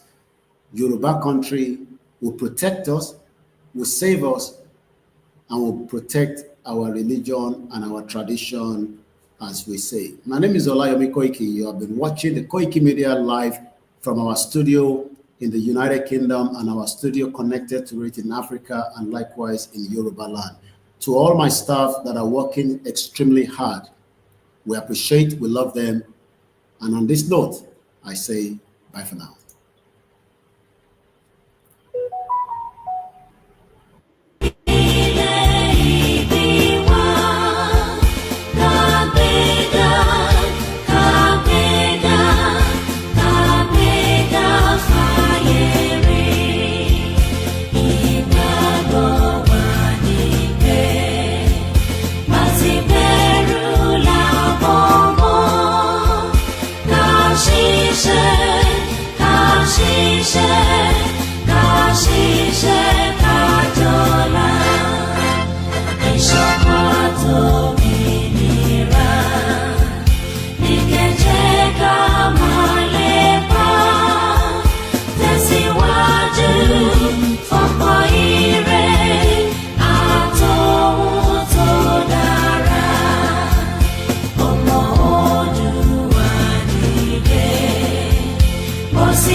Bye for now.